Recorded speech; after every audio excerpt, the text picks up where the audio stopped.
You walked in with your paperback scars, talking like you travel worlds beyond the stars. You don't understand, I've seen both sides, but your dark years were sneaking beers and teenage fights. Now you're preaching from a pedestal online. You think the sin is some rebellious crime. You say you know exactly how we think, but your whole testimony's hanging by a string. You say doubt was just a phase, but curiosity's a craze. Now you weaponize your past to make every question sound so bad. You can't disagree with me because of what I used to be. I claim to dismiss your whole worldview just to take your agency away from you. I used to be an atheist, even though I don't know what it means. I used to be an atheist, but really I was just a rebellious teen.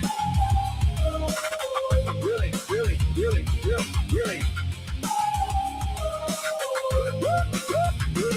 You confuse skepticism with hating rules, like every atheist is just a bit of fool. But asking questions is moral decay. Growing up doesn't mean throwing thought away. Every conversation ends the same. You'll come back to God someday. Like your personal redemption arc automatically wins the argument by default. You treat nuance like a sin. The confidence means you always win, but your story falls apart when emotion masquerades as fact. You can't disagree with me because of what I used to be. I claim to dismiss your whole worldview just to take your agency away from you. I used to be an atheist, even though I don't know what it means. I used to be an atheist, but really I was just a rebellious teen.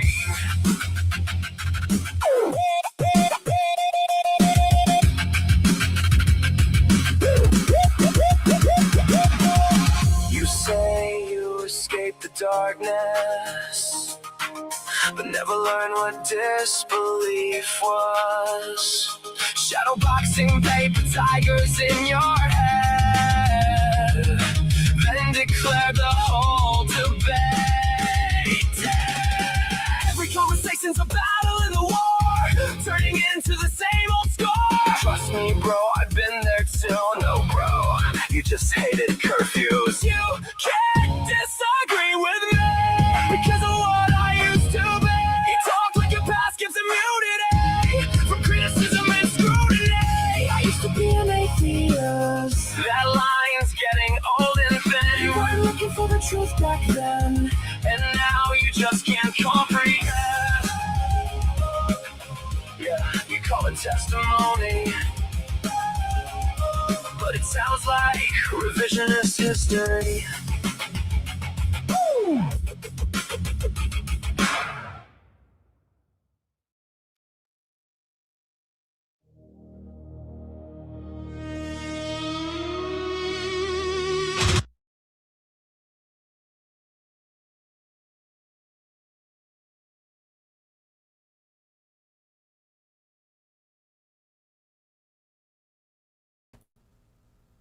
One second, guys. I'm gonna fix it.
swoon of the crowd.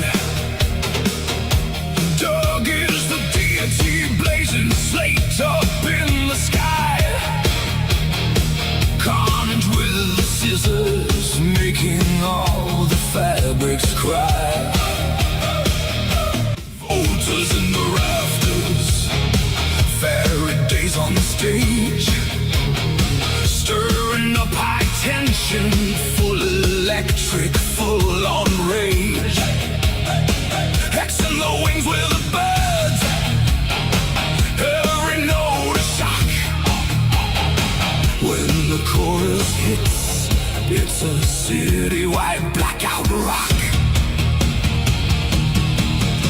Justin on the mic like a prophet at the grill, roasting bad ideas till they're smoking on the hill. Doug's Pretzel Factory open 3 days a week, serving twisted revelations, salted, crunchy, extra freak.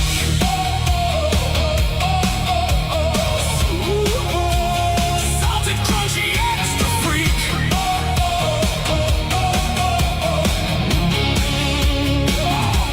Justin runs the barbecue of questions and belief, tossing bad takes on the fire, grilling doubt for sweet relief. Atheist versus theist, mystics and some quantum woo. I'll throw the theories in the pit to see what makes it through. On TikTok and YouTube, all the verbs and all the whores, cooking up hot memes and thunderstruck chords. Chat is like a mosh pit where the ideas intertwine. There is no schism, everyone cooks together fine. Justin on the mic like a prophet at the grill, roasting bad ideas till they're smoking on the hill. Doug's Pretzel Factory open 3 days a week, serving twisted revelations, salted, crunchy, extra freak.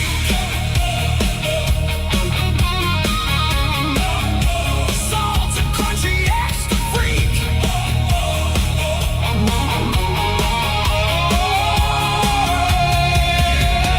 No one left in silence, no one sitting in the back. Every soul stage diving in this cosmic smack attack. Justin shouts the gospel of the beat and the bass. Show us Christian love and make that baby pace. To set the flame to high, let the feedback be the guide. A Doug's Pretzel Factory, we rock and shout with pride. One last chorus screaming as we raise our fist in time. Rock off for Doug, let's go. It's just in time. Justin on the mic like a prophet at the grill, roasting bad ideas till they're smoking on the hill. Doug's Pretzel Factory open 3 days a week, serving twisted revelations, salted, crunchy, extra.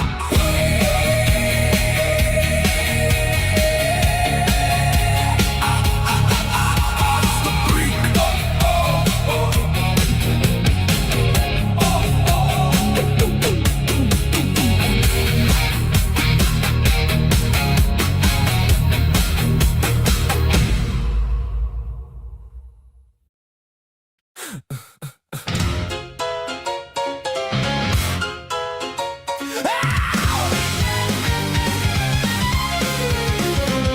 You dress up doubt in velvet robes, throw dead men's quotes like holy stones, name drop Plato and wave your hands like a mystery will make us understand. You sell transcendence cheap online with cherry-picked and twisted lines, a sermon built from smoke and mirrors, preaching louder cause the truth gets nearer. You claim spirituality, philosophy and historicity, but all you got is sophistry. We don't believe your silly fairy tales, but we're ready to talk about it if you want to. We'll even fight about it if you need to. So light the match, strike up the choir, turn your doubt into wildfire. We're dancing on the altar rails tonight. You call it faith, we call it theater, cheap illusions dressed up deeper, but everybody loves a beautiful lie. Whoa, whoa, you want salvation with the spotlight glow. Whoa, whoa, but the house always wins the holy show.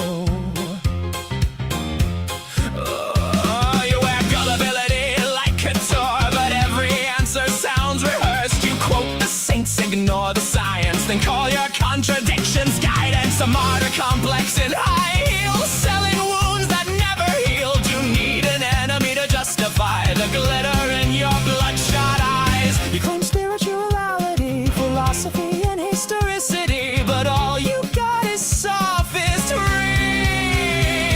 We don't believe your silly fairy tales, but we're ready to talk about it if you want to. We'll even fight about it if you need to. So light the match, strike up the choir, turn your doubt into wildfire. We're dancing on the altar rails tonight. You call it faith, we call it theater, cheap illusions dressed up deeper, but everybody loves a beautiful lie.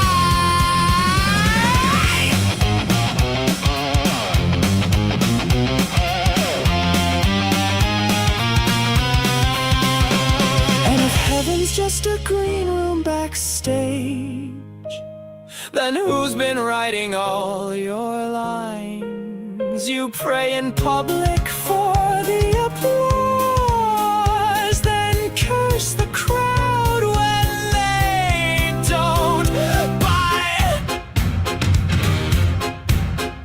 By the way, darling, not sure if you know this, but we absolutely noticed that your family values venom has infected your whole system now. It's dripping on your ballots, making every vote a weapon. Your blind faith inspired prayers are now our Christo-fascist nightmares.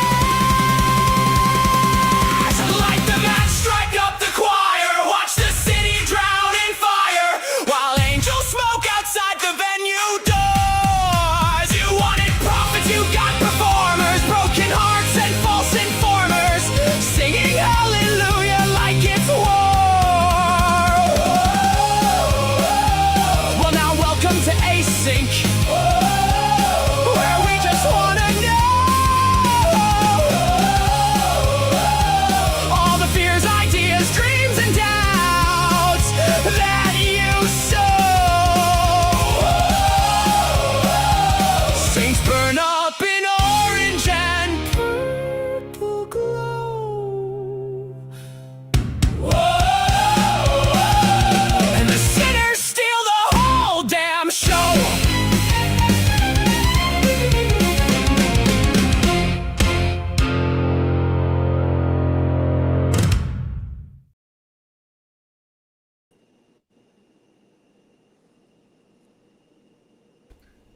Hello, everybody. Welcome back to Async again. I'm Gretchen. I will be your hostess for the evening. I'm riding in the sidecar, apparently. And Arpy is doing daddy stuff, so he will be along shortly. Yes. So he's probably ruining somebody's life right now, making them face their own mortality by telling them they can't see right or hear right. So, but that's okay. So, let's say hi to everybody real quick. Who we got? First, past the wire, we got Evan Porter, and which I don't think he's still here because he wasn't posting it. He wasn't posting his normal. Oh, there he goes. He was here by the end of the song. So, hi Evan, and Jamnik. Hey Jamnik, and JR, who is definitely not here anymore because he's fixing cars. Opal guy's here. Hey Opal, Jackie. Molly responded to me. Opal. Go ahead and I'll wait till you're done. Hello, Chrissy dear. Hello, Hizzle. And What can I just do with my phone?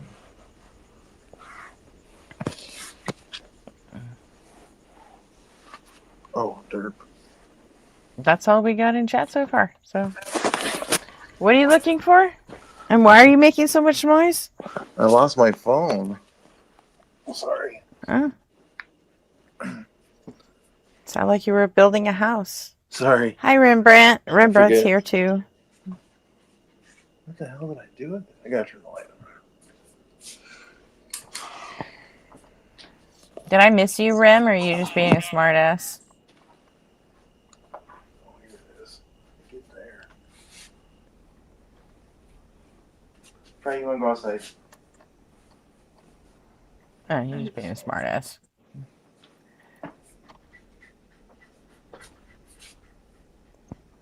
Come on, bud. Shit.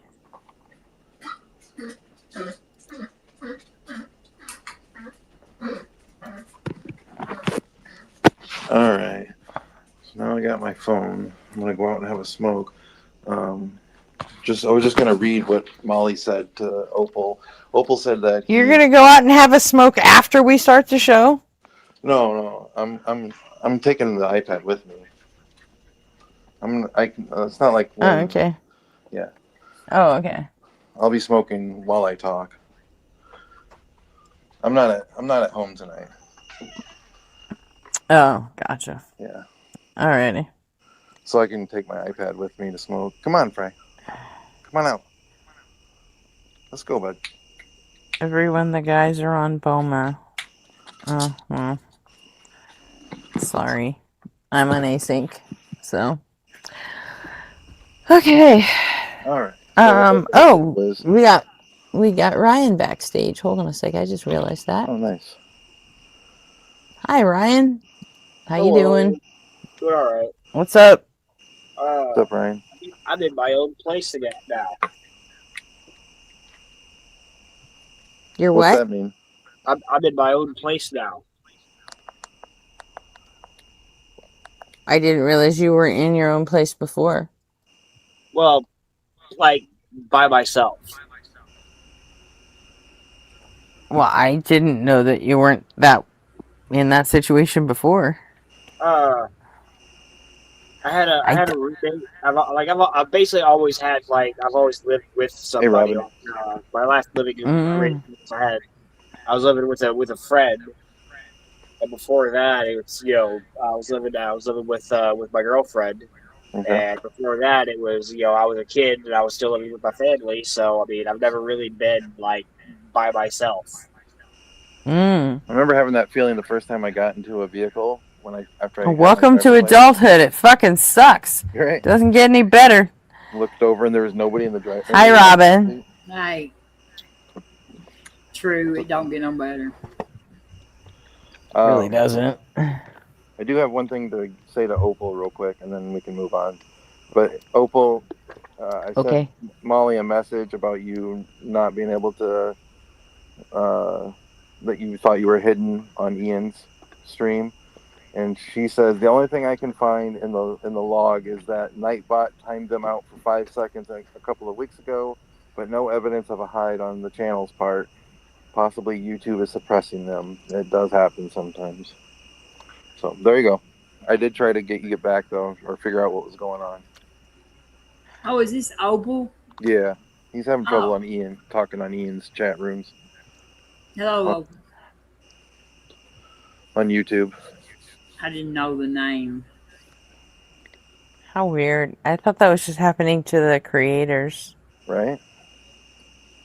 Yeah. Strange.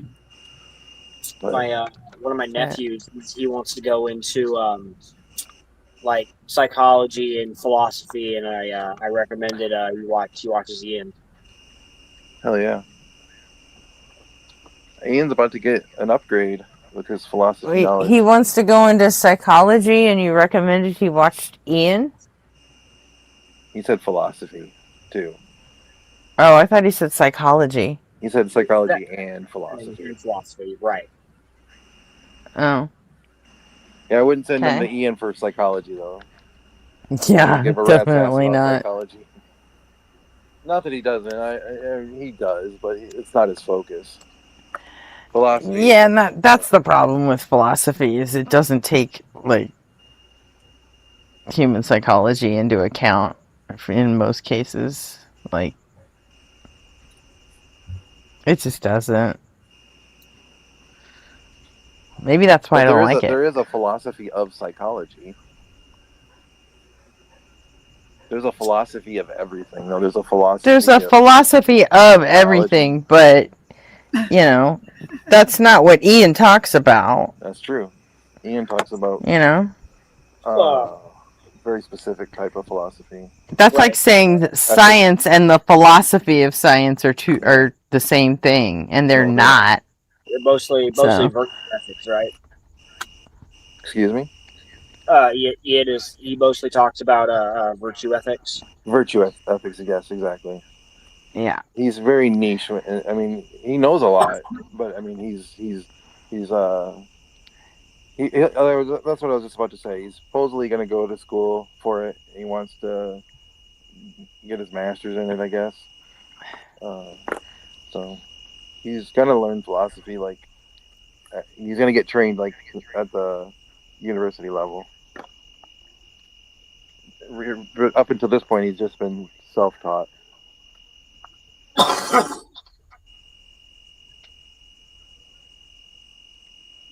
you got some loud crickets out there next to you. Yeah, there's. Because it sounds like your crickets are trying to fight my crickets. I said that the other night too. Yeah, it was. I wonder if they're trying to mate with each other. I'm alluring. If I'm attracting all the ones from California. Yeah. Totally unrelated, but Rem, there needs to be a psychology of philosophy. There really does. You study their brains to figure out what the fuck they're talking about. Right, that's a good one. I do agree with you that the philosophy jargon can almost seem wooish at times. I don't know, but it doesn't seem wooish to me so much as it's like dogmatic, and it really does suck the meaning out of what you've started talking about. You know. sometimes, yeah. I mean, especially when you're doing logic and everything's binary, it's yes or no, black and white. I mean, it can be useful to helping narrow things down. Yeah, but even like start a fucking morality discussion with somebody, and it'll get down to fucking ethics and all that Gewurth shit, and all of a sudden you're not even talking about morality anymore. You guys are all off in another fucking dimension, and you're not even talking about morality anymore. Because you guys forgot that we're all still human, and we do things with our brains first. And above all else, we are emotional creatures that make emotional decisions. Like, period. Oh man, have you ever seen Ian crash out? Probably. What's your version of crash out? Oh man, dude, he got so fucking angry at a caller because like I guess they were talking about they were talking about Platonian philosophy, and the caller's like, nobody even knows who Plato is. Like, who cares about him? And fucking Ian went on a fucking tirade, dude. Did he? Oh yeah, dude. I think he fucking just like ended the call, dude. I think he was angry, dude. When was this? I don't remember when the call happened, but I know on a stream recently somebody asked him what's the angriest you've ever gotten on stream, and he goes, hold up, right here, this is the one, and he like pulls it up. And yeah, it's this dude talking about fucking how fucking nobody cares about fucking who Plato is, and fucking you can go what? And he just fucking goes on a fucking tirade on the dude. And I think he fucking ends the call. To get a guy's back who's been dead for thousands of years? Okay. Makes perfect sense.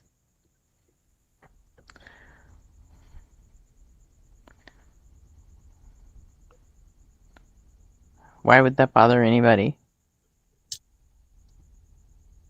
That's where a lot of his arguments and like moral arguments come from, is from Platonian philosophy and virtue ethics and what have you. Okay. So that was like a personal attack.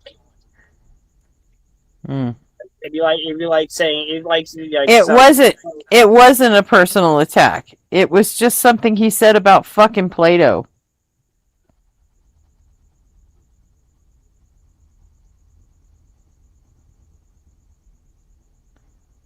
Like you can tell me nobody knows who fucking 311 is and nobody fucking likes them.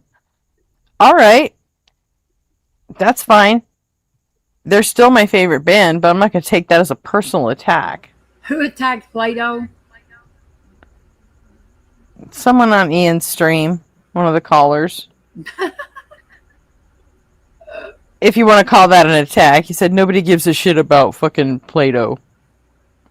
Or knows who he was, or some shit like that. You know, it's like...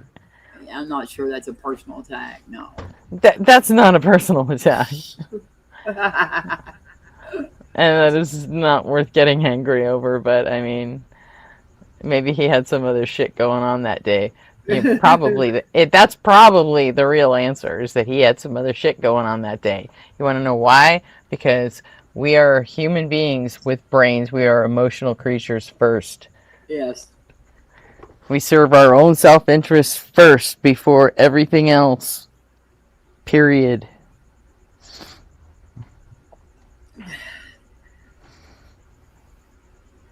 We act and react based on emotions most of the time. Mm-hmm. Yep. Completely. And unfortunately, probably over 50% of our stuff is reacting.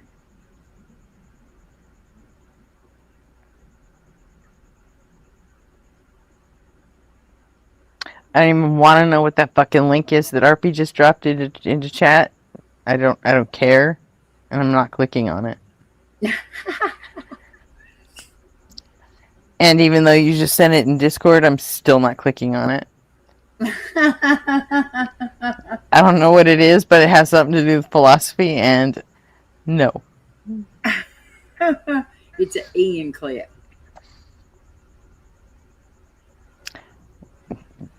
Exactly. It's probably the one he's talking about. But RP can play that when they get up here. Ian crashed out because the caller mistook Play-Doh for Play-Doh. That's funny. That is so funny.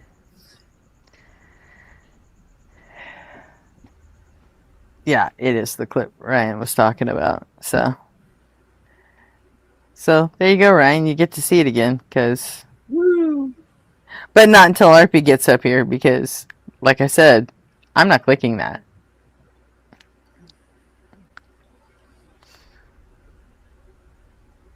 So why is RP? And you can't make me. Why is RP in chat? I don't know. Oh.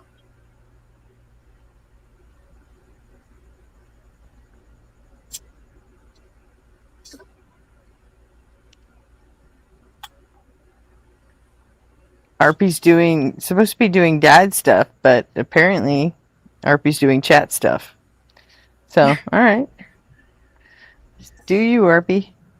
Still ain't clicking that fucking link.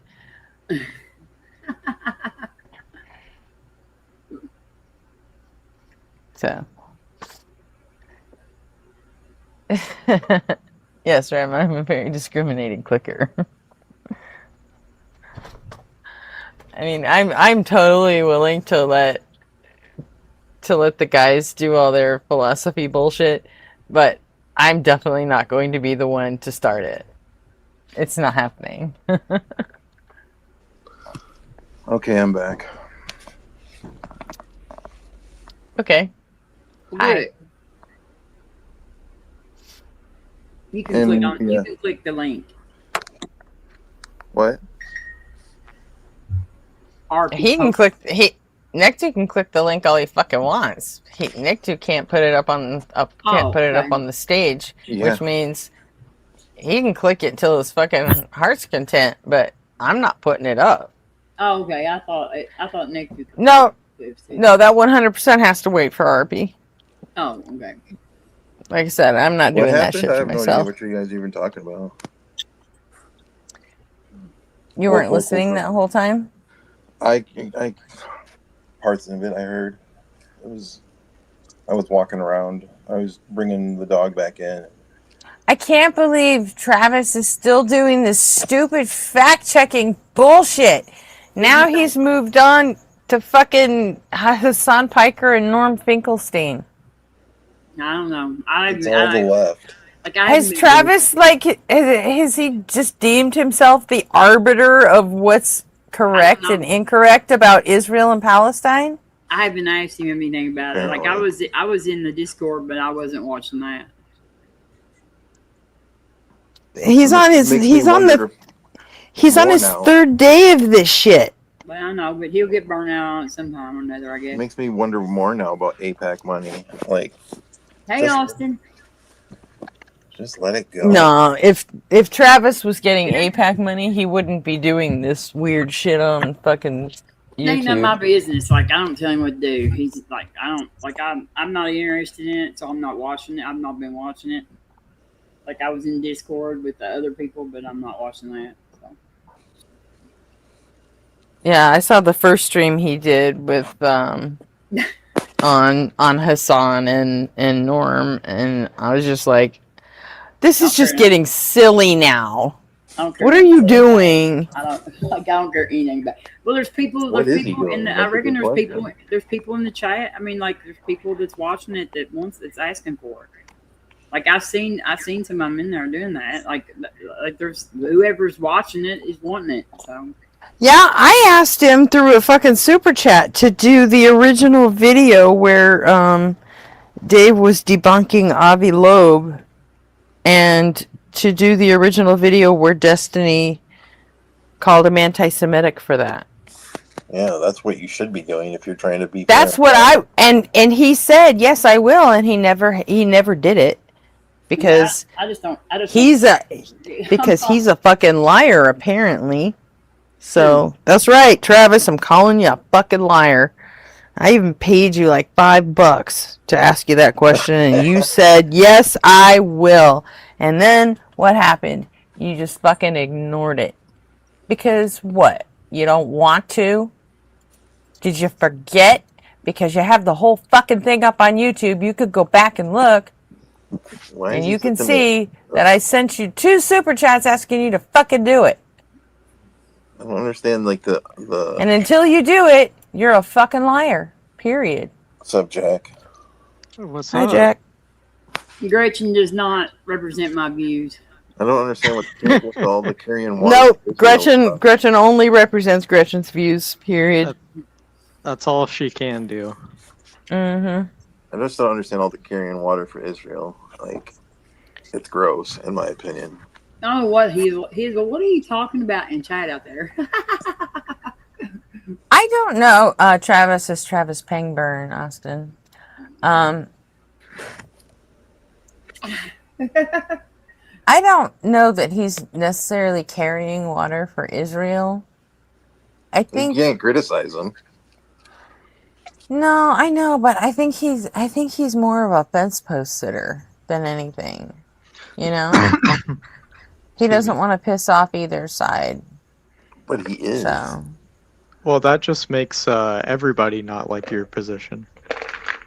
I mean, as long as he's as long as I'm gonna go. It matters if people like your position as long as it's okay. true.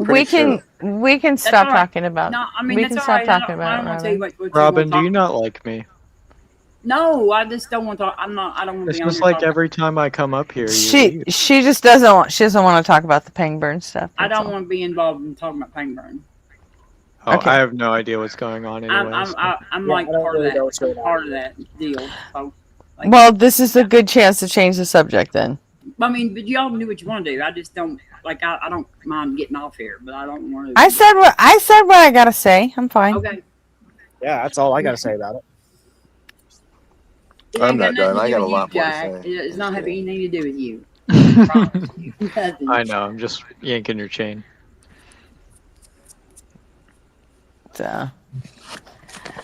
actually, I wasn't even thinking about that. I like hit my homepage to see, what YouTube had on tap for me, and that was the first video that he's live right now doing it. That's all.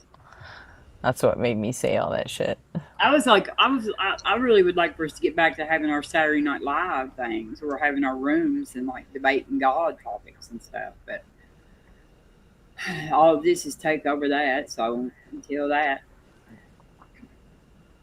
because we had been doing that, we had been doing debating God every night. So yeah, I found another slave apologetic person online today. So it's full of the internet's full of them. I was gonna say there are many. Yes, there are many. Something that's been popping across my feed lately is the fucking estranged parents and kids and what have you. oh my gosh. Have you seen r/entitled parents? No, It's wild. I don't frequent Reddit or social media all that often. I try not to. Every now and then I get something. Hazel's gonna call in. All right. This is a rare moment we get Hazel. Oh wow. No kidding. He's gonna get some drink. Go get some purple drink drink first, and then call in. Some purple drink. Right. Purple drink. Scissor. Scissor. Make it purple and orange drink, and then you'll fit the whole thing, the There you async go. thing. Just a little bit of cough syrup and orange Dayquil. I mean, that's orange. Please don't do purple drink. Yeah, for real though. What famous rapper got seizures because of it? Oh, come on, Kurt. Don't be such a spoil sport. Were you a doctor or something? Come on. Don't be giving out medical advice on the internet.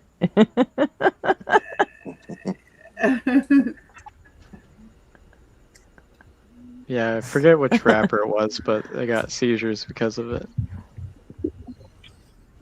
Yeah, come on, Hazel. Hey. Excuse me. I've had seizures for a while. I just haven't been getting medication for it. Oh my goodness. Isn't the purple drink, isn't it just like Robitussin? It's promethazine and codeine. Or codeine. Oh. I don't know. Is that like Tussinex? It's like an opiate. Tussinex is like codeine's the Tussinex is like a yeah, codeine's the opiate. Yeah, like Tussinex. The other one's the cough suppressant. Yeah, right. It's got cough medicine in it, but like it's strong. Mm-hmm. God, it's strong. I used to work for one of the guys I worked for, Home Milk. I was over at his house one night, and his wife had fixed dinner, and we were eating. And he had gotten some that day, and this guy never drank, he never did no drugs or nothing. And he was taking that Tussinex bottle, and he was turning it up, and he took 4 shots of it. And I said, "Oh my gosh!" I said, "James," I said, "you better quit hitting that Tussinex. You're gonna die." I said, "That is a strong narcotic." And he said, "It's cough medicine, whore." That's what he said. and I died laughing. And in about 30 minutes, man, he turned this really weird shade of green. Yeah. And got up and he missed. I remember he took off work for 3 days after that. And I was like, "It's cough." So I would have seen every time I would see him, I would say, "It's cough medicine, whore." Because he's like, "It's cough medicine, whore." I was like, "Okay, you're gonna be sick as shit, and that's gonna be so funny." Mm-hmm. Getting sick off of opiates is horrible. It's oh, especially he never did he never had none. He has never been drunk, and he had never never did drugs, any kind of drugs or anything. He's the most straight-laced person. He wasn't religious or nothing. He just bless his heart. One of my religious friends got drunk. I got drunk with me for the first time, and I was only 22 at the time, but he had never drank before, and he decided he wanted to drink what his dad apparently drank. So he got some like Evan Williams whiskey. Oh and God. He drank half the bottle, and I was like pleading with him to like put the bottle down, and he's like, "But he kept saying like, I'm just having so much fun." I was like, "Yeah, but you're about to not be." Mm-hmm. That's Yeah, what kind of whiskey. That's what kind. That's bourbon. That's what he kind of ended up bourbon I had. hugging the toilet for the whole night, and then he was like laying in his bed. It's like 5 a.m. He asked me to sleep on the floor in his bedroom, so I'm like in a sleeping bag on the floor, and he was like in his bed, like crying essentially, and he was like, like, why does it get to be so bad? Why did it have to hurt so much? Like, you overdid it. I was trying to tell you to stop. Yes. One of my best friends works for Evan Williams at the Bourbon Experience or whatever up there. Mm-hmm. She's a tour guide for them. We've got a Jack Daniel's distillery a couple dozen miles away from me. Yes, Nice. yeah. I used to bring corn down there to the Jack Daniel's. Mm-hmm. Because there's like 2 or 3 farms that I know and that haul corn and rye down there actually too to the Jack Daniel's. Mm-hmm.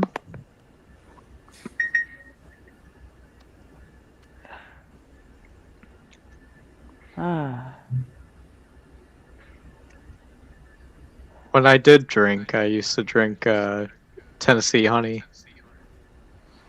Jack What's Daniels. that? Oh, okay. I like Wild Turkey actually. I drink a lot of Wild Turkey in my day. Wild Turkey 101. Yep. I also did the peach bird dog whiskey and tea. Mixed it together. Wild Turkey and Maker's Mark is good. Maker's Mark is good bourbon. Yeah. I like bourbons a lot. I like bourbon on the rocks. When I used to drink, I don't drink anymore. I haven't drank in like, I don't know, 15 years. That's a girl. Ryan. Wow. Ryan, actually, though, that's not my favorite. Like, I quit drinking that. Like, I drink, if I drink liquor at all, usually I drink vodka now, like vodka. Yeah, that's what I drink. Or, like... I drink vodka. Well, I mean, I only drink like maybe once or twice a year. But I stick with vodka and pineapple juice. That way I get some vitamin C out of it, you know. I do vodka and tomato juice. I like Bloody Marys. And, but I've got to where now I like sangria. So I drink sangria all the time now. So it's not liquor. Hold on a minute. I haven't drank in like 6 years. Huh? Aren't Bloody Mary's tomato juice and tequila? No, vodka. No. Vodka. No. You need a liquor that basically has no like flavor or taste to it to do the Bloody Mary. Oh, like like mezcal. I like mezcal, like but yeah, but vodka mezcal has flavor to it too. I've never had mezcal. Ooh, man, that is some fucked up shit. I used to drink a lot of White Russians too back in the day before the Big Lebowski.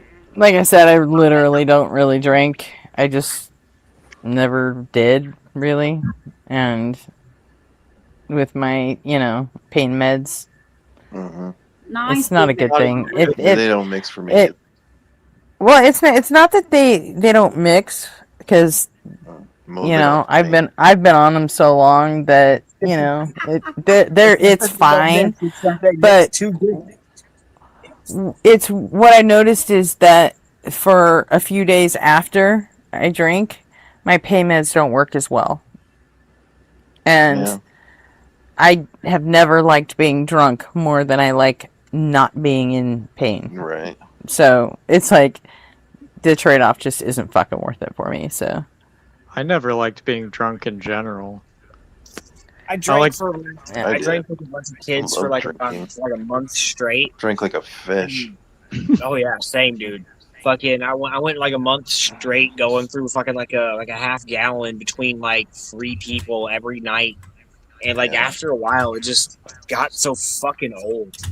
I basically don't remember my 20s because the I once drank or from the once or twice a year I actually do drink. I make sure I haven't taken my meds in like a day and a half, and then I take another like day off if I can afterward. So that way, I mean, I don't know if it's a cross tolerance thing or if it's just like a something in my head for me. that makes it not work so much. Or maybe just the alcohol just dehydrates me and makes me hurt more. Yeah. I don't know what the fuck it. All I know is it's not a good. It makes my pain meds work less. So I don't. For me, it's like I don't. the alcohol. I don't fuck with alcohol. And The alcohol gets if I intensified by do, the opiates. I got a good laugh today because my dad was bitching about homeless people and then across the town, and he was like, they built some fucking park or whatever, and they busted like 50 fucking homeless people that were like hanging out there, and that they offered them fucking like work and that shit. And, like, actually, hey Hazel, we have a doctor here. 5 Kurt, is it just in my head, or does alcohol affect your tolerance for opioids? You can die mixing those two. Well, what I was gonna say was that when I know mix you can opiates, die, and I don't mix them. I just said I don't mix them. I'm just also. I'm wondering also, if weirdly fish don't drink that much. the fact that I at least I've just decided myself that they do develop a mutual tolerance. Okay, so I'm not crazy. It's just that's what I was trying to say. Well, I mean, you could still be crazy, but I could be, but not about that apparently. Right. So it's just I've just noticed that my pain meds don't work after I drink. When I start taking them again, they just don't work as well. Whenever I would mix the two, like what would happen for me was if I was like it would be basically wasting my opiates because it wouldn't make the opiates any better or any stronger. It would make the alcohol. I would get drunk off of less. Mm-hmm. And that's not my me. And I don't need a help getting drunk. Fucking hallucinogens and alcohol. So like mixing opiates and alcohol is absolutely pointless to me because I don't need help. I don't. Drunk. I can get drunk just fine. I don't need to boost the alcohol. I need to boost. If it potentiated or boosted the opiates, then I would. Probably, I've never liked being drunk that much. I mean, like I said, not being in pain is. If you're on like fucking the best thing ever. So you don't get drunk.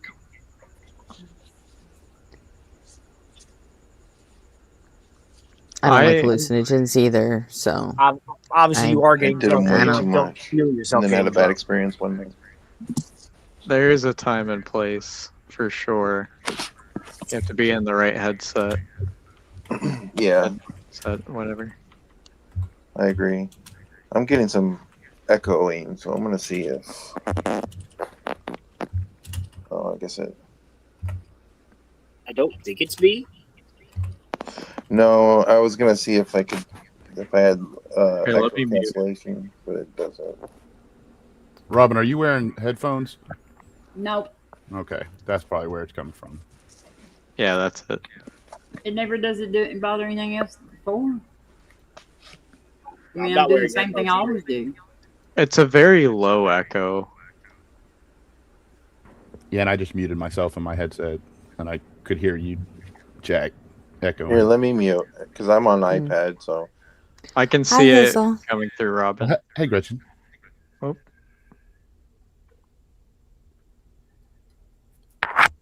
Hello. Is everybody just muting for whatever reason? To figure out the echo. Oh. Okay. Who's hearing the echo? Because I wasn't hearing one. There was a very slight one. I hear it for everybody but you, Gretchen. It's because I'm special. Yeah. My voice goes right through you. You are pretty weird. loud today, Gretchen's the only one who doesn't. I don't hear a repeat. Am I loud today? Yeah, for me at least. No, you sound normal to me. Oh, maybe it is me. See, every day it's some everyone like 2 A little days ago I different. was too low, and I would say then you tend to be louder than everyone else, but it's not. It's not. When I say it's a problem, I mean like it's an issue. You wouldn't want to listen to it back like that way. You'd want to fix I it. know I get loud when I get riled up about Yeah, and something, that's not a but problem. I You mean, don't need to check or change any of that. And that's why I say if you tend to be louder than us, I don't. There's nothing to talk about. Like I don't. There's not a problem with that. It's only time I mention it to you is when it's like like you just wouldn't want to. painful. Yeah, you wouldn't want to put it out like as a product Like that when you're way. waking Robin up from a deep sleep. It's not Robin, it's somebody else. Because you're muted, Robin. Yeah, it's Yeah, probably me. I didn't think it was me, but I wanted to just prove it Rule it out.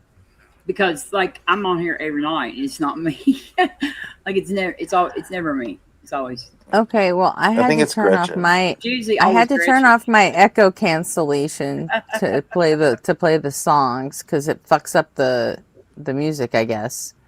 So, all right, hang on. Yeah, I bet Aaron, you can turn that back Aaron, on, it'll go away. let me. Now I've got. It might have been me. I've got No, it's my gone. headset in now. Yeah, it might have been me. I don't think it was you. I think it was when she turned the echo cancellation on. Yeah, it's not happening now at all. Yeah, so I need to have the echo cancellation on until I play Yeah, a video, only when and then you I play need to music turn can the you get shit it. off. I'll try to help you Right. remember. Testing. Well, I don't. You don't Testing. really need to help me remember because Why? like our days are fucking numbered on StreamYard anyway. So Okay. Oh, really? yeah, fuck this. It is doing some stupid ass shit lately. With the buffering. You know, like why the fuck am I paying $50 a month for the same stupid glitches that Talk Studio was doing to us? Right. And that one offered us more seats, so we might as well take the more seats. Yeah. So it's ridiculous, stupid. Yeah. I mean, there's some things about it I like, but it's not worth paying double for something. Yeah, it's a little more polished, but Yeah. I didn't. It's not like the other one was like so unpolished that it was not worth using. It was fine. I gotta say, it is kind of nice being able to just like pick up one of my instruments and just kind of riff for a minute. Play Wait, what? Freebird. Yeah. Yeah. My uncle had Freebird on his playlist at his wedding. There you go. It is not a wedding song. I'm sure it's played it. Says who? I was gonna say, like, You mean like in the like as part of the wedding ceremony? it literally was a wedding song there. You mean like as part of the wedding ceremony, or like part of like the reception? Right before As the part rain of, I don't remember. they were giving Probably the rings out. reception. Yeah. Right. Yeah. All kinds of music gets played. Isn't at it the about like going out and cheating on your wife or whatever? Oh. I don't know. That you can't keep a bird caged and has to go out and be free as a bird. Now I need to know. Pretty sure.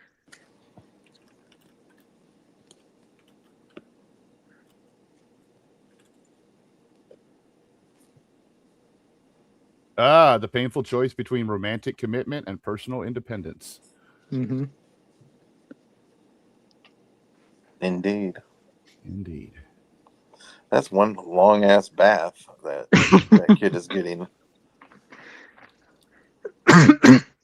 We're waiting for Arpy, and he was giving his son a bath. Oh, fucking! I was just going through like listening to Ian streams, and I found that one where they were fucking with him with the fucking like the bathtub or whatever. Oh, that was recently. Yeah. Yeah, there's this trend going on right now with like these dumbasses, these kids calling into atheist shows while they sit in the bathtub. What? It's like a trend. They've been doing it to like Dean and Parker. Oh my I don't gosh. I don't know what the significance of it is, but it's just they're just trolling. It's You just know, to be gross and edgy, I guess. I can't really say anything. Well, The millennial why? generation has done way stupider stuff, so. Like eating Tide Pods? No, that Yeah. was Gen Z. Yeah, don't. Was it? Yes. That was very Yeah, small. we did the cinnamon challenge. Ah, I remember that. What generation Mm. is the newest one? Alpha? Jesus Christ! Betas. I are mean, getting alpha. older. Yeah, beta's still going on. When do they come up with new ones? Like, when will the next one come out? Every generation, right? Well, like every. They break them. Ish. They break them off every 15 years these days. So and then they since also change it after like a Yeah, certain and major I'm technological 47, event so there should happens. only Yep. be 3 more since the one I'm, or 2 more since the one I'm in. You're in what? You were 77? I was born in '79. Yeah. 79. Okay, I'm 80. Yeah, X. so I'm right on the edge. I'm a Yeah. Zennial. Yeah, You might I'm be a definitely Zennial. a Gen X. But then, if they're every 15 years, there should only be another 3 more. They also change it, so Yeah. it could be longer. But it there's could be actually like shorter. way more than that. There's like 5 more. I'm core Gen X. There's no way mine's ever gonna change, No, you're no core matter Gen what X. they do. I'm a 72 model. There's no way that yours ever going to be 72 anything model. other than Yep. Gen X. Yep. It's like right in the fucking middle there. So Definitionally Gen X. Definitionally. yeah. I'm on the cusp. I'm hanging with Hizzle. Yep. We didn't I didn't have Pokemon. I wasn't into Pokemon, and that's one of the Neither was I. big. That was yep. after my time. Yep, but just I you know, was. Yeah, Pokemon was like a big part of my childhood.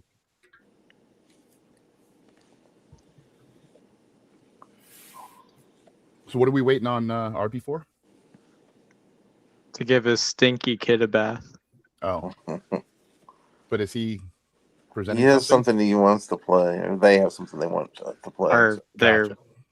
stinky kid. Oh, Ryan brought up a crash out that happened on Ian's show, Ah, okay. and RP found the link and put it in chat, and I'm not pulling it up because it's fucking philosophy, and Do you not think philosophy is useful? I don't fucking want. No, I don't think it's useful. You don't think structuring thinking into systems of ways of thinking that are consistent? I'm more of a that Diogenes produce guy results? myself. Yeah, Diogenes is pretty based.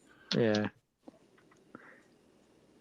Humble I a think there's a lot Philbro of with a plucked LARPers chicken. though out there. Yeah, though. living in a jar. I like the living in a jar part. That's my favorite.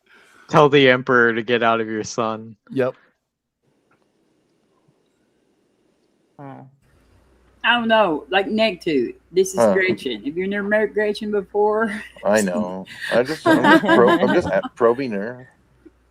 A terrible to find name. out what she thinks. She's got. thinks- I Probe respect what Gretchen? she thinks about Sup, T? everything. So I mean, she it could probably- be something I want to know about.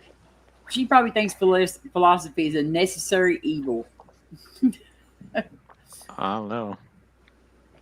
What do you think, Gretchen? Well, I think once it gets out of the realm of common sense and logic and it goes to the higher form of philosophy, it doesn't have any meaning for me. That's That's fair. what I I think. think I can agree with you on that. I rate that burp a 6 out of 10.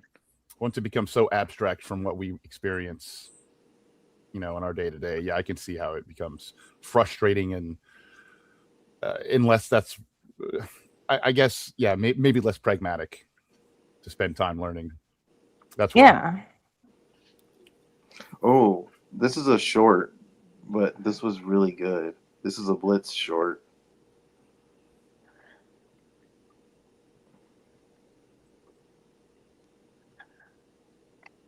What is? I'm putting it in the chat. Or do you want me to put it in the production or in the in It the. doesn't matter. It Okay. doesn't matter. I watched this Cats. earlier. This was really good. This was super interesting. It's only like a minute long, but it might be a conversation starter. Sorry if I just made a bunch of noise. No excuse. I have this tendency to put my hand right where my microphone is on my iPad because it's where I always hold it.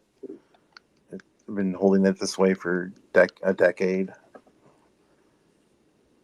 So I don't mean to. If you catch me doing it, chew me out and I'll stop it. All Apple products will be destroyed in this household.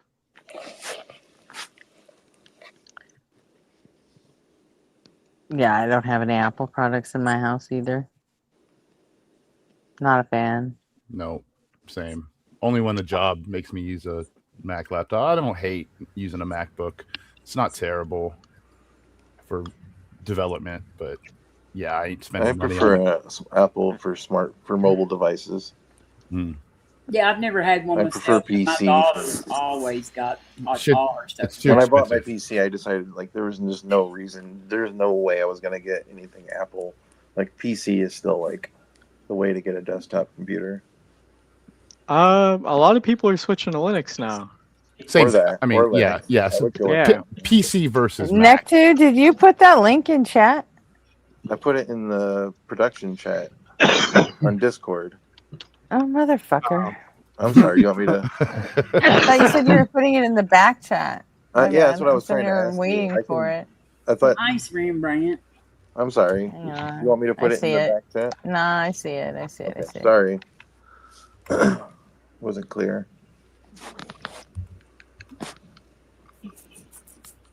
My bad. I think I've already told you guys what car I would like. Just talking about it because I see the 66 Plymouth Fury 3 in the chat. But Yeah, because I said my first car ran on regular gasoline. Like mine was in 1972. And you probably had a real carburetor. Yeah, I you imagine. needed that leaded gasoline. Yes, but we called it regular back then. We called it regular. Yeah, and regular lead. And actual stick shifts instead of these weird. True. I don't even understand what the point of the clutchless stick is. Like I don't need something to do with my hand. You know, it's even worse. The knobs, the Right? gear shift knobs. Like, That who is- thought that was a good idea? No, yeah. These nuts I in miss chat. the old sticks. These nuts in chat makes a fantastic point though. There's 34 watching and only 19 That's likes. what it is. Okay. Also good tap point. those hearts and faces and those things that drives up engagement. Oh yeah. Also, maybe make we'll sure- get it. Maybe we'll get one of those elusive Christians in here.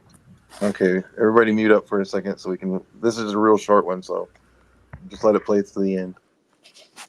What if a black hole is just a rebounding star in slow motion? This is the idea behind a Planck star first proposed by Carlo Rovelli and Francesca Vidota in 2014. And it's super neat. We all know that what holds a star up against its own gravity is outward pressure caused by the light that it emits. Similarly, a neutron star is held up by neutron degeneracy pressure. Basically, it takes energy to make neutrons overlap, and so if neutrons do overlap, the total kinetic energy has to go up, thereby applying an outward pressure that fights against gravity. The idea that Rovelli and Vidota put forward is that one might have an outward pressure from spacetime itself if the density gets high enough. This notion stems from loop quantum gravity. In that setting, the Big Bang singularity seems to be resolved because there's a sort of Heisenberg uncertainty principle for spacetime. This leads to the conclusion that the Big Bang is really just the aftermath of a big bounce that never actually reached zero size. It just got to some minimum size and then rebounded. What these authors proposed is that a similar bounce might happen at the core of a black hole. So their picture is essentially this. A massive star at the end of its life starts to collapse until it crosses its own event horizon. In the interior, it continues to rapidly collapse until its density reaches the same magnitude as the Planck density, which is about 10 to the 93 grams per cubic centimeter. Then, just like in a supernova, it bounces back as a result of the quantum nature of spacetime. Can you guys actually hear this okay? Because I forgot to turn the echo cancellation off. Yeah, it Yeah. sounds But good. it doesn't affect Yeah, I can hear it spoken- okay. Yeah, It that's doesn't fine. expect. Yeah, all right. So it's just music that it fucks up. All right, cool. Yeah. Bounce back then disrupts the star, resulting in an explosion. Now, you might be saying, obviously that's not true. We don't see black holes exploding. But that's because the bounce back only happens quickly from the perspective of the star. From the perspective of an outside observer, the whole process is slowed down immensely due to time dilation. And the bigger the black hole, the slower the process. In fact, they did some back-of-the-envelope calculations to show that even the lightest and oldest primordial black holes would only just now be starting to finish their rebound from our perspective. This picture also neatly resolves the black hole information paradox.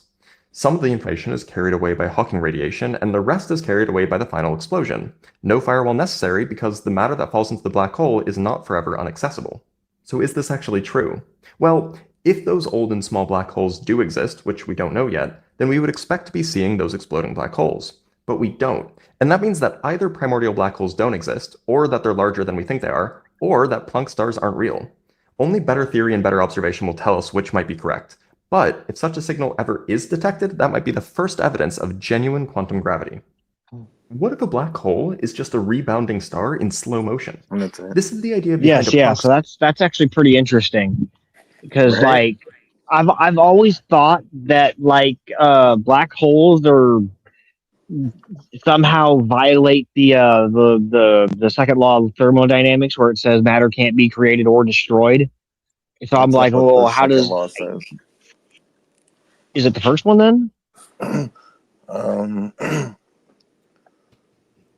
I'd have to look it up. Matter is created and destroyed all the time. Hey, Yeah. exactly. It's Oh, energy. That's a law of I'm chemistry. like I'm like Rembrandt. I can hear it, understand it, not so much. Yeah. Matter can only be like conserved in a closed system, but And that's we in don't chemistry. even know if we don't even know if you know, I think it's energy that I'm thinking of. Energy can't be created or destroyed.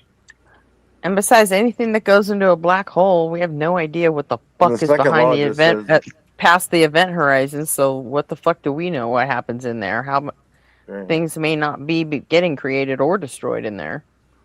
The total We don't know. infantry. The second law just says the total infantry disorder of an isolated system or the universe always increases over time, meaning heat flows naturally from hot to cold. So, but Jackie said the reason you I eat thought that was so bananas in your interesting is kitchen. because what it says there at the end. But I don't know. That, Whatever. if, I'm not really a science guy, so I don't know. Jackie said if you leave bananas in your kitchen, then you have matter being destroyed in your kitchen. I Right. thought it was just being changed because it decays into different atoms. It's not really being destroyed. It's not matter conservation is not a law, not a physical law. Right. It's more of a principle in chemistry when Yes, balancing thank you. equations like in stoichiometry. Good to see you, RP. Hey. Greetings. How How's are the you math tonight? going? What? Yes. I don't know. Kind of having like an existential crisis. Why? What? Unless you don't want to talk about it. Just about. Did someone make you face bad your code. own mortality? No, just about like bad programming practices. You're awfully quiet too, but that's kind of par for the course for you. Don't let them take you out, man. Don't let Jackie, design you know patterns some of take the you out. weirdest stuff. Like Jackie said, Bad the average programming? There's another Yeah. Dr. Blitz video that genuinely stopped my thought process because he was talking about some principle with gravity, and he said that energy has gravity. I was like, wait, hold on, what? I think he was saying light. I think he said light has gravity. Did y'all know that bananas produce a particle of antimatter roughly every 75 minutes? Yes. Mm-hmm. Yes, Yeah, they have that's potassium. what Jackie in was it. talking about. Yeah. Yeah, potassium. Oh, yeah, that's the Jackie Yeah. quote. My bad. But we're like Blitz was saying there at the end, like if we ever did see and could confirm that what we were seeing out in in our telescopes is a primordial black hole exploding, that would be the first indication of quantum gravity. And I No, don't but know, black holes don't explode. they do.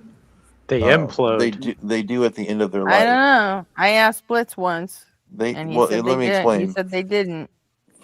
They do They at the He said end. they implode can. and then they decay. He said they can collapse, but they can't explode.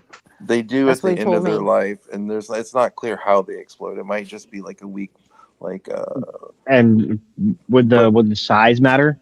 Like it has to be sufficiently large. yeah. That's the other thing It's is not how about big the they are. size, it's about how you use it. Yeah, Mm. that's true too. I mean, it's a little bit about the size, but it's also about how you use it. Anyways, like it's supposed to be like towards the end of the life of the black hole, because we've never seen a black. Like, these things are the lights of a black. None of this has happened in the universe yet. There's not been enough time, so we don't really know. But black holes evaporate over time, and and I can't remember it now off the top of my head, but the end of their life is supposedly like There's depending also on how some big sort that. of chemical in the stem of the bananas that you have to cut it off so your bananas don't go bad as fast. Like chop off the tip and What? it keeps them from going bad. What up, Resist? What up, Tail On? So, like, circumcise your banana? Yes. Oh, wait, Hizzle's up here. What's What up, up? Hizzle? I don't think I've ever talked to you. No, maybe not. How many Maybe not. peels do y'all do to peel your banana? I just saw that. I just saw Kurt's Arby, face. this is Peel your Hizzle. banana? This is Arby. Yeah, how many peels do you Good to do? talk to you. Some bananas are only pleasing to God if they're partially peeled. I can't believe you guys peel your banana. I know, right? Just munch it. Munch it like our ancestors. That's right. Even monkeys peel bananas. Come on. Well, hey, now that Arby's here, Some of them do. Yeah, but we're apes, so. True. We can watch your video, RP. Oh yeah, I can pull up that Ian clip.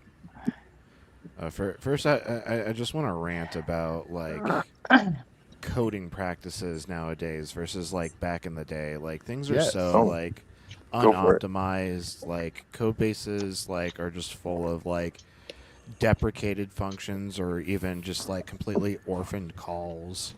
Fucking like for loops that get initiated and don't do a goddamn thing. Like just imagine the amount of energy that's wasted across the world every single day, like reading a line of code and not doing like any sort of computation. Like It doesn't do anything.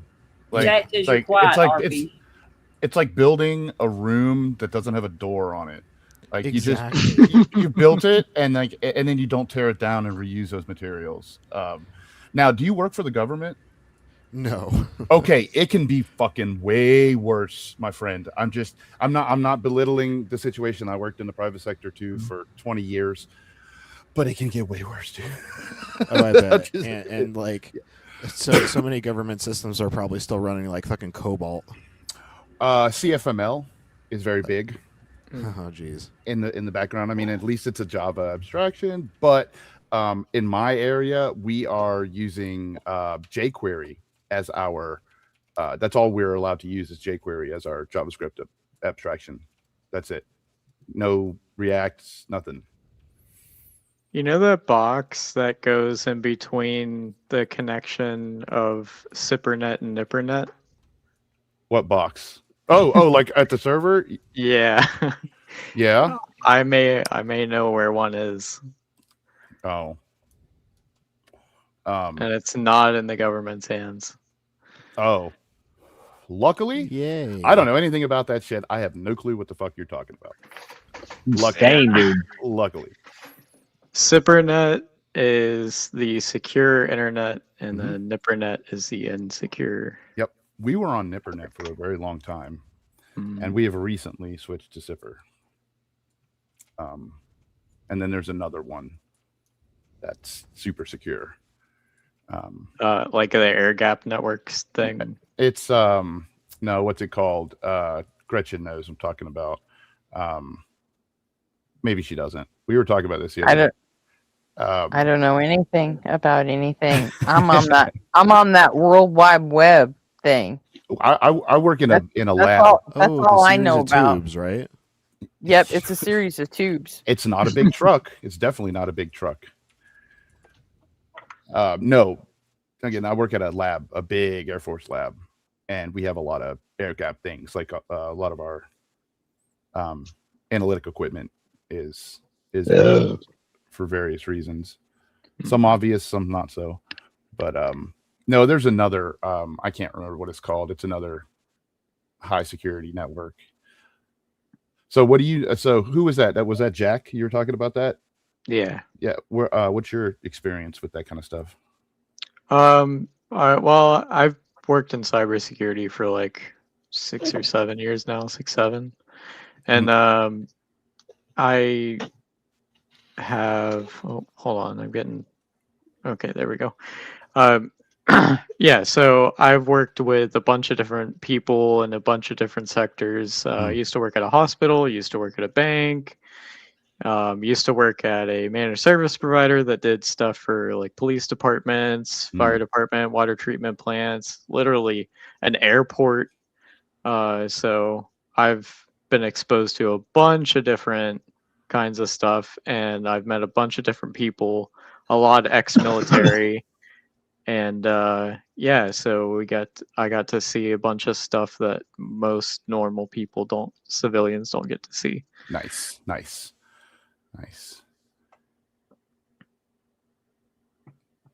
So sorry, RP friend. I didn't mean to take it away from the cathartic hatred of code bases, of shitty code bases. Yeah, no, Dude, there's a library that we use at work for barcodes, and the library hasn't been updated in 9 years. But I mean, like something like that, though, So you could probably get away with it. I mean, barcodes haven't changed to that much in 9 years, but yeah, there's probably some security or something. There's probably some betterment that could have It's happened. mostly just like deprecated parts of the code because the library is so old. Oh, don't start with the barcodes. We'll have some kind of like antichrist stuff going on here in chat. Wesley will show up. Wesley will show up. I haven't seen Wesley in a while. It's been a long time. I did put Dr. Kurt is going to be on Skeptic Philosophy tomorrow at 3:00 Central Standard Time. Yeah, we've been advertising that. Yes, he's going to talk about the CTF and hopefully I posted a link in chat for that. What's CTF? Capsule flag? Comparative theological framework. Yes, it compares Christianity to other religions or whatever. Basically, Tavo's theory that he compared all the religions and decided he got the right one. Yeah. Like, but as I mentioned, the first time I heard it, they can't all be true. I agree, but they can't all be false. Yeah, it's true. Wait, what? Said they can't all be true, but they can all be false. What, religion? Yeah. Yeah. That's a hard buy. Huh? Why is that? What's a hard buy? They can't all be true, but they can all be false. That makes sense. It makes perfect sense. Why is that hard buy? They cannot all be true, but they can all be false. Right. Oh, okay. I give you two claims. My hair is purple. My hair is green. They both can't be true. Yeah, I think but he they just can misunderstood. both be I think. false.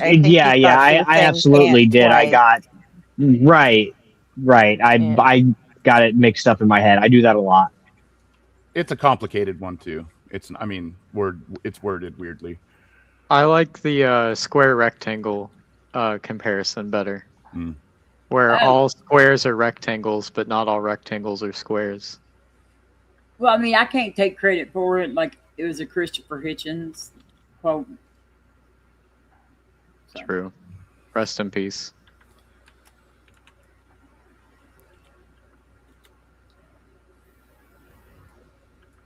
RBI.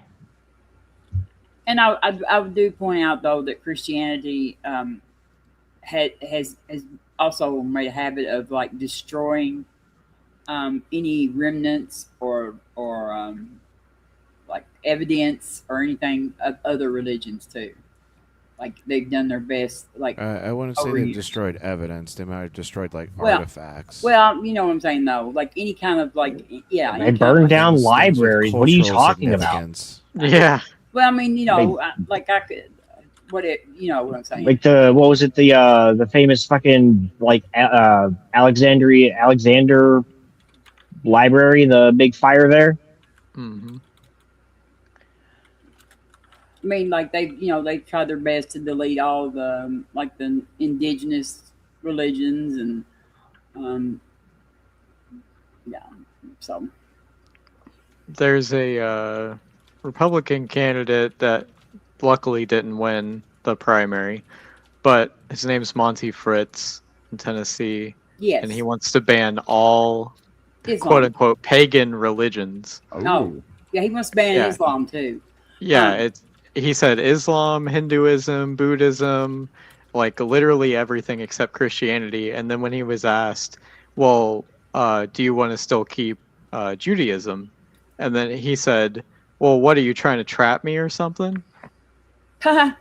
So he's like actually full on a Nazi. I had one of my friends had posted something like that too about wanting to ban Islam, and I was like, well, like he, you know, the Constitution disagrees with you about like that, and you know, we've been having like a daily little comment back and forth. Like I went down through there and had, because several people agreed with him. They were like, "Oh, Islam is not compatible with Western society." I was Oh my gosh. like you know. Did you bring up the Danbury Baptist letter? Well, I brought up the Treaty of Tripoli is the one that actually deals with the Muslims in particular, Right.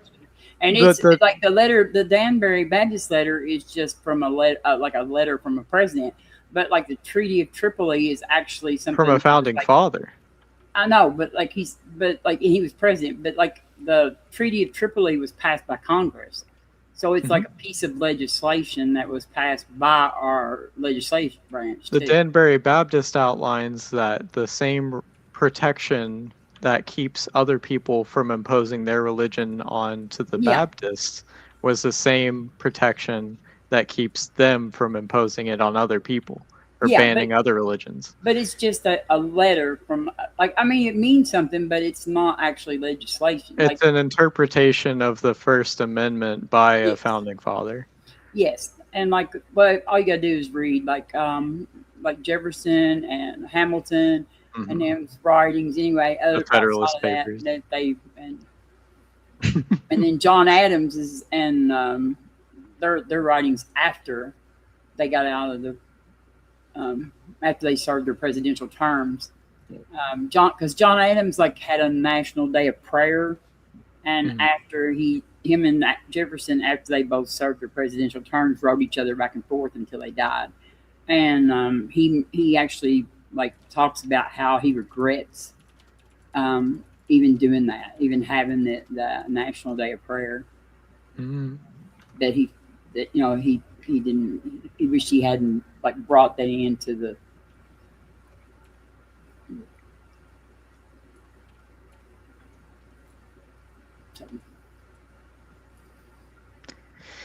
Yeah. People who say that they want to ban certain religions but not others, or they just don't. They're just ignorant. They just don't know. Like they, the very that's why I told him was like the very thing that has made this country like it's one of the best things that has happened, because we've had such a I just can't even imagine what the violence in this country would have been like if we hadn't had this separation. Oh, yeah. Like, if we didn't have any kind of secular morals being imposed or any Enlightenment values or anything, yeah, it would have been way worse. We would have been stuck. But it's but just like making the religious people not be able to fight over who's going to be in charge. You know, like this is what I like right now while they're erasing all this, and all the Protestants and the Catholics are all chummy together. For now. Yeah, for now. But once it gets to where that they actually are in power, they're not gonna like sharing that power. No. And yeah. Dave, I ain't giving you shit. Well, it's just an enactment of the paradox of tolerance. Like that. Yes, That's Rembrandt. They how it'll continue just to play out. You know, like their values are aligned for marching towards this theocratic state. But once they have that, there's going to be infighting as to like yes, which flavor of Christianity is the true one. Mm-hmm. yes, exactly. And it's going to be prosperity gospel because that's what Paula White is. Well, I'm gonna guess that the evangelicals probably have more guns. You know, was it? It was like, what was the saying? Liberals have guns like Republicans have abortions. They just don't talk about it. I always say that Oh, we that's have it. we have Oh. guns. We just don't masturbate in public with ours. All right. I think that's probably closer to the truth. What's up, Tabo? Hey, Sabo. Hello. Hey. Hi, everybody. How's it going? Oh, I was talking about you just a while ago. Was your ears burning? I came in on you saying a word that. What were we saying?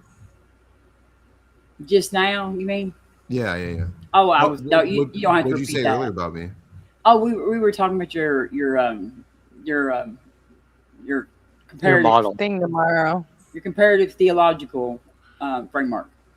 Oh yeah, that should be a really interesting discussion. I'm unfortunately not going to be a part of it just because I didn't find out about it until like Skeptic Philosophy messaged me about it a couple of days ago.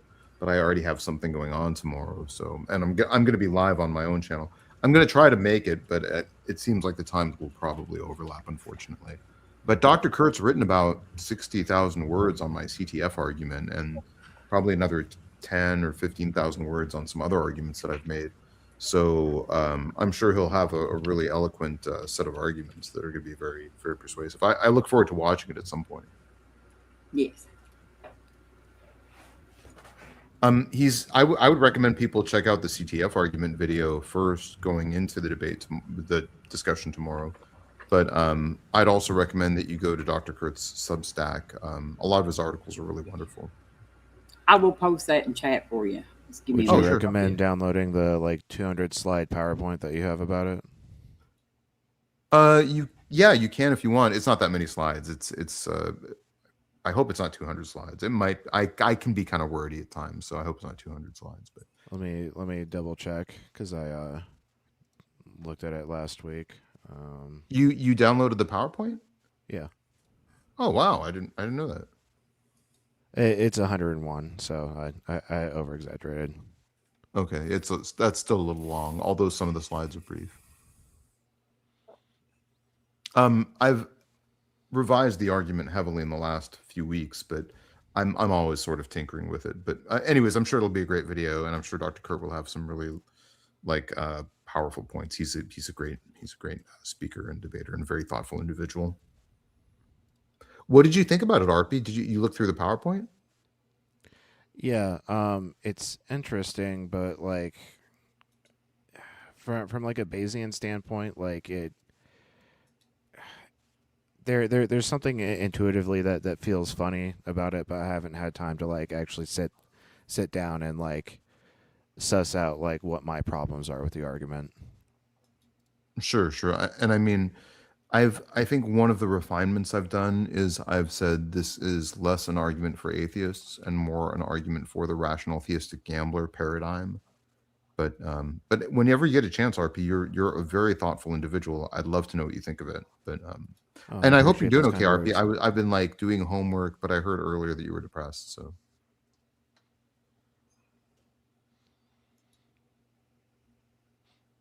Yeah, good Are, stuff. are you all right? Huh? Oh, Can you hear you me? said earlier that you were depressed or something. Oh, not No, he depressed. said he was having an existential crisis.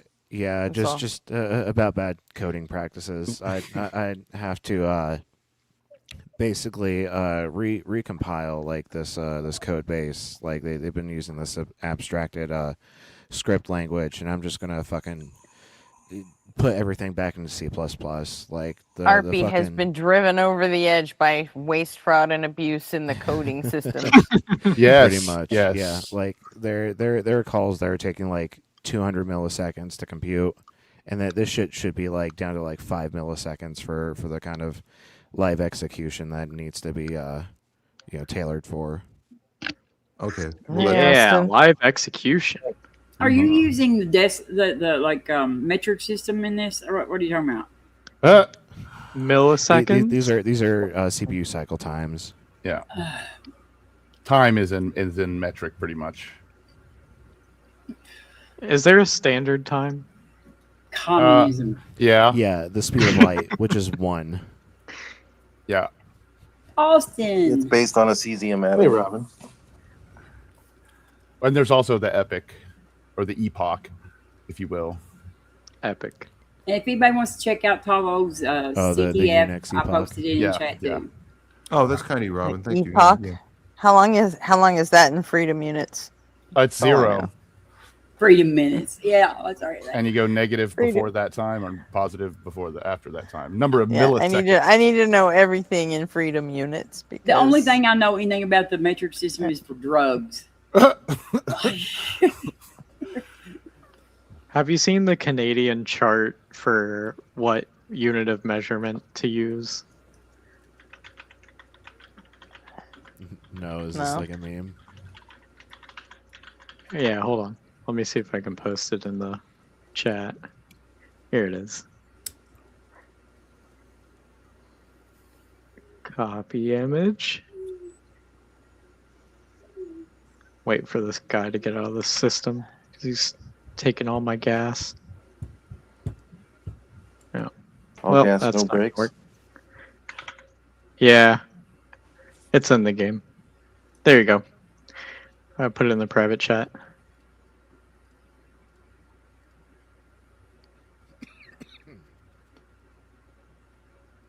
If we zoom in here a little bit, we can see that for speed, you use the metric system. But for distance, you have to see if it's your height. And if it is, then you use imperial. But if it's not, then you see if it's a long distance. And if it is, then you use the metric. If it's not, then is it related to work? The stupid it just Reddit goes on and format. on. Let me Yeah. here. I'm just gonna save it and then throw it in. Is this real or a joke? This is real. Oh my god, this is insane. I mean, it's not. That's not. I mean, as a Canadian, it's. I find it very funny, but it's not like that's not real. Like, Here we go. like this Now you can isn't like see it's a joke. It's not. Okay. Yeah, Right. Okay. Yeah, this isn't like something we teach kids in school when they're like doing unit conversion. no, this is Okay. a meme. This is just something that you pick up over time. Yeah, you pick it up. Yeah, exactly. It's like Oh, You can tell It's it's real in Canadian that because sense. drugs is not on it.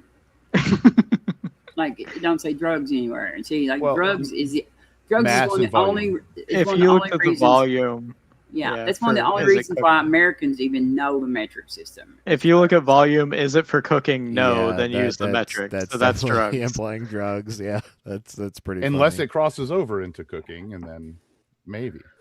Then you use cups and spoons. Yep. So if you're making crack, then yeah, you use you use cups and spoons. Open in the pot. But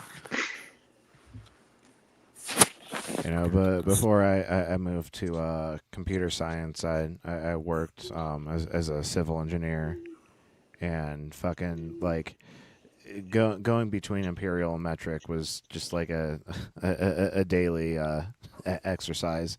See, you almost never use imperial force fucking slugs like that.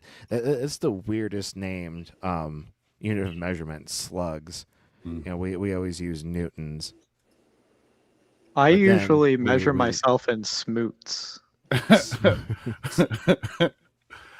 Smooth. You use newtons when it's really discrete stuff, right?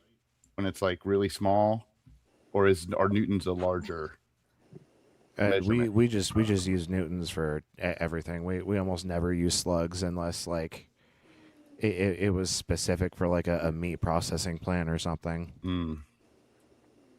Yeah, that's a totally different domain than anything I've ever worked in. 100 meganewtons. We use Newton. Jesus for Christ.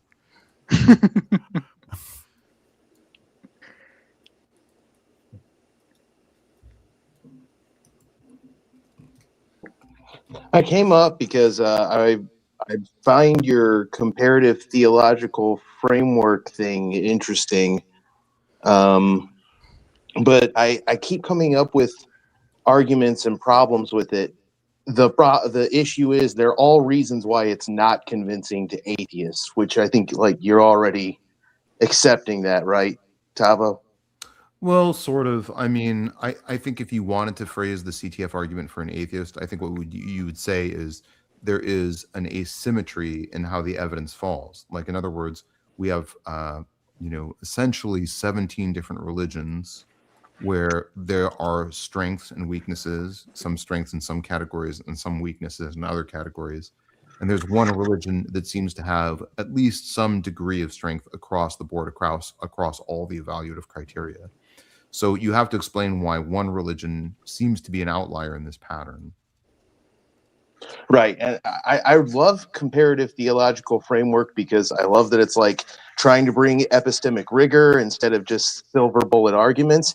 But at the same time, as an atheist, to me, it sounds like I could take your criteria, your list of parameters by which you're grading religions, and I could use those exact same scoring metrics on like child fiction books, and by that metric, I would decide that A Fly Went By is more likely than Hey Diddle Diddle, right? But they're still both childhood fiction books. That's interesting because I would argue that like A Fly Went By or Hey Diddle Diddle would both fall quite far on the low end of the spectrum on sort of their intellectual weight, right? Because on the intellectual weight evaluative criteria, what I look at is I look at every theological figure and I say, to what degree were they constructively and directly cited by, modern thinkers in at least the Anglophone tradition, right? And I would say that, none of these other works are directly and constructively cited. Okay, well, Logically speaking, a cow can jump over the moon. Real quick. I could modify the argument and say, okay, I could compare War and Peace and Harry Potter. Man, you are roboting pretty good. Oh, Nobody's shit. roboting. He's fine. It's just your connection. I didn't hear him roboting. I didn't either. I can hear you okay, Austin. You heard what? Like, I could modify it to say, let's compare War and Peace and Harry Potter instead of A Fly Went By. Everybody's a robot. Yeah. That means it's you, Ryan. Yeah, I think it's you. What? I can't hear anybody. Drop. Let me help you. Drop. Let me help you. Grayson said, "Let me help you." Yeah. Pick a boot in the ass. Yeah, I mean, I think that's. I mean, I'm happy to answer that question, but well, go ahead, Robin. No, I was just gonna say like green eggs and ham though. Like Austin, I think you should have said green eggs and ham because War and Peace is not a childhood book. Actually. Well, no, right? Yeah. No, I'm talking. He brought up intellectual weight, so I tried to increase the intellectual weight of the pieces of fiction being compared. Well, you did. Green eggs and ham is far more intellectual than yeah. Okay. Sorry. How would you calculate attestation lag? Yeah, I have no idea. Yeah, well, I mean, I think some of the criteria, like, so personally, I think it's flawed to conflate theological works with fictional works. I mean, I just think there's sort of different categories and different genres, but people will debate that like a lot. So I understand the argument. I personally think that they are different enough. Now, there was a study that was done recently that tried to computationally use objective criteria to look at least the Gospel of Mark and say, is this fiction or isn't it? And they came up with the analysis that it's not Hellenistic fiction. In other words, it's the same genre as the relevant Torah resources when you do the objective analysis. That doesn't necessarily mean that it's true. I just think calling it fiction puts it in a different category. But I would call it historical fiction, which makes it even more complicated because we could apply the comparative framework to historical fictions of other varieties and genres too, right? And we would get a similar hierarchy, but again, it's the category error of using this comparative framework that has this major presumption in it that one of these is the right one. Does that make sense? Like, it does make sense. I would say the goal is to use an evaluative criteria that can be operationalized across 18 different religions, which is somewhat challenging. But I take all 18 religions' corpuses as being written from at least the intentional standpoint of being earnest. That doesn't mean that they were written by people who are being earnest or that they were written without intentional fictionalization. But I think it's at least a sort of a baseline assumption. You could criticize CTF and say, you have not shown that all of these works are equivalently historical versus fictional. Like, you could say that and say that, but then I guess you're again putting an argument in front of CTF that is not meant to be load bearing on. In other words, I think a better way to handle that might be, like, if you could operationalize an evaluative criteria that would say, to what degree is the theological canon of each religion written to reflect actual events versus fictional events, I think that would be a really good criteria. And I wouldn't be opposed to trying to operationalize that. I did try to look at something like that, and a lot of the criteria were like really difficult to operationalize. Let me give you like my favorite criteria that didn't make the cut of CTF, which is internal consistency of each theological canon, right? It was actually an atheist who suggested you should use this. And I actually really did earnestly try to use like that criteria, like how internally consistent is each canon, right? It gets really, really hard to do that and hard to operationalize it.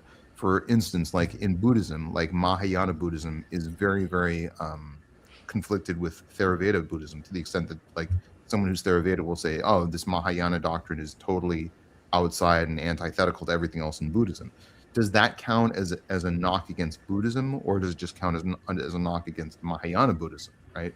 So, and if somebody says, here's an apologetical resolution of this apparent inconsistency in the canon or this apparent internal tension, does that count as a resolution, or is it only a resolution if it's a convincing one? So there's I think the criteria that you're hinting at might be a good one to include in later iterations, and that's one of the things I'm working on. And I'm still trying to operationalize the criteria of looking at internal consistency within a theological canon. But yeah, there's a lot of things that I like about your approach, like the fact that you're still working on it. I like that a lot too, for sure. Yeah, and I could be disproven. I think somebody could come along and say, and there's another really huge gap in well, it's interesting. Dr. Kurt he came on my stream once. We talked a lot about CTF, and he gave it a C-. So I think that's actually a pretty generous grade from an atheist to an apologetical argument. So I wonder if his assessment will change tomorrow. I wonder if he'll give the same grade, and I'm kind of curious about that. But I think a C- is, I'm like, okay, it passed, and that's, I mean, it doesn't mean I don't need to keep working on it, but I thought that was a very generous grade. And a few other atheists came on, and yeah, Dr. Kurt's good. Yeah, he's quite good. Yeah. He's a great debater. Yeah, he is. Yeah. I like Kurt. The only thing is, like, the only thing I had trouble, like, there was a few things, like, we know for a fact that Christianity has had a real bad habit of destroying other religions, like literature and like artifacts and things like that. Yeah, that's an aspect I hadn't considered, Robin. Yeah, sorry, go ahead. So that to me that like they have, like, they have made a history, of actively, like even with the different texts that were in Christianity, that like where they ruled some of them out for the Bible and put some of them in, and then like the the the Dead Sea Scrolls and things that we found out there that we, there's good reason to think that there was a reason why some like priests or whatever hid those things, like to keep them from being destroyed. Because like the Christian doctrines that were not like in the mainstream were actively being like erratic. They were wiping out the evidence of those other schools of thought. I don't want to go too far out of my comfort zone, but I want to say that like you're talking about like the apocryphal works, like the Nag Hammadi Codex, rather than the Dead Sea Scrolls. Well, I was thinking that there was one reason why though that they thought maybe that the Dead Sea Scrolls might have been like stuck out there too, but like I don't think the Dead Sea Scrolls. Bart Ehrman has he has some like videos on this about how they like that there was the different schools of thought within Christianity.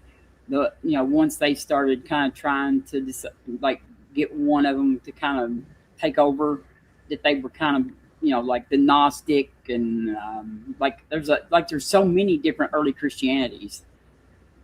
I mean, so the Dead Sea Scrolls predate Christianity, right? So I don't by I think a couple of centuries. Maybe it was not the Dead Sea Scrolls then. Maybe. Yeah, but I understand what you're saying. Like like Marcion had like a canon that he created, and the Christians didn't like that canon. And there's like Arianism and and then the apocryphal Gospels, and I don't know that Christianity is destroying artifacts from other theologies is a big factor that would play into CTF, right? Because I don't think Christians destroyed any Jewish works. There's like I think your argument would work well against like the Uthmanic Codex of like Islam. I don't know that that there's as much scholarship around Christians destroying codices from other religions. Well, building on what Robin's talking about there, how does dead religions play into CTF? Because you said you compared like 17 religions, right? I assume those are active religions that people still worship, but isn't it possible that there is one true God, as theism whatever proclaims, and that God is the God of a religion that nobody practices anymore, or that nobody's ever practiced? It's a God of a religion that doesn't even exist yet. Yeah, that's certainly possible. So the premise of the rational theistic gambler, which is the starting point of the CTF argument, and I don't want to monopolize the conversation, but I'm happy to answer that question.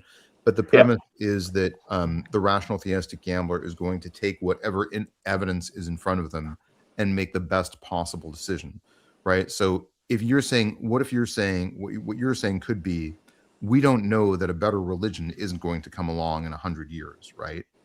And or that one didn't already exist, or that one didn't already exist. Its adherents were destroyed and it's been erased, and we just don't even know about it. We don't even know about it. Yeah. Isn't this like Pascal's wager, kind of in a way? Yeah. Well, Pascal's wager is sort of like you should choose to follow God because like the punishment of going to hell is so extreme that. Yeah, I know, but I mean, this is like a. They're both centered around a search for the one true God and what happens if you choose the wrong God. Yeah, which is an argument against Pascal's wager, right? Right. Because Pascal's wager kind of assumes that it's a binary choice. You don't know which God you're choosing. By the way, I love Blaise Pascal. I think he was a brilliant individual. Pascal's wager was never something that he published. It was like sort of a back of the envelope note that he wrote that he was like. It was sold into his jacket, right? Wasn't it sold into his coat? His coat, like they found it. I don't know about that, but I know it was like sort of it was essentially like some notes that he was writing that he was. They found it. They found it sewed into his suit, like his coat, like the hem of his coat. Oh, interesting. I mean, the guy has a scientific unit named after him. You can't get much more important to the process than that. Yeah. I mean, Thomas Crapper was a pretty influential man. Yeah, for sure. Absolutely. He invented the toilet, is that right? Yep. I think that's the punchline or something, yeah. Yep. I mean, again, the bottom line is, yes, it could be that the perfect religion has not yet been invented. That's another possibility. But the whole point of Or what if it was the Druids? Yeah, or what if it disappeared? You know? Yeah, but the whole point is, taking the argument, the analysis in front of you, and making the best decision making that you can. There's nothing in, like, since I wrote CTF I think had 16 religions, and I think now I've expanded it to 18. So there wouldn't be any reason why you couldn't run some other ancient religion. Like, I could run paganism, right, through the CTF argument. I didn't do that, but there's not a reason why you couldn't add other religions to it. So I think being in the past isn't an exclusion criteria necessarily, but I think being in the future just emphasizes the starting premise of the rational theistic gambler, which is we just make the best decision we can with the evidence that we have in front of us. So we could always posit there will be a truer, more valid religion in the future. Truer. Oh, is it more true? Sorry. I know.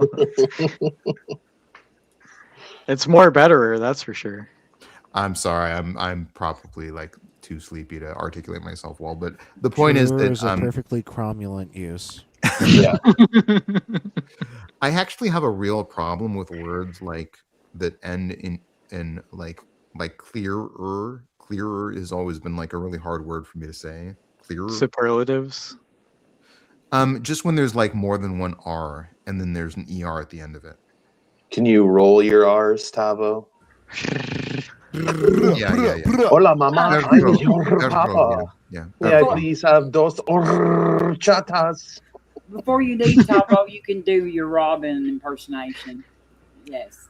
Well, I would hate to do my Robin impersonation at such a late time in the evening because yeah. Can you do your Tavo impersonation is the question, Robin. I know you got I'm not one. very good with impersonations. No, I'm not. Well, if we take a look at the historical accuracy of, say, the Gnostic texts, and then we compare them to the Quran, then we can come up with a method that we can find out how to determine which one is more truer than the other. I posted Mark Ehrman's Lost Christianities video in chat too, because he goes through a lot of how the the Christianity that won out kind of removed some of the they did their best to wipe out the text or stuff. Yeah. Well, if you're in the chat tomorrow, Robin, if you're watching the debate, I would recommend highly that you ask Dr. Kurt to do his impersonation of William Lane Craig and his impersonation of Gary Habermas. They're really on point. Yeah, they're really great. I'll be on panel probably before it's over with, so I'll make him do it. I'll twist his arm. Yeah, I like the axiology of your comparative theological framework, and I want to come up with better arguments against it, because all the arguments I have they feel like nihilistic, it's probably the real answer is probably just a mind fuck, they're all true or none of them are true, right? I'm working on it for you, Tapo. I mean, thank you for talking to me about it. I just appreciate that you all are putting really serious thought into this. If my argument can be a source of interesting discussion for people, it's my most popular video. I think it's got almost. I like that it's curious. It has curiosity. Yes, there's skepticism to it. You're thinking. It definitely doesn't seem anti-scientific, which that makes it immediately better than all apologetics that are anti-scientific, in my opinion. The C- is well justified, my friend, for sure. Well, that's kind of you say. I mean, I've gotten in real life a lot of hate from Christians because we are living in a time where there is this sort of religion versus science tension. I don't think that needs to exist, but for instance, I've had Christians tell me that I'm going to hell for believing in evolution and for. Oh yeah. But they should be going to hell for denying reality. I'm standing on here on the hangman's gallows first time. No, there Well- should be no hell anyway. But like, I think that denying reality is the biggest sin, probably that man. Oh yeah, no, yeah. I think evolution denial is ironically a heretical ministry. Yeah, denying reality is a true sin of humanity. Like, Yeah, especially if you claim to worship a deity of truth. holding the rest of us back. I mean, Trying to drag us back to like a day in the dark ages or something with, you know what I mean? Like everything that we've learned it's true, and everything that we've learned is helpful and beneficial. It's gave us vaccines, and it's gave us like advances in modern medicine that would never be possible without knowing about evolution. And to think that we can just pretend like it's not real and just go back and live like we did before is crazy. Yeah, I mean, I agree, but like Augustine of Hippo was like, he made the point emphatically that that theology should stop where at the perimeter of where scientific knowledge is, right? So your theology should always be deferential to what the science is showing you is really happening. And I would agree with that. Amen, brother. You trying to push that C- up to a C+? Fucking A. No, you're getting a better grade already with us. Like I've been accused of brown nosing to Robin before, but no. Like younger creationism. You know what I mean? Like not only these people want to remain ignorant about the natural world, they want to make sure that their children remain ignorant about the natural world. And that just really makes me so mad because they don't have a right to do that, I don't think. I think that I grew up in a young earth creationist framework. I was 50 years old before I learned evolution was true. And I feel like I was cheated. You were deliberately and tragically misled by people you should have been able to trust. Well, I mean, my mom, so were they. My mom is not directly, intentionally lying to me about it. She didn't know any better either. But like, I think that there are people who actually do know better and still lie to their kids about it. Oh, our people. Sorry. I probably RP knows better. Right. Come on, RP. I probably got to conk out and do some other homework before I go to bed soon. But really nice to chat with you. Thank you all for the kind words, and have a great time listening to Dr. Kurt tomorrow. And thanks for the good questions. It's the perfect time for you to dip out, Tavo, because I was just about to ask you about circumcision. So let's avoid that. Thanks, Tavo. Yeah, thank you. See you all. Good to see you, man. Yeah, good to see you, bro. Likewise. Bye, Tavo. All right, Yep. bye. Night. Yep. Yeah, Austin, you certainly snipped that short. Yeah. I don't think owls have to be circumcised. No. Well, I don't they think anybody needs to be circumcised. No, they don't. Mom, I was just making a joke, Bizzle. I wouldn't. I know. Some people do need to be circumcised if they have a deformation in their phimotic ring, but that's about the only situation. Yeah, there are and it needs to be managed if it can't come back or whatever. Yeah, if it won't get out of the way. What if it keeps growing back? Sell it. Somebody will buy it. Yeah, like they buy that shit for like tiger penis and stuff, powdered tiger penis. So it's true. I could make a lot of money. Yep. That is true, Rembrandt. But like, it's in a way it's true. It's a truism. It's more an arrogance than like a wrongdoing. Two things can be true at once. Yeah. But only two. That's it. That's the limit. That's the limit.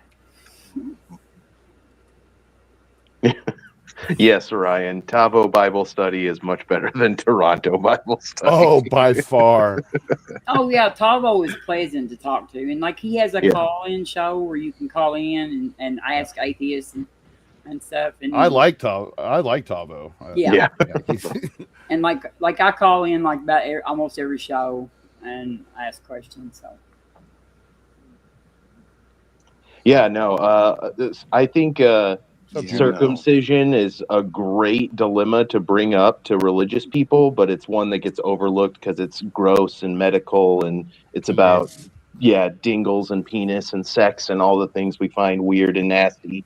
But I think when you actually start thinking about it, why in the hell did God make a perfect universe and then decide he left human males' dangly bits just a little bit too long? That's a really weird thing to think He's about. like, oh my God, silly me. Bit too much on there. Yeah. It's like God made a mistake and now you have to painfully fix it. You know, it's like when you like a plastic mold, like at a plant, and you gotta sometimes cut the It's called flash. You got to cut the flash. Yeah, the flash. Quality control. Skip that part. The only real answer to your question, Austin, is of course it's a fallen world. Oh, right. Yes. True. Yes. So Adam didn't have a foreskin? I don't know. I mean, apparently he did until he took a bite of that fucking fruit. Oh, that's where the extra skin was taken from. Yeah, he didn't need it. Yep. He didn't need it. Yeah, because he didn't have the extra foreskin. It all makes sense. We don't know if he had a foreskin or a belly button. Did he have a belly button? Yes, RP. Yes. I finally understand, and I'm a believer again. No. Perfect. That's what we try to do here.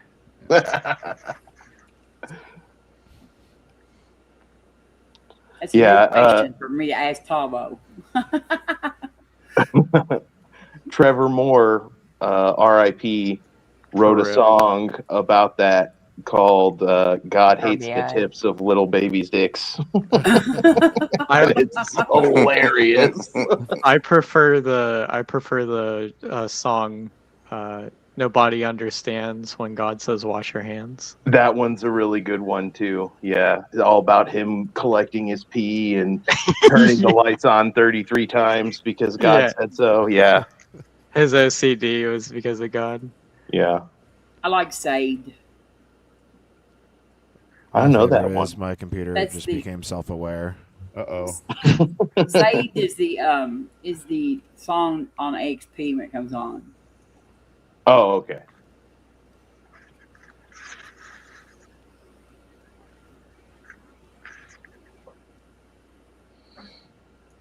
Yeah, I just wanted to talk to Tavo a little bit because his idea is novel and I find it interesting, but I just haven't learned enough about it yet to make any really good deep critiques. But I do have some surface level critiques, I think. He does kind of he's admitted in the past when we talked about it. Well, I say admitted. He's kind of that has a connotation, right? I won't say admitted. He's said that he understands that it doesn't seem like a very convincing argument to atheists, and he's kind of agreed with some of the reasons I've said why. And it does depend on the rational theistic gambler thing he was talking about, which is basically just presuming theism with the first step. That's where Kurt's coming from too. Tomorrow he's going to play it as the rational theistic gambler. But it's smart. I'll give him that for sure. It's well thought out. It's not some bong rip theology like a lot of the theology out there. Yeah. Is Hizzle a fish in a rowboat? Yes. Hizzle is a fish in a rowboat.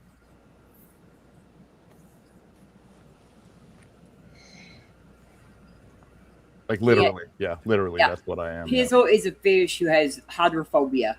Mm-hmm. I just can't swim. Yeah, I can't swim.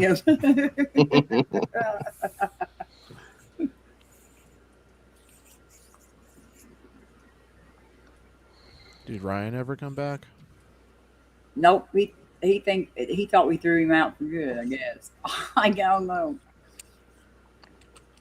All I had to do was roll back the YouTube stream and see what happened, and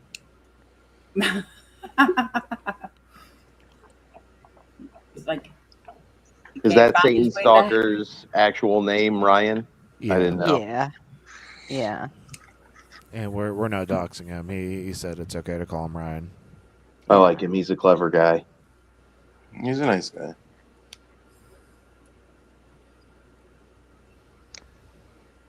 Yeah, rational theist gambler.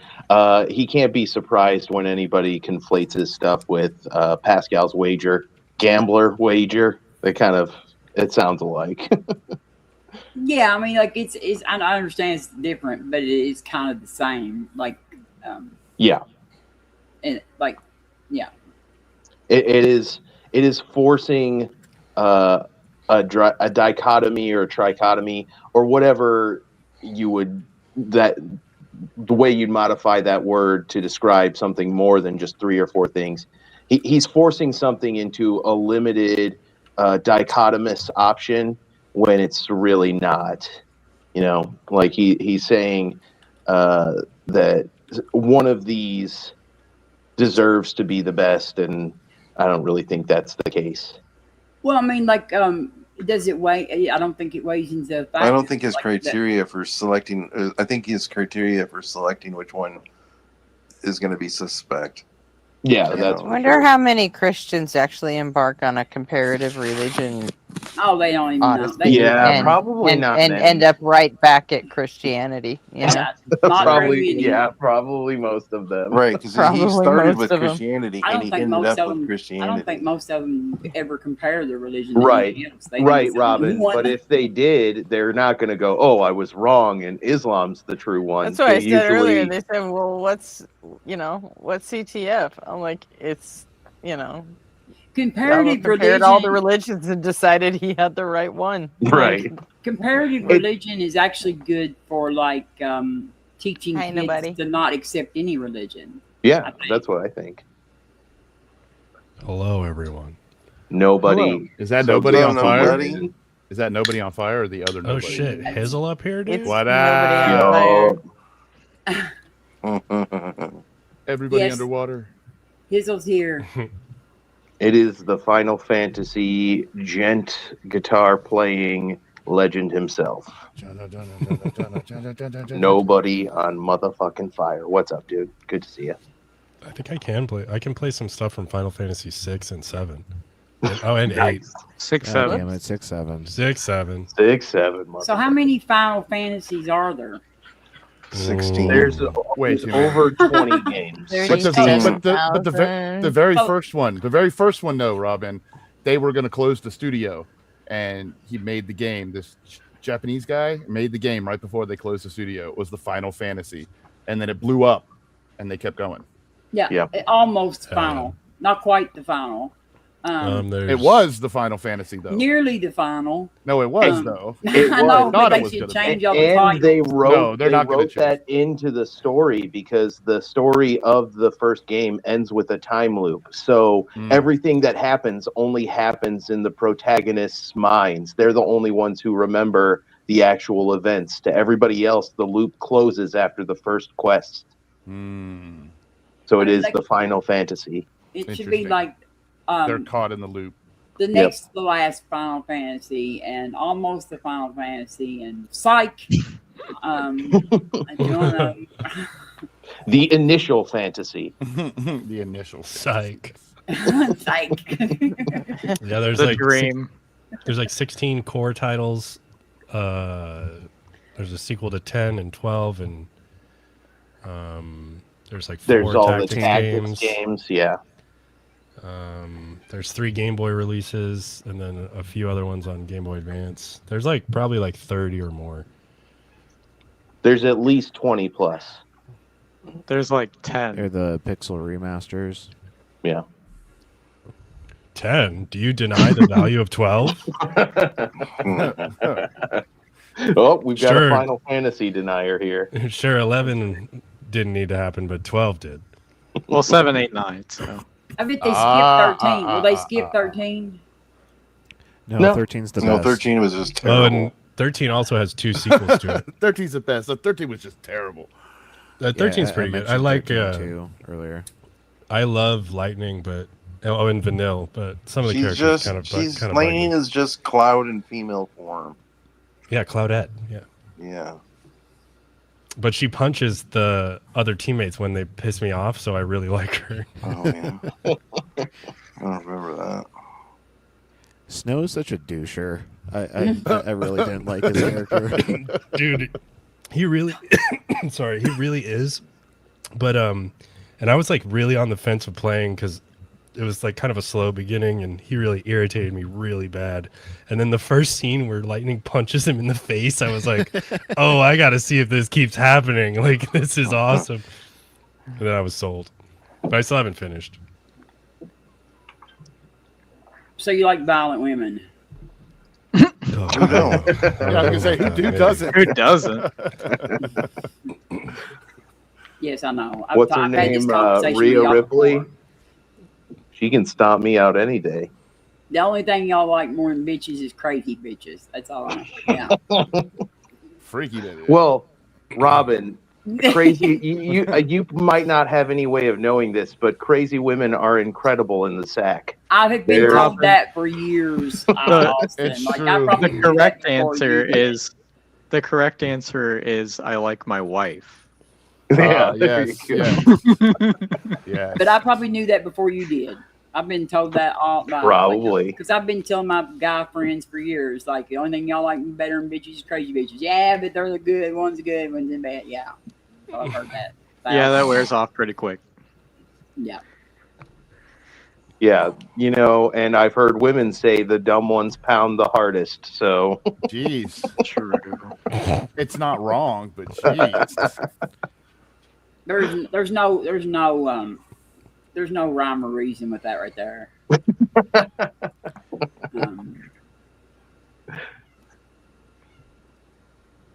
a crapshoot with guys. fair My enough. pickers, Have I like if I pick nothing one, to you say can almost about guarantee any it's of this. broke. It's broken. Like my picker's been broke for a while.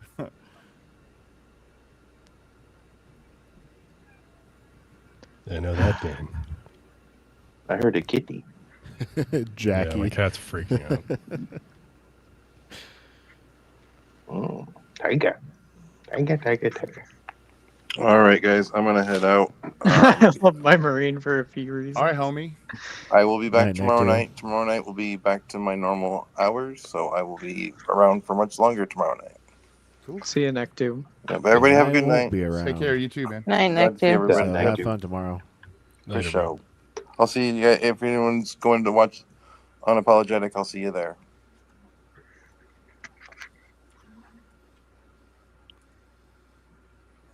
Do we have a I don't tiny? make it. Do we have UG in chat? UG. Did you Yep. G in chat? There he is. Who is Scout? No idea. Scout. UG has a scout in his vicinity. Word.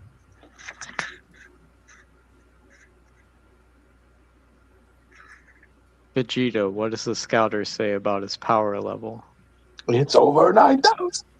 Rembrandt said, "I follow the Marley date school of relationship. Never become involved with a woman crazier than you are." No, Scout is a dog. It looks like. Oh, Kakarot. Yeah, it's his dog's name. Do you know what this means? We can grow Radixes. Yeah, in the original manga, it was only over 8,000. One assumes.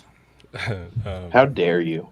My favorite scene of all of Dragon Ball is Vegeta's speech when he's Majin Vegeta, and he's like, what did he say? He's like, I was the ultimate warrior, uninhibited by foolish emotion. It's such an excellent line. Vegeta's like top 2, top 3.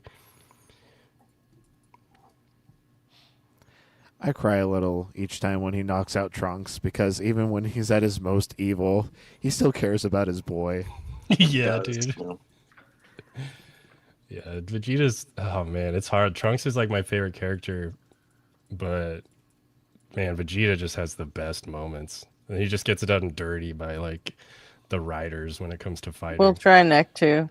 but we did last night and it Krillin didn't work. exists. So If you think about it, True. nobody. Krillin Pone Counter. Yamcha.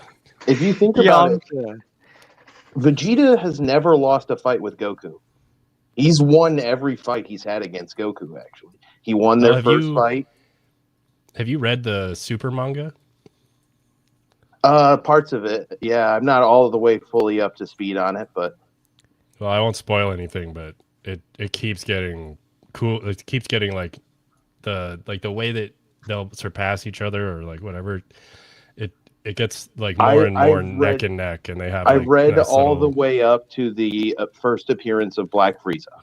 That was the last one I read. Oh, that was. And that was after Granola. Oh, that's after Granola. Yeah, Yeah, I read all right of at it. the end I of forgot that Granola. was. And then is Moro after Granola? No, Moro comes before Granola. Oh, that's right. That's the first time Vegeta goes to Yardrat and starts learning their abilities and peculiar techniques. Oh, like instant transmission. Yeah. Yeah. Yeah. I read that once. I read Berserk like 4 times though. Berserk is one of the most amazing mangas ever made. And you have to take it a little bit at a time or it will destroy your soul. And there's a YouTube account that chronicles this very thing happening to an old grandpa who got into manga, and somebody recommended Berserk to this blessed old man. And he gets to, the Golden Sun arc, the Eclipse arc rather, and sees what happens. And I'll never forget the video he made after reading that. Yeah, he's like tearing up, and he's like, Griffith, Yes. how could you? Yes. He calls him a purveyor. He's like, Griffith, you rat. Oh, man. And the internet was just like losing it for this old grandpa. They were like, what are you doing? You don't know the suffering that awaits you. And like you could tell, like he really loved Griffith, and I had the same experience. I thought Griffith was so cool at first, but also like I always vaguely kind of sensed that he would betray everybody.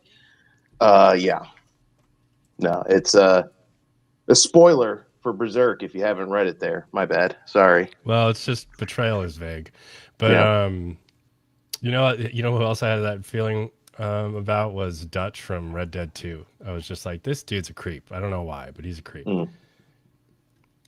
I never played Red Dead, so I can't relate to that. But Griffith is like a textbook narcissist. Mm-hmm.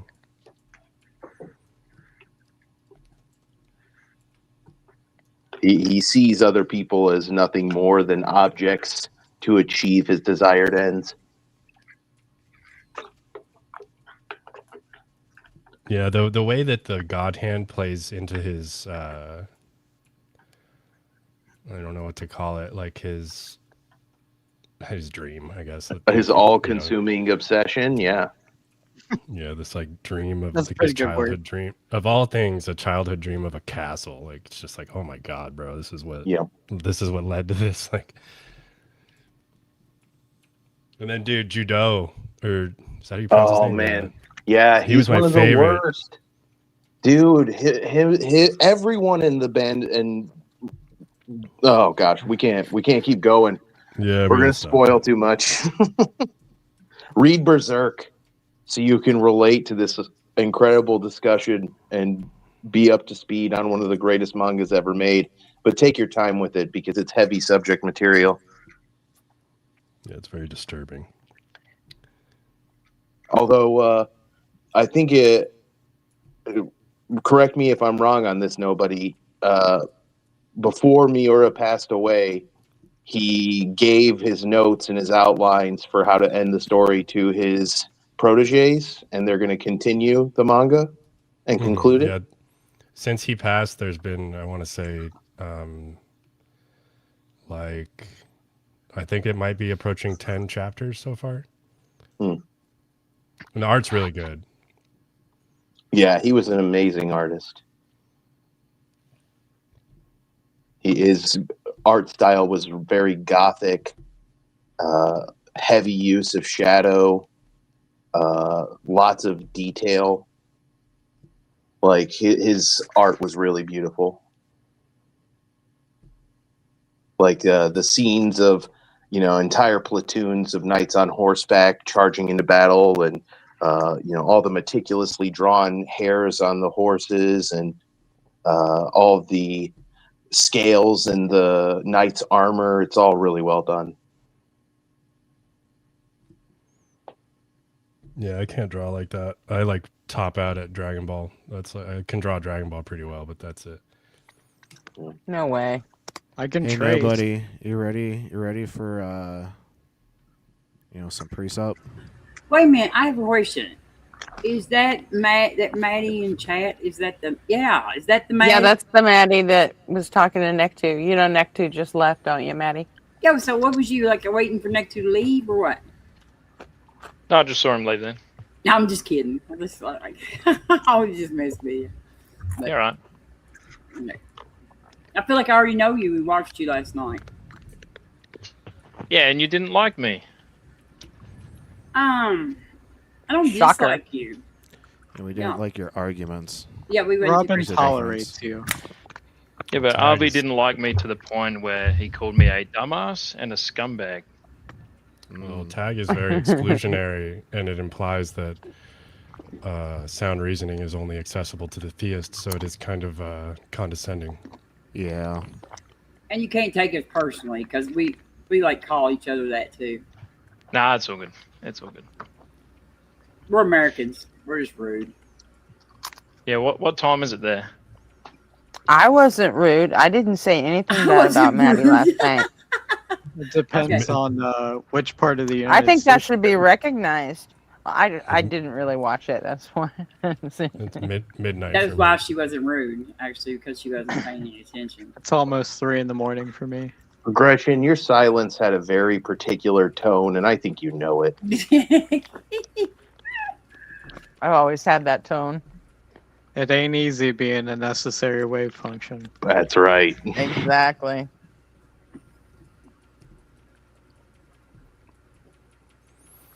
All right, so what you want to talk about? I mean, is it like some form of tag? Talk about it, talk about it, talk about it, talk about it. Talk about what?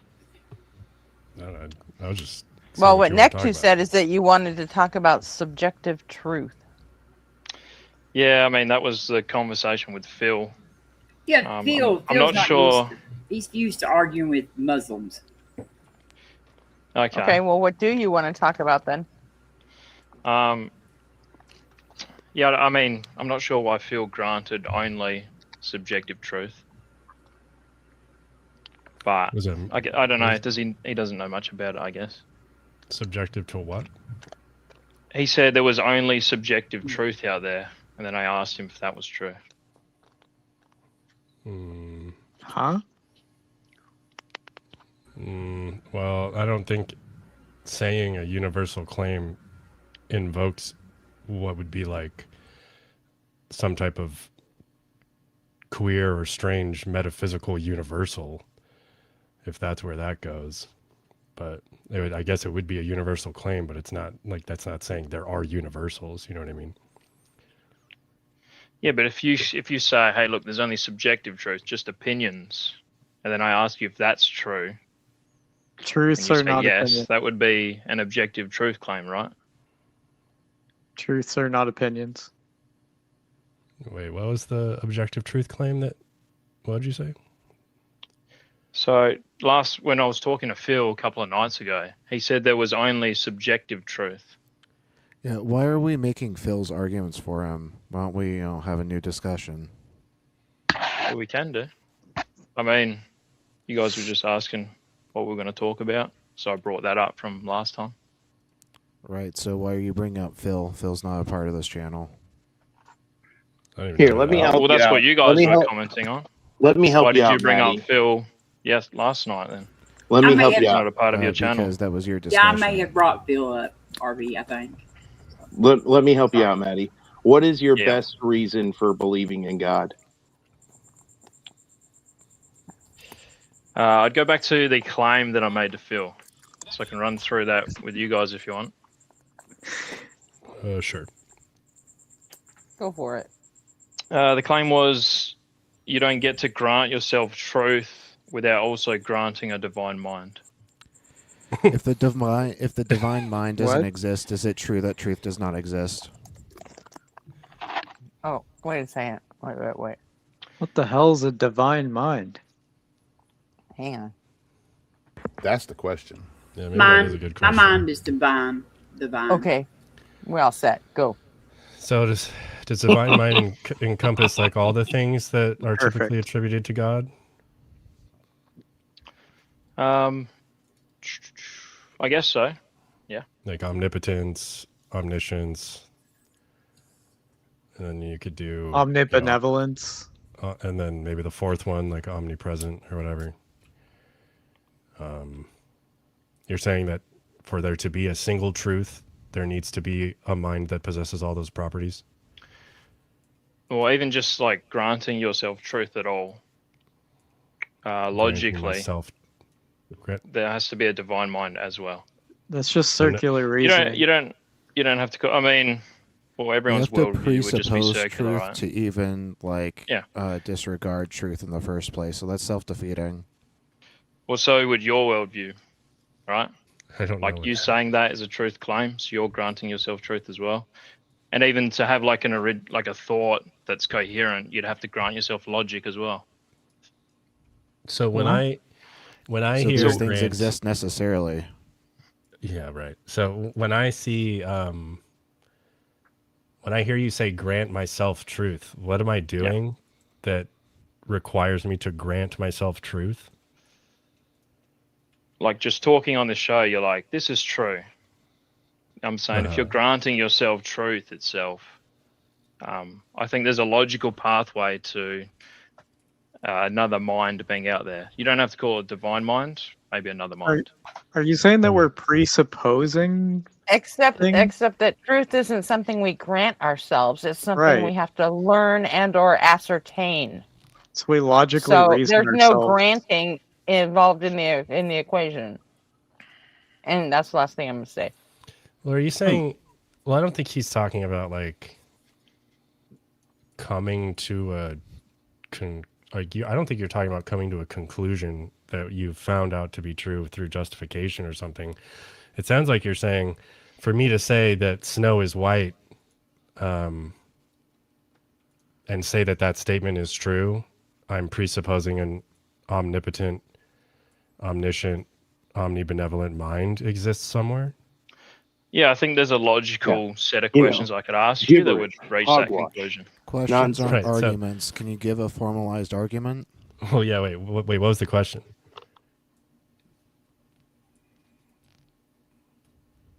Maddie? Sorry, I was interrupted. What was that one? Well, RP told you questions aren't arguments, so that tells me that you asked a question. What was the question? Well, I made the claim first. Right. Well, we're going to need an argument for that, but if you were going to ask a question after that, I got to know what the question is to, decide if it's like pertinent or germane. Yeah, it would be a series of questions. You don't have to answer them if you don't want. Mm-hmm. And the questions, force us into a situation where the answers are the propositions you're trying to prove? Sure. Okay. So it's just being disingenuous? Well, yeah, but you're like, hey, look, this line of questioning doesn't make any logical sense. Here's why. Right? No, that's different than just like presupposing the answer in the question. Like saying how was the universe created then? Like that supposes that the universe was created, right? We haven't established that. Right, Nobody really knows. Like, when did you stop beating your wife? Like, if there's gonna be something baked into it, then there's this way to evaluate questions, and those can be I wouldn't maybe unsound, but like it's disingenuous. Well, if they presuppose something, then it's going to be like some type of question in validity. And then if it's also irrelevant or not germane to proving the point you're trying to prove, then I don't see the point in the question. So I think the best thing to do would be to present an argument that if there's truth assigned to a, proposition, that being done by the agent entails that there is a universal, with all the omni properties mind existing somewhere in the world. Do you have an argument like that?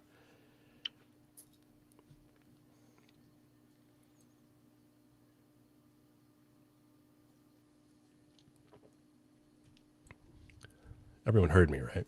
Yeah, I heard you. Okay, maybe he got interrupted again. I don't know. I'm just sitting over here thinking how blindingly ironic it is that pre-suppers like to talk about what atheists have to grant themselves.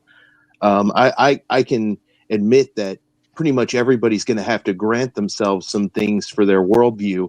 What are the things you have to grant yourself to believe that a fictional entity made up by humans in prehistory, when they couldn't explain where the sun went at night, actually describes something that maps onto reality and not just imagination, dreams, feelings, and stories?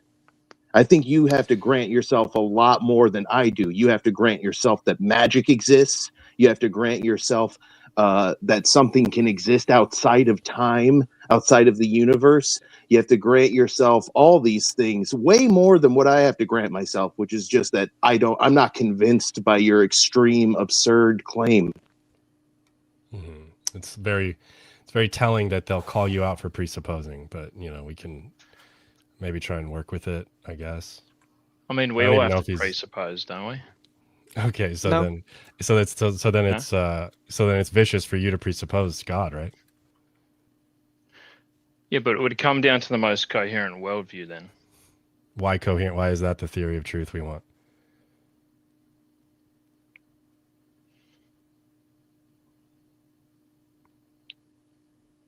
Well, wouldn't you want the most coherent worldview? Why not just say I don't know? Well, what do you guys believe then? Is it That'd just be more boils down to I don't know?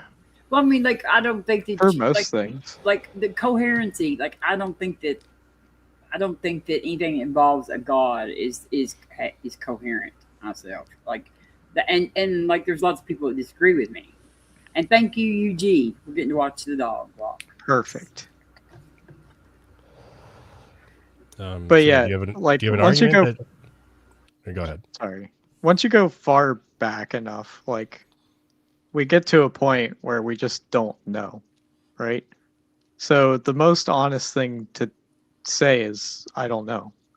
We don't just like presuppose this or that. Like we don't. That's not what at least I do. I don't do that.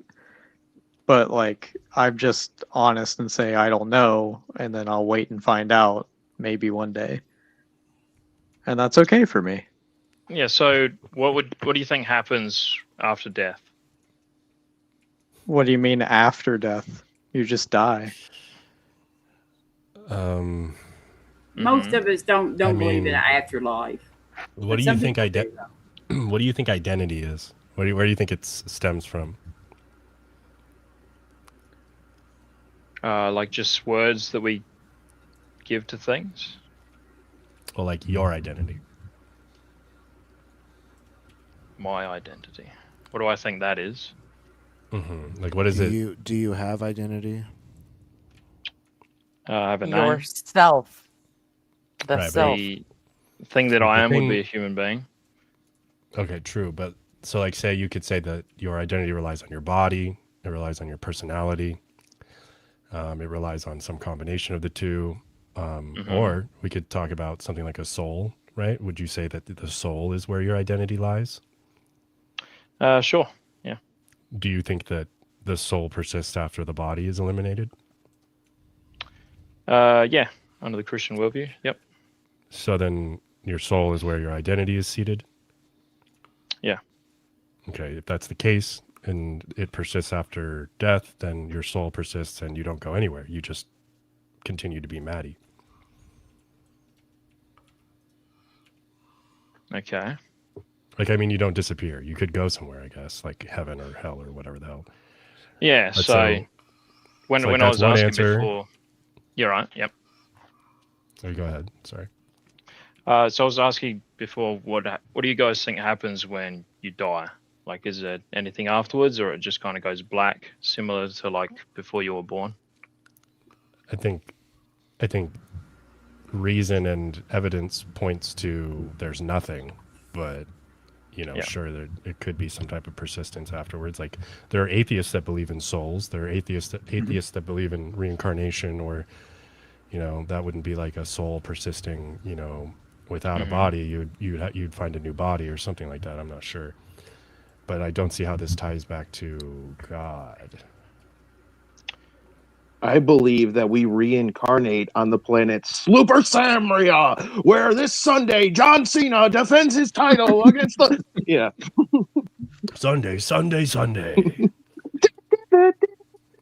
We'll sell you the whole seat, but you'll only need the edge of it. Right. No, I joke. You ain't going nowhere. I got 3 minutes. 3 minutes of playtime. We'll sell you a seat even though your soul isn't spatially extended. I will say that when I deconstructed from Christianity and religion or whatever, it was like overwhelming to finally realize that I wasn't going to see my grandmother again. Like, I remember that was like the saddest thing. Like, knowing that I wasn't going to go to heaven or whatever wasn't near as upsetting. It's just knowing that I was never going to see my grandmother again.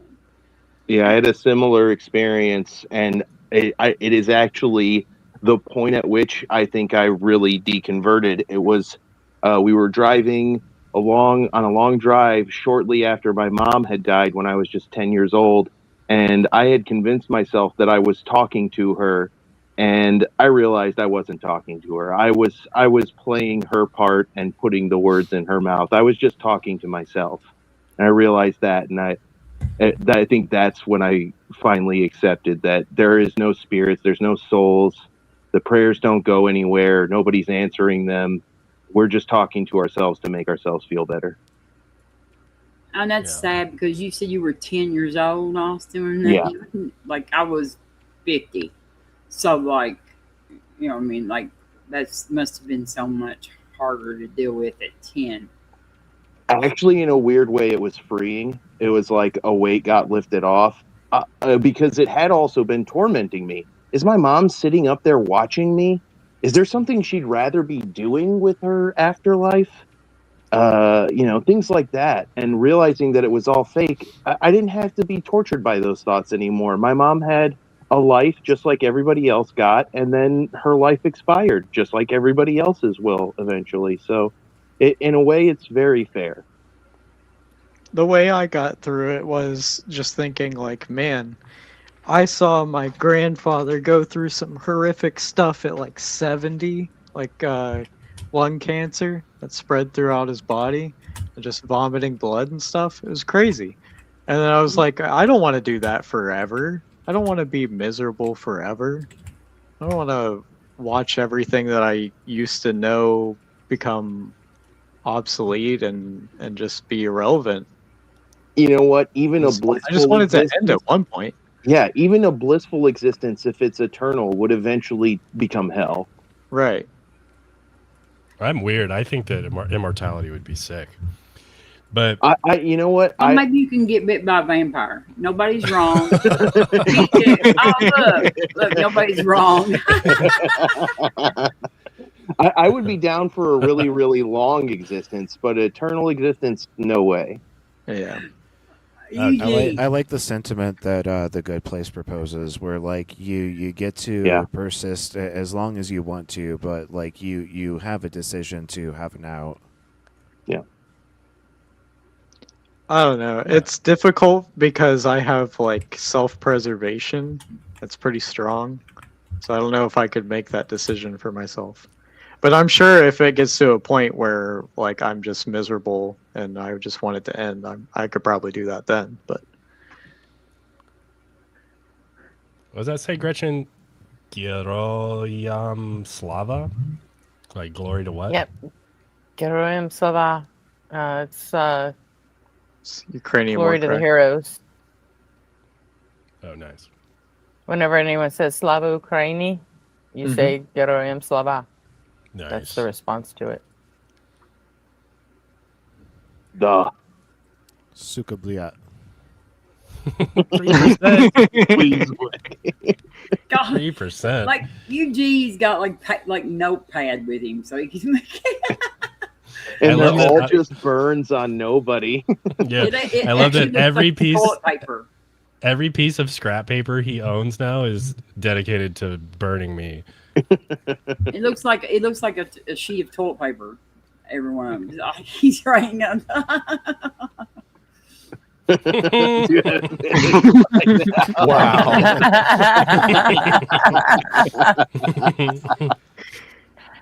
This is why we really love good you, handwriting. Yuji. This is exactly why we love you. It's great handwriting too. Yeah. Plus, the dog is so cool. Scout. The dog's like, "Come on, UG, what are you doing?" That is a Throw it. freaking high Throw the quality doggo right there. I know from having seen some high quality doggos in my day. Oh, nice. Yeah, that's a fine beast. Yeah, My so high Maddie, quality dog goes asleep. Yeah. So Maddie, like like Socrates, or at least Plato's depiction of Socrates, argued that because you could access these forms in the Platonic realm or whatever, that means that your mind, or whatever, was in some way Platonic or something, because it can access these eternal things. It must be eternal or something.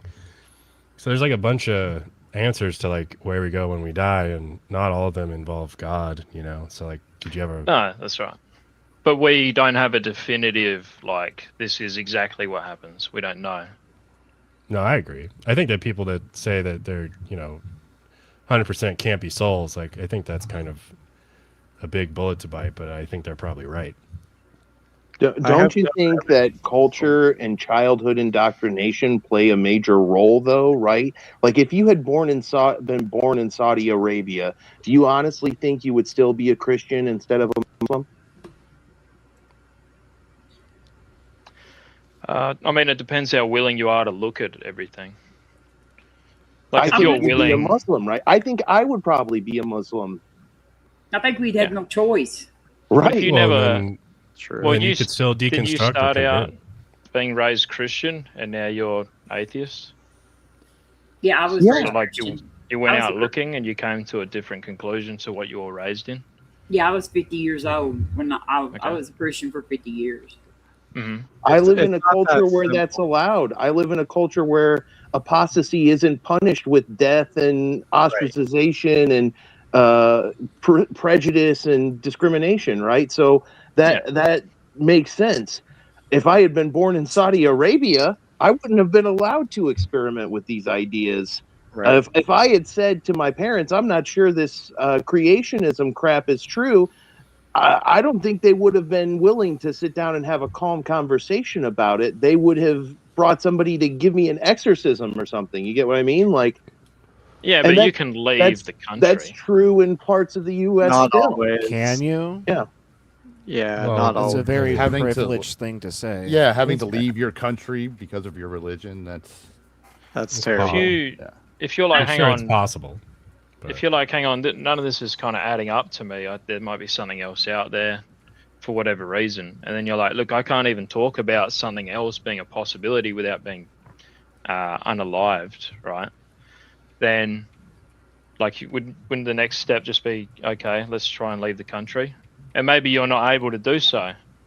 Well, think about it too. If your family has lived in that area for thousands of years, and this is your claim on the earth, and everything that you've ever known has been in this one place. Like, it's not just easy to say, yeah, I've got to leave, right? Like, there's a lot of circumstances, and to some people they just can't do it. Like, it wouldn't be easy, but it would be possible, right? Not in every circumstance. No, like, yeah, sometimes you're forced to stay where you are, but you're not forced to continue thinking that particular way. Yeah, but it's hard not to think that. Like it's like I have a friend who was a pastor in Nigeria who became an atheist. Like, like his life's in danger actually if they find out that he doesn't believe anymore, because that's his job for the state. Like, and so like I think about him a lot about how like hard that must be to get up and like make these like sermons for something you don't believe. Yeah, it'd be difficult, wouldn't it? That, you know, your heart's not really in it. So, well, and like my story is like kind of different, I guess, because well, I'm sure there's many like me, but my whole family is Catholic, and it for some reason it's only me, and I'm the oldest sibling, and then so me and then my brother and my sister, and we're just the only atheists in the entire family. My dad's into like Eastern spirituality, so he probably doesn't like count. But like I, you know, at some points throughout life, like tried to find Thanks for the some type doggo, of, Yuji. tried. Why is this icon an O? Shouldn't it be a U? I guess he wants us to see his O face. So yeah, like I've like given it a try here and there. I've been to church, you know, for other people or in an attempt to like try and take it seriously or whatever. Yeah. But I've never. I guess one would say I've never succeeded in finding some type of merit there. Like when I was really young and in church, I found it really creepy how they would like chant together. And Nothing I've always but the blood of Jesus. One of and I've always us, been one of us. and like me and my siblings, we've always like when people say like you know I'm 39 in a week or so, and so I've seen like a lot of people die and stuff, but like in my family, I guess, you know, old or suicide or whatever, and like whenever I hear someone say something like you know, they're in a better place, like I've always been like incredibly off put by that, and so I don't know, like I've never seen any merit behind it or any value in believing in these things that just seem to be completely unnecessary. Like as I get older and older, like I clearly am like enjoying like talking about philosophy and not so much each religion's book or whatever, but I like talking about the possibility of like gods or like things that are like metaphysically strange. But yeah, I mean, I just don't see it.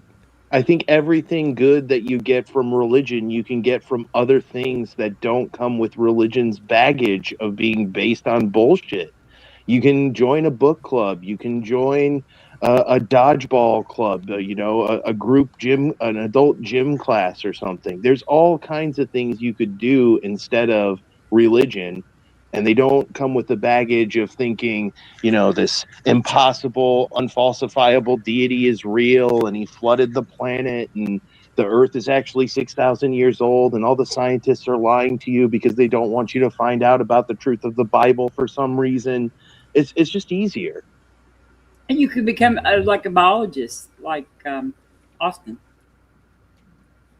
For sure. Yeah, and like so, but that's just something that me and my siblings have always shared is that like when we hear someone say something like, well, they're in a better place now, and you know that they died and maybe they suffered, maybe they were suffering, you know, maybe it is true about someone who has like such a bad existence that they choose to end their own life, you know, if they were justified enough to do it, then maybe it does, you know, but they're not in a better place, they're just not anywhere anymore, and or that's likely the case. And like that's just like always been a really strong connection between me and my siblings. Like when these people, and these are our family members, and like so we're all really close, and we're close with our Catholic family or whatever.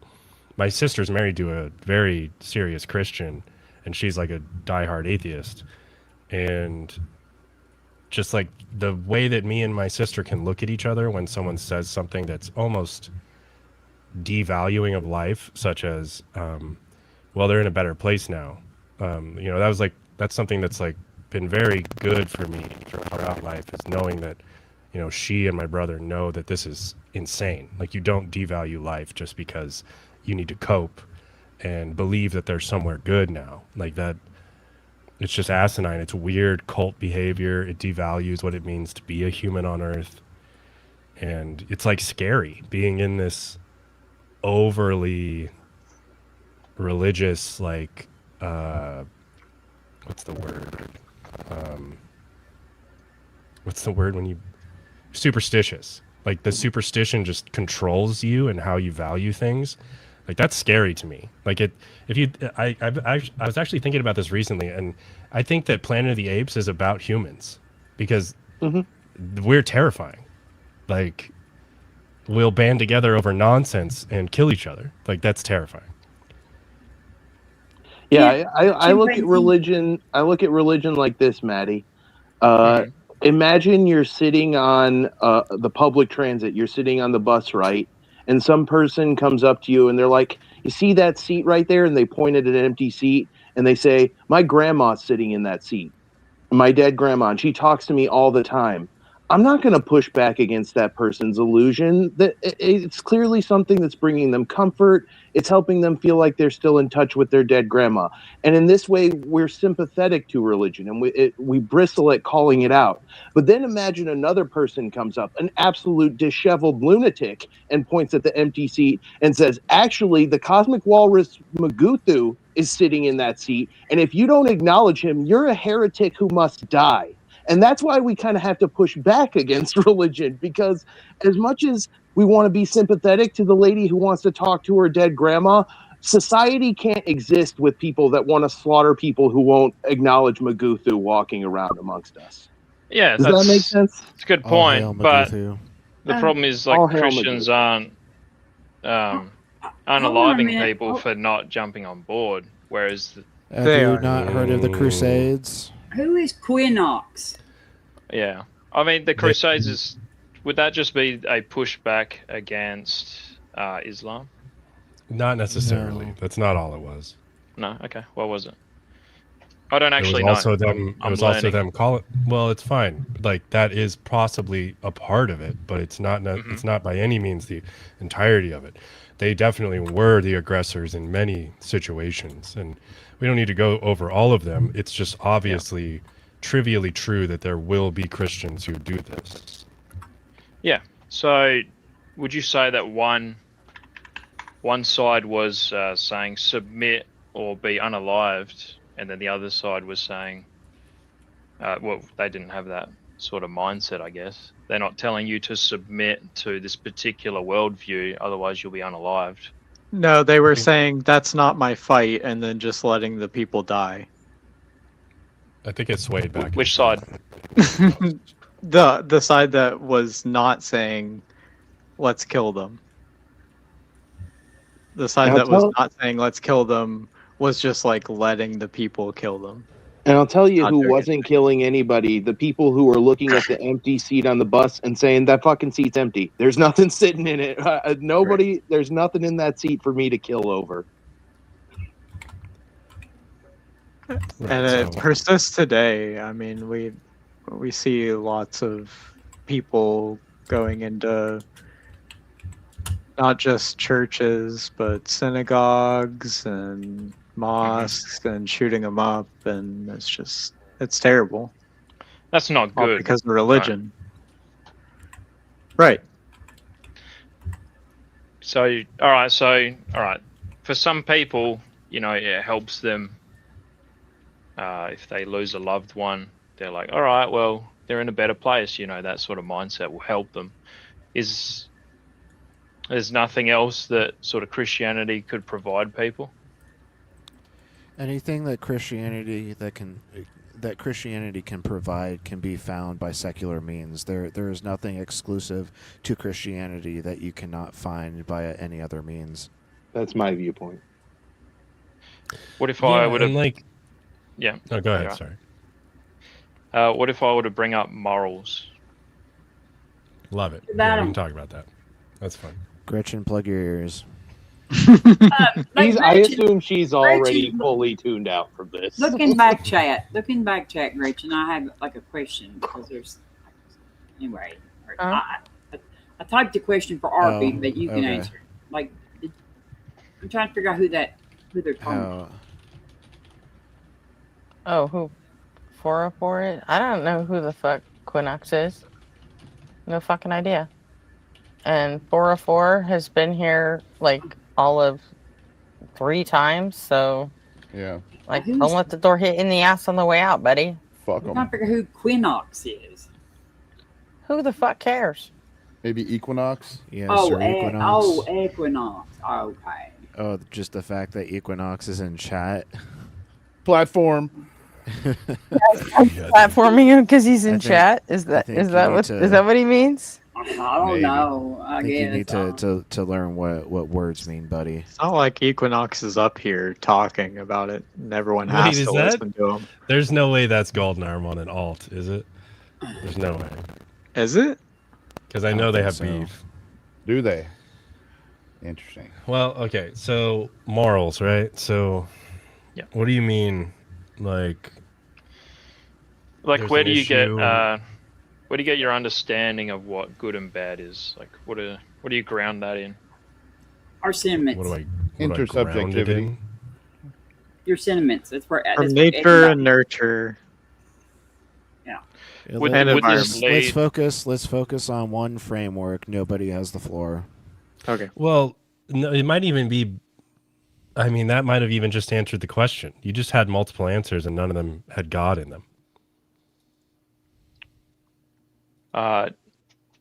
For me, it seems to come back to the is/ought fallacy. Mm-hmm. What's the problem with that?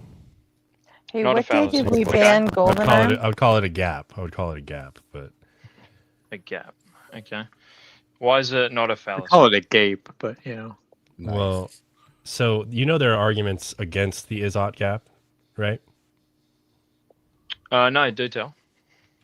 I'm learning.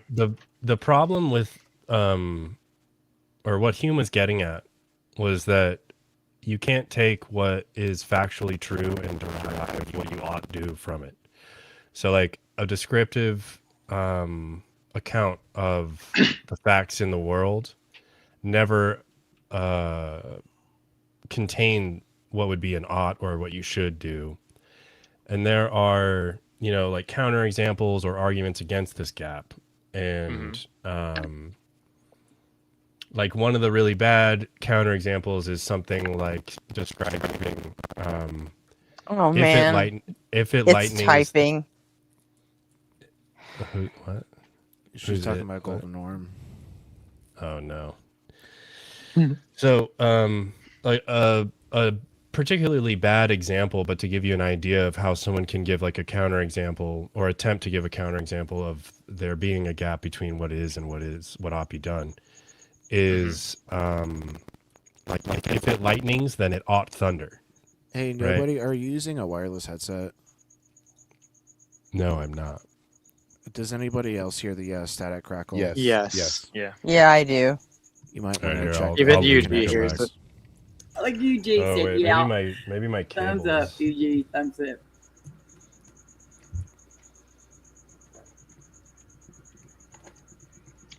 Is it different now or no? It's worse. Wow, that's way worse. Yeah, I'm with UG. Get rid of this low tier slow boy with his bad mic.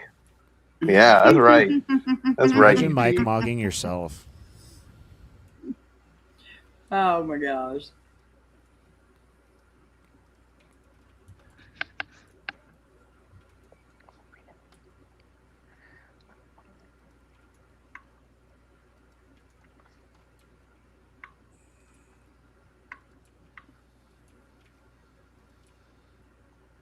That dog does not get very far away from UG, does it?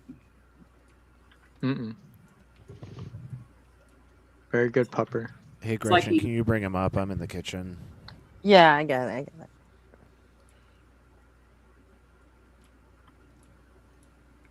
Okay, do I sound different? You sound better. For now. I don't know. I just disconnected and reconnected my audio interface. Okay, so do you see what I was trying to get at? That you can kind of, depending on how you want to use language, you can say that the oughts are in the descriptions. You know what I mean? Like, if it lightnings, then it ought thunder. Like, we know that what it means for lightning to strike entails that the sound ought happen. And like, I know that like this is a bad example, but it kind of gets to me. It kind of shows that there's a question of whether or not we should take this skepticism of the word ought like quite so seriously. Does that make sense? Yeah. Do you think that the ought would just be a value judgment? Well, I think that you have to have value to have an ought. Yeah, where does that value come from? Just how do we put a value into something? I guess that example I gave would be I actually don't even know. Like the lightning strike and then the thunder is just, for me at least, it sounds like it's just two ises. This is happening.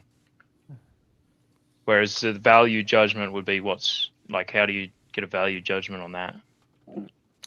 Well, I would say that the example I gave, I guess, is trying to paint the picture that for what it means for lightning to obtain correctly is that sound is followed by it. And then we would get into like, well, how are we going to cash out what correct means or something? So then like if you're aware of like deontology or virtue ethics, like deontology is like duty based, and we want to study like what we should or we want to build up a rule set that we can't violate. And then with virtue ethics, it's like, what is the best execution of life? And so that we would appeal to like some type of like honesty and courage and like these virtuous traits that we've identified as a species. But like there's going to be like numerous ways to get to these inherent values that we can't escape. Can't escape being that they're like categorical and they're objective or whatever. And we're going to maybe disagree about like one person who's a philosopher that deals with meta ethics.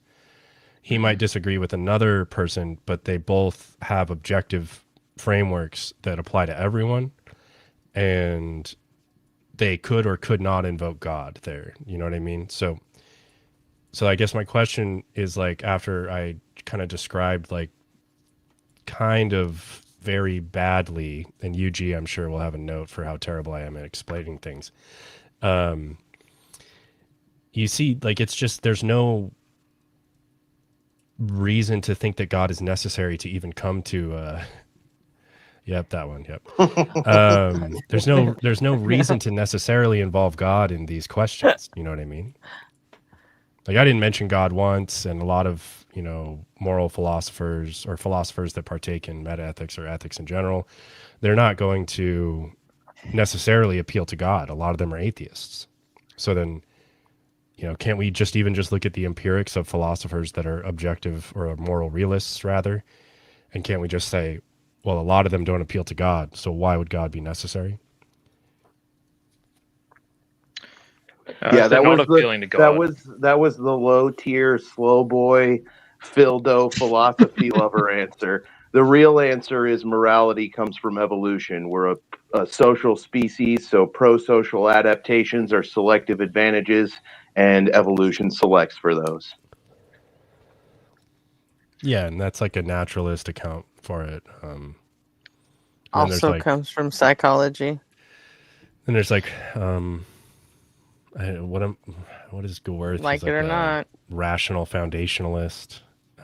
There's just multiple answers that don't have anything to do with God. I mean, and I assume that makes sense. Like, So it would come from evolution. Does that mean everyone would have the same sort of value judgments? No. No. How about instead of Everybody has a different brain. Instead of getting sidetracked on Austin's comment, respond to nobody. Well, right. Yeah, So my Austin invoked like naturalism about it, and I like duty-based stuff, but you know, I'm sure it has flaws. Like I think that everyone really functions as like a pluralist when it comes to ethics, because you know, you don't ask yourself like, is it morally okay that I don't know, like just pick any mundane thing that you enjoy.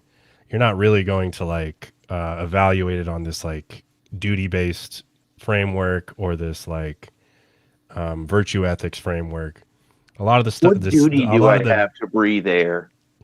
A lot of the decisions you make are just going to be emotivist, and they're It's just going to be free. like, there's going to be like, so an emotivist is just yay this and boo that, and a lot of our like mundane decisions are just emotivist. It's just like, I don't like this, but I like this, and you know that's fine in a lot of cases. And then when we start asking like hard questions, we want to start valuing like the consequences.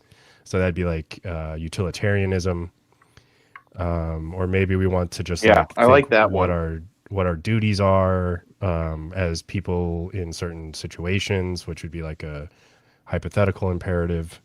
And then like when we zoom out all the way to like what it means to be a good person or a human, then it becomes like, what do we want to call our categorical imperatives? So we're in the category of human, and we can't escape that. What is forced on us duty wise as now I keep thinking of duty as like You keep saying it. Derailment successful. Yeah, so Theist. you see what I mean? Like we're gonna, and yeah, maybe it does come to building our intuitions over time and through like, you know, dialogue with each other. But, you know, obviously, you know, I have babbled about like a number of options that don't entail God, you know what I mean? So like maybe I'm unclear on like where you're at now after hearing me ramble. Having a big ape brain allowed us to have moral conversations that allowed us to form cooperative tribes bigger than 140 large, which allowed some tribes to easily destroy other tribes and take all their resources. So moral considerations at one point were much more efficacious evolutionary selective advantage than they are now. I would argue that they're a vestigial, that we've outgrown them, and now we have science and philosophy and better tools besides religion to build unification around and organize society around and attain personal fulfillment through. And that if we got rid of religion and replaced it with those things, we'd live in a better world because there'd be less science denial, there'd be less slavery, there'd be less child brides. There's a lot. There's a lot. And this is the atheist worldview, right? Like, and I think when you say these things, actually, most people don't really disagree with them. There's just a knee-jerk reaction that's been culturally ingrained in them by their indoctrinated upbringing. I don't grant that that's the atheist worldview. The atheist worldview is an answer to a single question. That's true. I don't think you can get a coherent worldview that's my from just the atheist worldview. one thing. Yeah. Yeah, I don't think it's a worldview. Hey, Maz, illusions hit over 4 mindless Okay. bullshit fucking spam stuff. Go ahead and give him his 24 hours whenever you feel like it. Yeah, so Maddie, do you think that there's something that like we're missing when it comes to morality? I'm still looking for the value judgment where you would say this thing is, it's more valuable that we do this as opposed to not doing it. The value is related to a goal. If we decide a goal, then we can decide what value an action has. If our goal is to stay alive, drinking water and breathing air is a good action. If our goal is to not be alive anymore, then not drinking water and not breathing air is a good action. Well, can I say something? Like Yeah, go ahead. I think our like what we value is based on our sentiments. I mean, and I think that goes for theists as well as atheists. I think that like atheists like that they choose that their sentiments lead them to theists. Their sentiments lead them to value like a more like a religious system.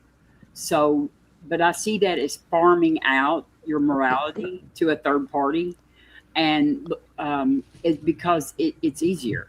It doesn't require you to do reflection on each and every moral decision and come to it just it's so much easier if God tells you what is okay and what is not okay. But that doesn't mean that that's actually the truth. Like, and I think that um, you should like go through everything you actually have a moral value on and like consider that and see if that is really where you should be at. And would morals just be subjective then? they are No, subjective. Like it's I mean like I don't grant morality that. is well okay Yeah, yeah. this is why I want nobody to be the focus right now. We got like, too many look, cooks going on. It's just not necessarily subjective. That's all that really needs to be the takeaway. Is that yes, it can be, and this is why I brought up emotivism and like how it helps us guide ourselves when we're asking whether or not we should drive to the store and expend the gas to buy, a tub of ice cream. Like that's just us saying, I want to do that. But these harder questions, yeah, there's probably some type of formula we can build to be like, that was the wrong thing to do. We expended CO2 or we propagated CO2 into the environment and it was just for a tub of ice cream. And in some sense, that's a problem, right? But like, it just seems like everyone's a pluralist to me. And so I don't understand why, if everyone's a pluralist, including the religious people, why we're even like saying that morality or value needs God to even be talked about, because it's obviously not the case, because we don't do that for our everyday mundane choices. And then when it comes to like the really hard questions that we want to have like a mathematical proof of, or like a logic proof of, we clearly don't need God still. And so like this is one of the reasons that the moral argument is not a good one for God, because clearly morality exists either without the same God, like there are other people who appeal to a different God for morality, and there are people who appeal to zero gods for morality. And so like just through counterexamples alone, this seems to be a lost cause. Unless you think that there's something that, like you saying, I don't see the value. Well, I think you said something like that. Well, if our access to it and whether or not we agree on it is reason to think that we're all wrong, then like there's tons of questions that we should just all give up on because we disagree on them. So would that come down to like majority wins? No, that's an absolute straw man. Were you not listening?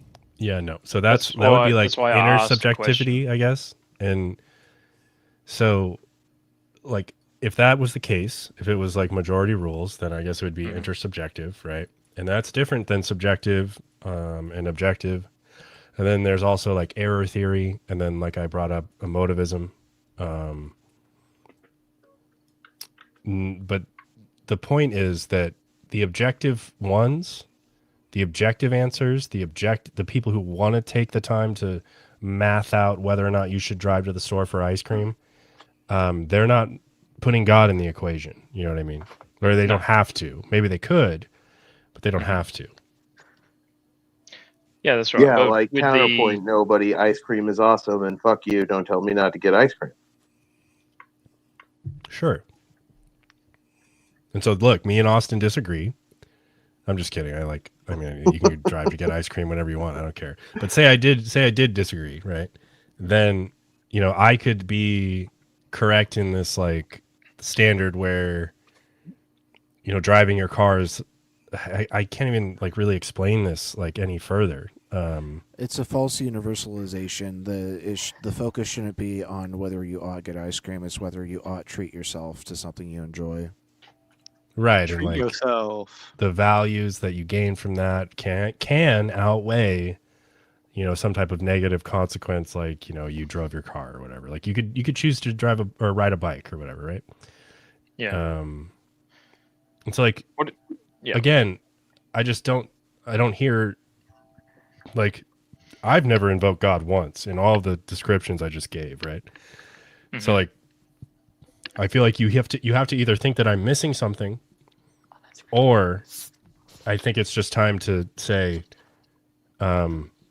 maybe you don't need God for morality, and like unless you want to, maybe refine the position and explain, like I could give an example. Sure. Like when it comes to one person has a disagreement with someone, and they want to unalive that other person, why would that be a bad thing?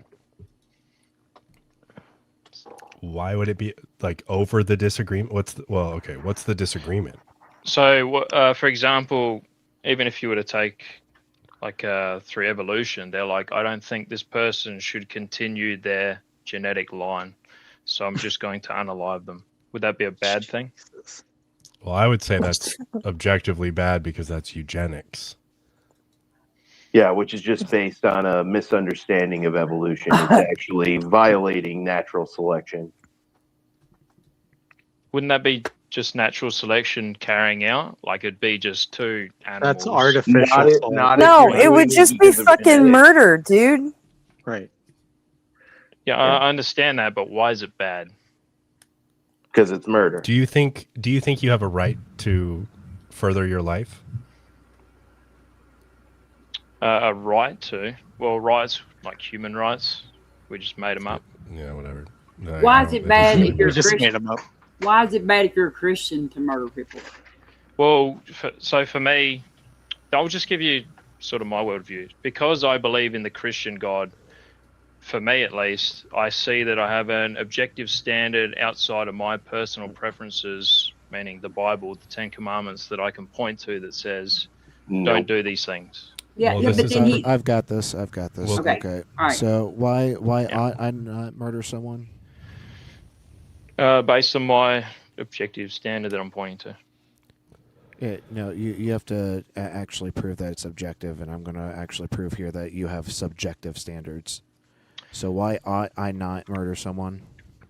Well, if it all comes down to just subjective, like it's okay, so it's my opinion that I believe in God and therefore I get these standards, right? Would that just come down to everyone's morals are just subjective? No, answer the question.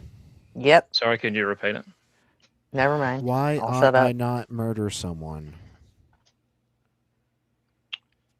I'm pointing to the Bible. Okay, why ought I follow the Bible?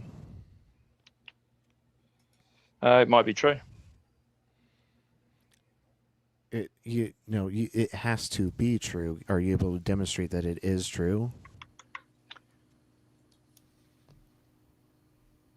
So I'd have to demonstrate that it is true for you to follow it. Mm-hmm. Yes.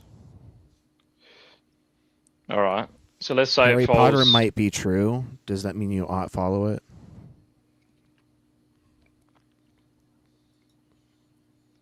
Harry Potter might be true. Just because something might be true does not necessarily follow that you ought follow it. So why ought I follow the Bible?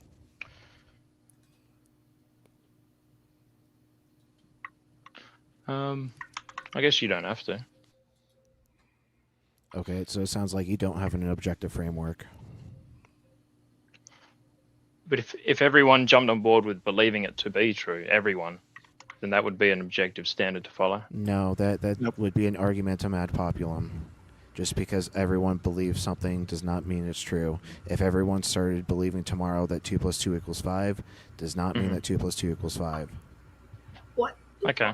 You've still failed to demonstrate an objective standard. Took quite a lot of believers. Yeah. A lot of time to come around to what we would now call the objective standard of slavery being wrong. And technically, I think the pro-slavery people the people who were interpreting the Bible as being pro-slavery, they had a stronger argument because the Bible is pro-slavery. Well, like when Moses brought the 10 Commandments down, where one of them says, "Thou shalt not murder." As soon as he came down, God ordered him to murder 3,000 of his fellow Hebrews. So, like I'm failing to see how, when you look at the Bible, that you can say that it is objectively wrong to murder people, because there is lots of murder in the Bible. Okay, so murder is more of a legal term. I have a better scenario for this. So you invoked the 10 Commandments earlier. What if God commanded you, like specifically through a vision or whatever, to covet your neighbor's wife? What if he did? So he said, "Yeah, you have to do this."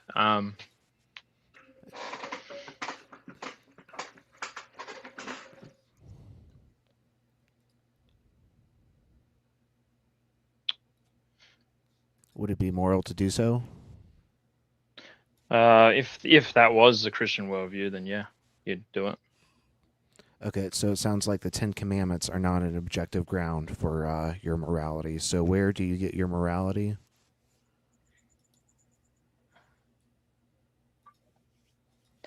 Say it with me, class. Divine command theory. Divine command theory. Would it come down to just Thank preferences? you, Jack. No, I'm talking about your worldview. Like you need to answer for your worldview. Are you saying that's just a preference? Because if you're conceding that it's just a preference, then boom, you've got subjective morals. Okay. Well, the problem is also going to bottom out at the fact that it is based on God's stances. Yeah. Which means it's not objective. God would be the subject in that. It's subject to God. Yeah. Literally subject to Okay. God, meaning subjective. Yeah. So before, when I said, does this all kind of boil down to, like, I can see that, right? So before, when I was saying, does this all boil down to everyone has subjective values? You said no. Why is that the case? I said yes. Because I said yes too. I'm a moral realist. I can derive an objective grounding. Yeah, but it's okay. We love you, even though you're wrong. Well, I also think there's at least one real moral fact, and from that one objective ground, then you can just like derive with, like, think of it like a scale, like I don't know if there's a name for it, but the person who's holding the two scales, and the scales you of have that one. justice. Yeah, if you have that one objective baseline, if the scale tips, then it's wrong or right. And so yeah, I'm a moral realist as well. But what would that one objective moral fact be? I'm just gonna say, like, to purposefully use your agency to negate or diminish another person's agency is a contradiction.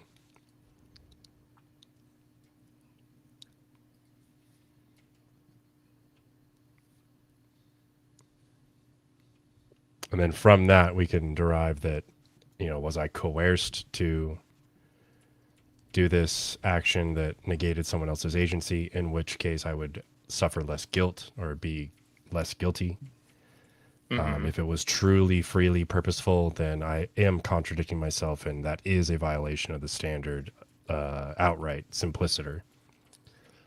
And so this would be like Gewerth and like a deontological, like rational foundationalist kind of thing. And like there are a lot of people who disagree with me, but again, this kind of, like, I like to then invoke that there are many metaphysical ideas that one of them has to be true. And a lot of people disagree with them, such as that, like, you think there's a God. I don't think there's a God. You think God is triune. I don't think a God that's triune is even possible, but I think like a God would maybe make more sense to me. And so this argument from disagreement seems to fail too, because if there can't be objective standards, without some type of qualifier, then there can't be objective truth metaphysically without some type of qualifier. And then it just kind of shoots philosophy in the foot to say that, like, because we disagree, there's no objective truth.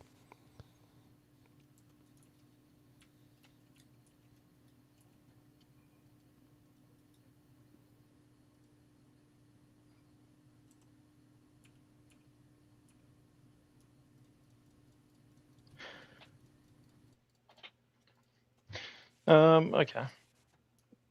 What was Arby's point of view on morals? I share the same framework as nobody. Same framework. So would his framework reduce to as long as someone's not harmed and there's consent involved? No, not necessarily. What would you add but or take that could away? maybe be like a close cousin. Mhm. But like, really, I guess what it really ultimately bottoms out at is we know contradictions are false, and so if our actions are contradictory, if we partake in performative contradictions, we know those actions are wrong. Do you have an example? Just the using your agency to negate someone else's agency because your agency required freedom and well-being, and you utilized freedom and well-being to reduce the freedom and well-being of another individual when you already relied on freedom and well-being to utilize your agency, thus reducing the other agent's freedom and well-being would be a contradiction. Okay. So when I brought up the as long as they're not harmed and consent, what would you add or take away from that? Because you said it was a bit close. If someone consents, they could still be like irrational through that decision, right? Like they could consent to something that is a net negative to their agency, I guess. I see it all the time. Like I don't see how that, because like there are people like what fucking T-Jump, like he'll talk about like anything's ethical so long as they're all recipients consent. I think that that's a little too, I'm not sure what word to use, but he's it's strange to me. Kind of reminds me of Ayn Rand or something like that. Like Ayn Rand would argue that if a person developed a vaccine that cured cancer, or like maybe not cancer, but if a person developed a vaccine, to force him to distribute it would be, she would say that that's akin to slavery. And because he used his life force or whatever she would use as a word to, he or they used their life force, their time, their energy to create the vaccine. So to take it from them and distribute it, because it would save a bunch of lives, Ayn Rand would say that was unethical because they didn't like choose to do it themselves, and this vaccine is an extension of themselves. And I just think that sounds like really confused, and like he already did it, and so to like utilize it to its fullest seems like the right thing to do. So like this, well, and then also like, I don't know if she would say this exactly, but to compare it to slavery, you know, whether she does or just like her followers, like, you know, years later would say, you would use that language. That's incredibly confused. That's not akin to slavery.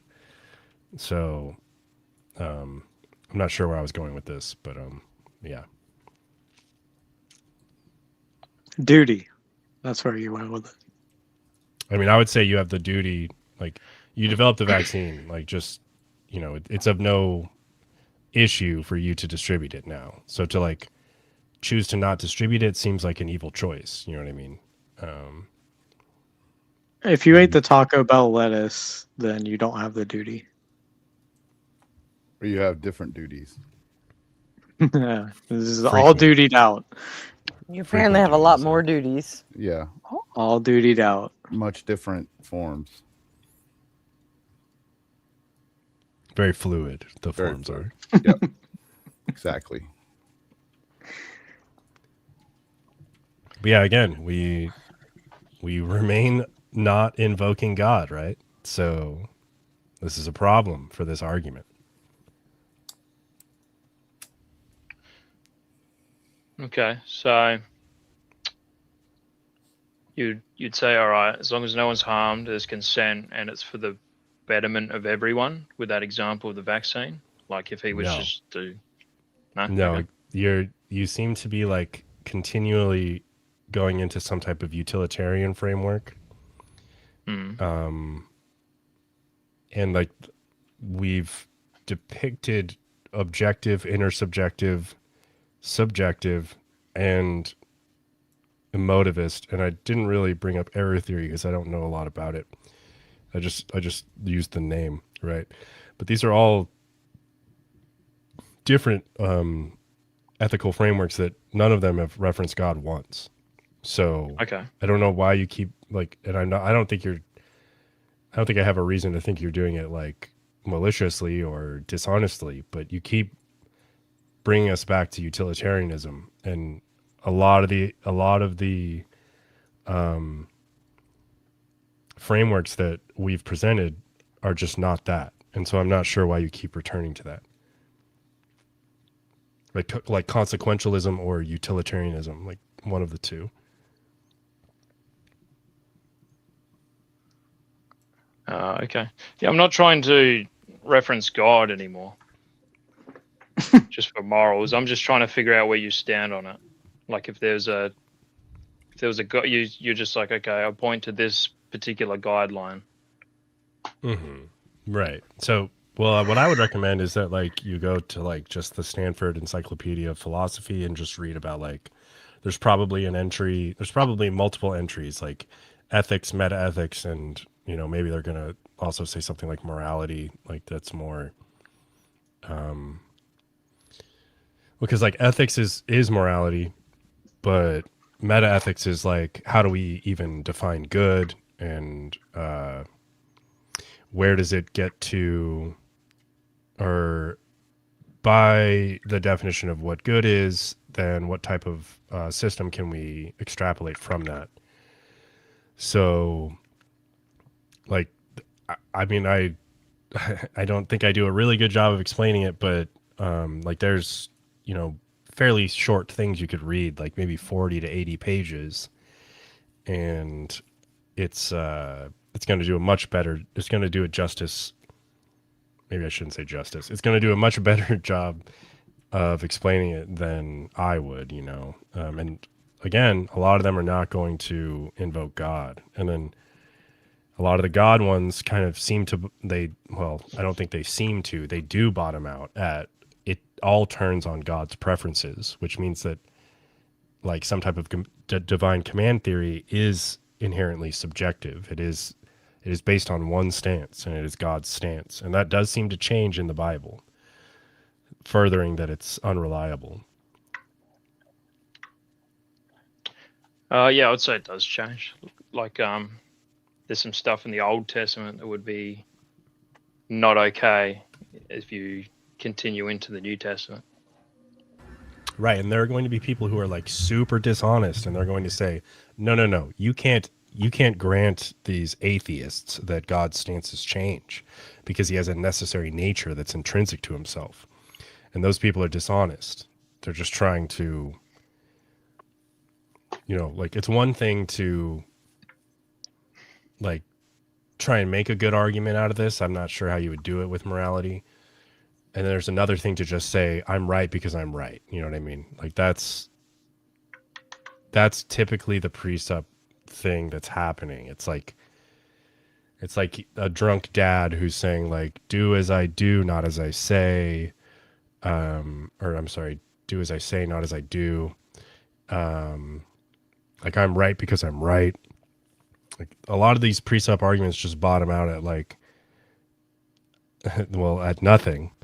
But then when they get pressed, they just like kind of like point fingers at the atheist and say like, well, you can't do these things that I think you have to do, like grounding logic, grounding morality.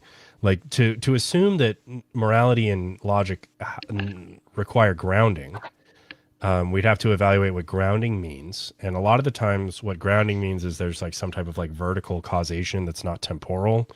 And what you're looking at then is like, well, for wetness to arise, you need to have more than one molecule of H2O, because it can't adhere to itself or other things without more than one molecule. So the property of wetness is grounded in the fact that there's more than one molecule of H2O.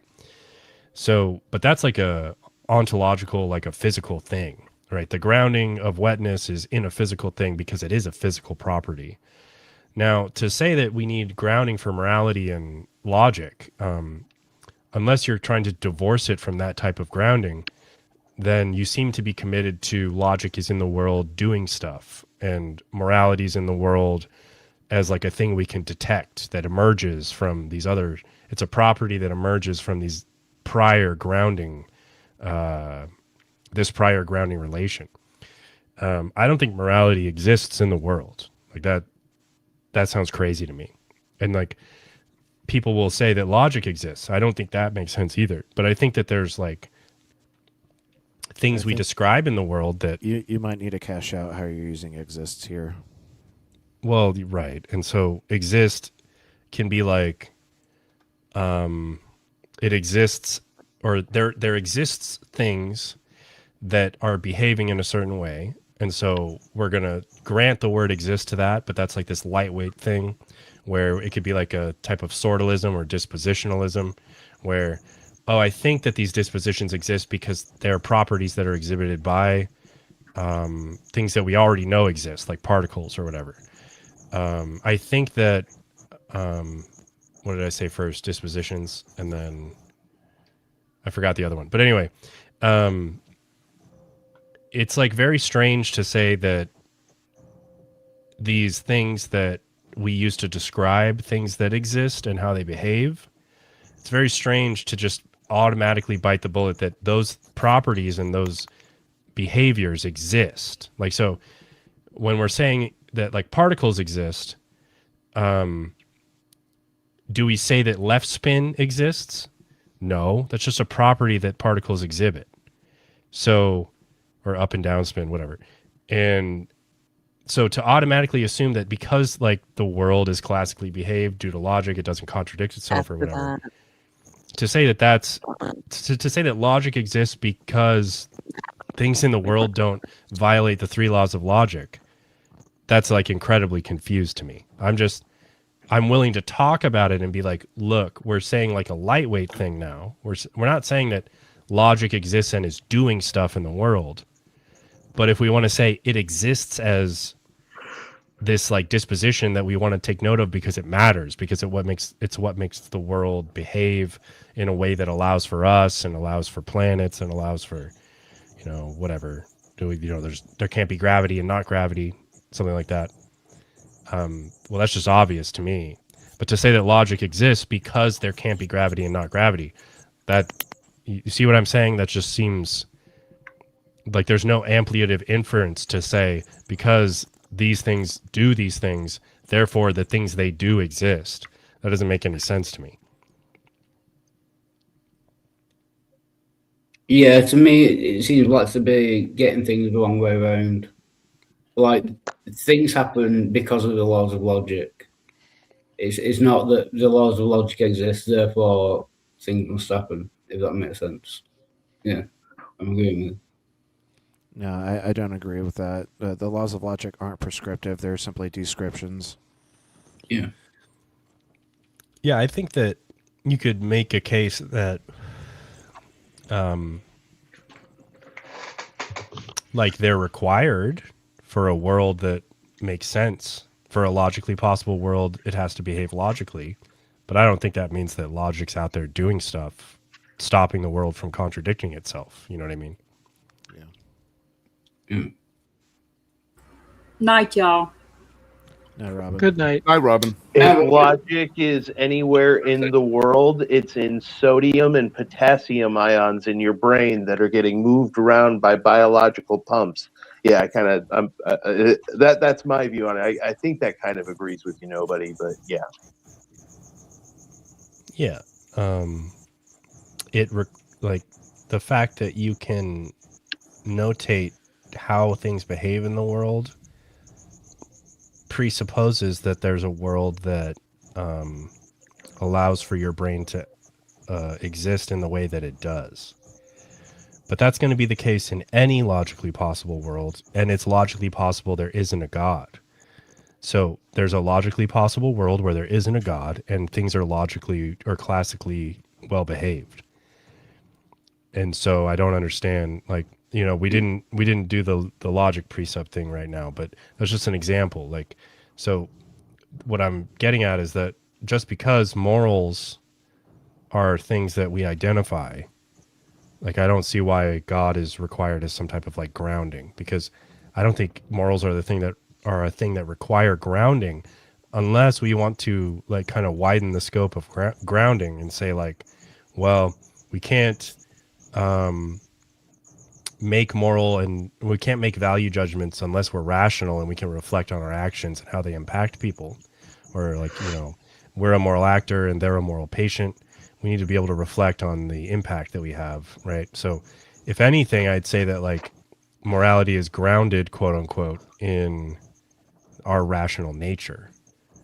And it's logically possible and also metaphysically possible and physically possible that there's no God, but we still obtain rationality.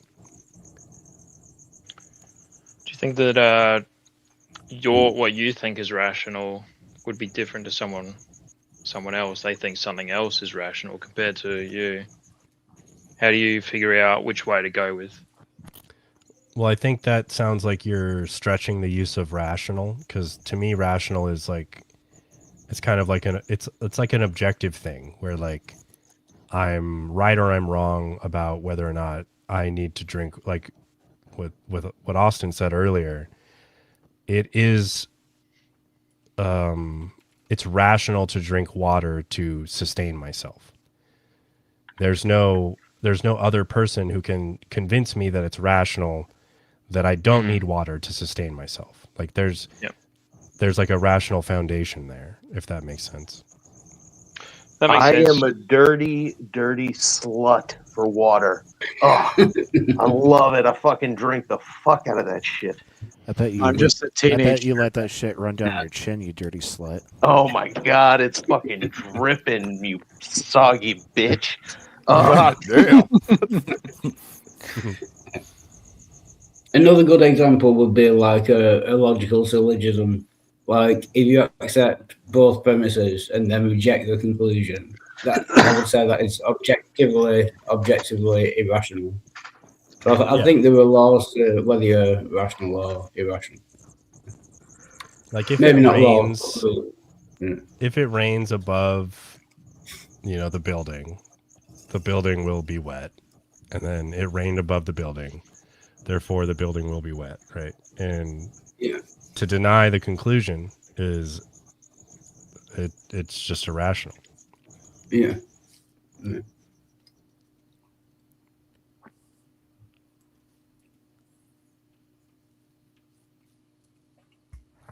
Oh, someone is complaining about the quality of my microphone, so I'll try to get the laptop closer. So carry on. I think you're just a bit loud. I'll go ahead and turn that down. Yeah, I was gonna say you sound all right to me. Yeah, sounds fine. So yeah, like, I mean, do you see how like some people just none of can't us are handle the presupposing accent. God? None of us are presupposing God for any of this, right? So Yeah. like, Yep. like I kind of, I don't know, like Your initial statement was incorrect. yeah, just like do we need more God for morality? No. Do we need God? Like, if it's gonna back out all the way to like, well, God, like a lot of precepts will wind up saying, what is it? They'll like go to like the problem of induction and like, how do you know the world's gonna consistently be the way that it's been yesterday and the day before or whatever? And it's strange to me because like, okay, for us to even exist as an evolved species, obviously there has to be some type of like behaved nature to the world for us to even have the ability to evolve and build a brain. Like even if evolution was false, for us to grow from fetus to adult, we need a uniformity of nature. And so it is evident that the uniformity of nature will persist to some degree. And I don't see why God is necessary for that. Like, that's just where like Eli would go. He would say like, well, how do you know that the world's going to continue to behave well? And Don't invoke that demon's name on my channel. so then he would say, oh, so logic just is, or the uniformity of nature just is. Well, yeah, right now it is the case, right? And I don't know why I need God to explain that.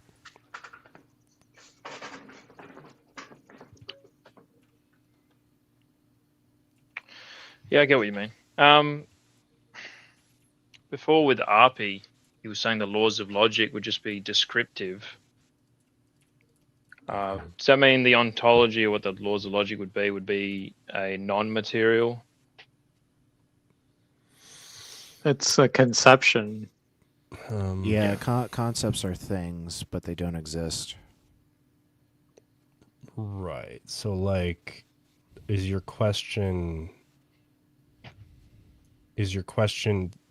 like because they're immaterial representations of the world, there's a problem? No, I was just curious what the what you guys would think the ontology of the laws of logic would be. So they're, wait, what did Arby say before? He said they're ideas, they're concepts, but they don't exist. We conceptualize them because they're descriptions of the behavior of existence. Yeah.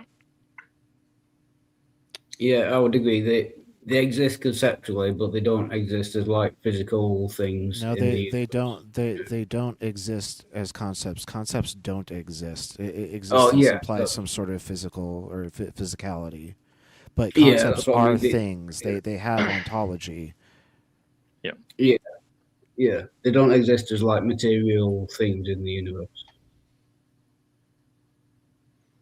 Yeah, you could say that, or you could say they only map onto our thoughts, our imagination, our feelings, our dreams, stories, fiction. They don't map to reality. They don't map to our world that we live in. Yeah. Which is what philosophy and science are more concerned with. Theology is not about the truth of our world. And most theologists will admit that, I think, right? Maddie, I don't think you're a theologist, though. You're a theologian, rather. You're just a theist who's getting kind of interested in apologetics. Yeah. Right. Okay. Right. And so, like, I guess maybe there's more, but there's two ways at least that we can cash out what laws of logic means. And it could be either we're describing the world, or it's like the way that we should think. And the issue with like saying like, well, we're just describing the world, it just seems kind of obvious to me, because like, and so I don't really know what the contention is like on the precept side, because like we're describing the world, and that is us describing these necessary behaviors a world has to even have for us to exist. And the thing about God existing is that like he's omnipotent and omniscient, and so he knows all things and can enact anything he wants. And so the world could actually be like classically poorly behaved, and he could still find a way to, cause life or build life into those chaotic worlds. Whereas the atheist seems to be like, well, this is what it means to be a logically possible world. And if it was logically impossible, then we would be impossible. And so like this just seems the atheist seems to win, because we're acknowledging that we need a logically possible world, a well-behaved world to even exist. Whereas the theist kind of has to bite the bullet where God could do whatever he wants with any world. Yeah. The world wouldn't have to be logically consistent. If God existed, he could make a world that was not logically consistent but still contained life. I get what you're saying. Yeah. And that's not what we're seeing. Yeah, and it just seems I don't know, maybe Maddie, maybe like we're saying too much. I don't know where you stand right now, so how can I sort of word it? I guess the Christian worldview would be that because the world, the universe it operates in a logical manner. For the Christians, at least, because they would say God created the universe, and because it is in a logical manner, that would sort of represent what God's mind would do. It would be a logical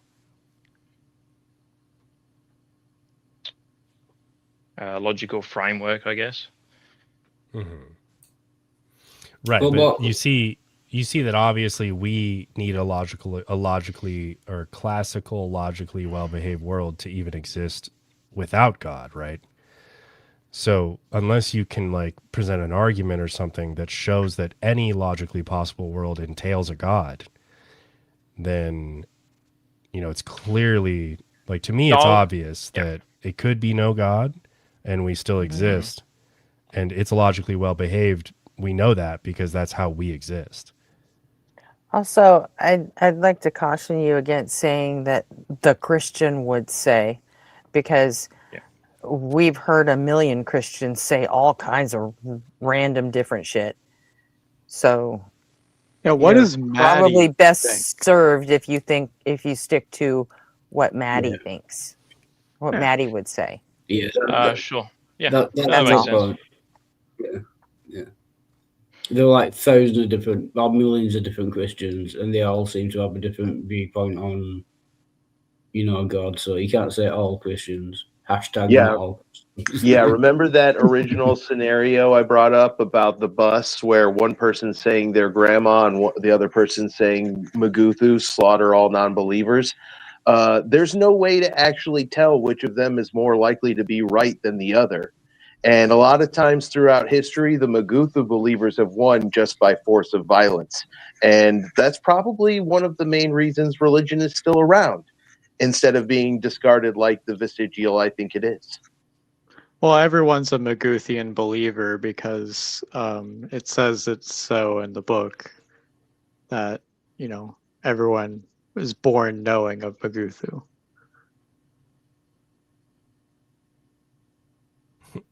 It I don't know actually what you says guys are it. talking about. It says it on this napkin right here that I just wrote down. That's right. That's the book. No, nobody on fire. I was talking. It's a callback to a hypothetical Austin gave about 40 minutes ago.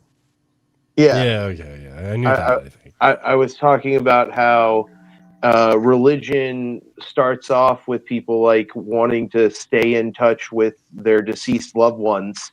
An old lady on the bus tells you her deceased grandma is sitting in that empty seat next to you, and she talks to her all the time. And then a disheveled lunatic comes up and says, no, Maguthu, the cosmic walrus, is sitting in that seat, and he demands the blood of all non-believers. So acknowledge him or die, heretic. And that's where religion becomes a problem that we want to push back against, whereas we kind of bristle at pushing back against the religious belief when it's the old lady wanting to stay in touch with her beloved lost grandma, right? So, yeah. Okay. Yeah. It's like, how do you tell which one is true? But also, I think that's a human thing, like empathy.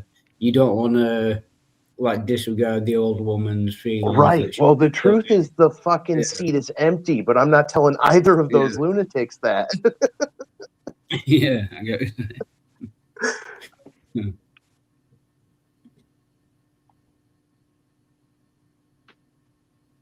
Right. So we haven't found God still. in these things that we require. Mm-hmm. I found God in this Chili's tonight. It's an Office reference. If you were to like tell someone, hey, this is my moral framework, and it like this particular word encompasses that, what would you say that is? Like, it wouldn't be moral relativism, would it? It would be like, what would you say for your worldview? I'm a fucking just something to look into. I'm a basic bitch utilitarian, and there's real problems with it, so I don't stick to it strictly. I'm a little bit of an egoist too. Like, fuck, I want some damn ice cream, you know? You'll find it's different between all atheists, Maddie. Yeah. Yeah, because atheism only has to deal with one thing, and that's that we lack a belief in a God. It's not even just a outright denial or an outright saying that a God doesn't exist. So you can't really get a moral framework from that. You have to get a little bit more deep into what they actually feel. And what would you say? I would argue there's actually more differences between atheists than, atheists arguing amongst themselves rather than like religious people arguing amongst themselves. Mm-hmm. I think most people use a blend of moral theories without even really thinking deeply about it, because they just come kind of naturally to us. Like utilitarianism comes very naturally, egoism comes very naturally. But I don't know. You might disagree with me on that. That's what nobody's been saying this entire time. Yeah. Just a combination of which combination of worldviews would you go with? Nobody. You mean particularly for ethics? I don't know if that constitutes a worldview. I'm just trying to I just want to know what worldview you have so I can look into it a bit. Well, I don't know what worldview means really. Like, are you saying on top you of could not say, believing? Yeah, no. Sorry. You go ahead. Like in particular with morals, like where would you say you wouldn't go utilitarianism, as you said before? What would you sort of point me towards so I can look at that? He already told you he's the moral realist.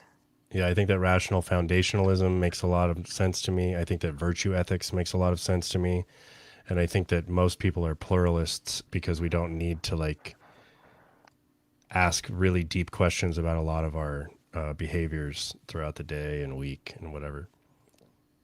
But so I like rational foundationalism, and I like which can be coupled with some type of naturalism or modified naturalism, that kind of like Austin was talking about. And then I think virtue ethics make a lot of sense. And then after that, those will probably be able to account for a lot of really hard questions, or give very good answers to those hard questions. Mm-hmm. And then the pluralism comes in when, like I said, no one's really overthinking whether or not they ought to eat ice cream or whatever. Okay, so I can look into those. What about Wild Heart? What's that? Sorry, I was just typing in the side chat. Can you repeat the question, please? Sorry. If you were to say to someone, hey, I have this moral framework, you should look into this, what would that be? Yeah, I would look into it and then change my perceptions, my beliefs based on how convincing I find it. I'm a more I go with the Matt Dillahunty view. I know this might not be popular, but basically, if you choose your goal as human well-being or whatever, then you can come to objective standards after that. But ultimately, the basis. Matt's actually changed his position on this. Yeah, it was very recent. Oh, cool. Can you explain that to me? Matt's a moral realist now. He's gotten upon he got aboard the Gorth train. Oh, I don't know. Yeah, watch his video with Ian. They go over it. Continue with his old position though, if that's what you think. So Yeah. Wildheart's still kind of looking as well. Like he Yeah, could be convinced one way. Yeah, I'm not saying on here. That is my current thinking on it. But if someone can, show me something, a better way that explains it better and that convinces me more, I'll change what I think. Yeah. Okay. Hey, I think I finally picked a category of what I am. I'm a What's that? neuroethicist. Okay. It's a real thing. I love that. Go into detail for me, Gretchen. It's completely based on the structure, the operation of the human brain and the evolution of the brain. It's That's about pure, what I am. It's pure psychology and neurology, and that's how we make all of our decisions because I think we do. Yeah, we're I have a primates different that one. evolved to eat fruit and sit around a fire sharing stories. And some of us got better at sharing stories than others, and they became our leaders. Mm-hmm. And we've been using that system for a few thousand years, and I think we're ready to out-evolve it. I think I have a different one, but I don't know. It's not too different. I just think that we don't choose to believe anything, right? Like we just find stuff convincing and then that's what we believe. Or the belief is not a choice. But Stochastic involuntarism, I love it. Yeah. yeah, but like so if someone said, "Hey, I have this framework for like my worldview or whatever," and they're trying to convince me that that's how reality is, then I'll take that into consideration, and then without making a choice, I'll either believe or I won't believe some of the things. That being said, I think that it makes more sense that we get our morals and our frameworks based off of two things, not just one thing, nature and nurture. So, for example, like I believe, and I've had to rethink my views on a lot of things, a lot of topics, but like there was a point in time where I was raised that it was okay to abuse animals, and in fact that I was supposed to abuse animals. Now, that was not the case. Like nobody should abuse animals, but I unlearned that. So that was kind of my nurture, right? That was based on my nurture, is how I was raised. My half brother,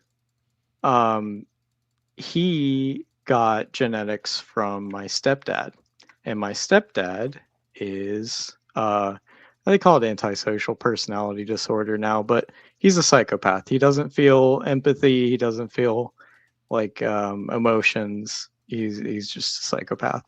And I have a strong feeling that my brother is the same way. He straight up told me that he doesn't feel bad that he used me for money and stuff like that. So like that's his his nature, right? So his worldview is defined by his nature and nurture. So I think that's where it really comes from. So those two things. Mm-hmm. What about Arpy? Austin, check the back chat. I'm a moral realist. And I supplement with virtue ethics. Look into Alan Gorth's arguments for moral realism by grounding in agency.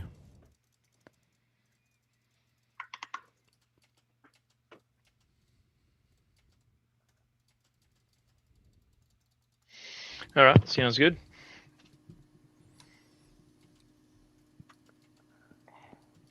I mean, is there any? Yeah, I would say a neuroethicist is what I am too, Gretchen, for sure. Fucking nails it, huh? 100%. Right? Well, just be careful if it applies to all brains. Sounds like you might have an objective standard.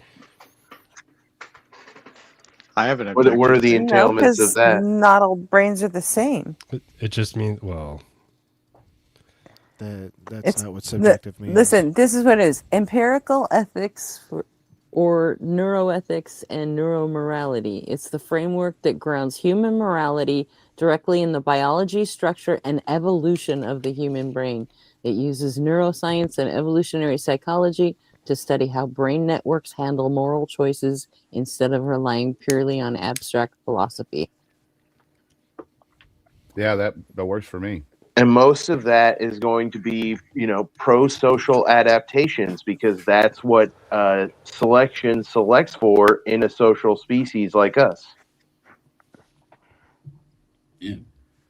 I don't know. I had a This doesn't question sound like that- a normative framework. Like I had a question Where the is other it? day. Where is it? Like It came from the derived? National Institute of Health, so okay. RP, are you a That's not a normie? philosophical institution. A normie. That's funny. You're a normie. Instead of relying purely on abstract Nor- philosophy, what I mean, of course not. Normative. All right. So does it give normative evaluation? Seriously? Yes, seriously. I think you might be committing a category error right here. I don't think I am. Okay. Well, the then- interesting part is interesting I part for me is the subjectively second believe part. that I'm not.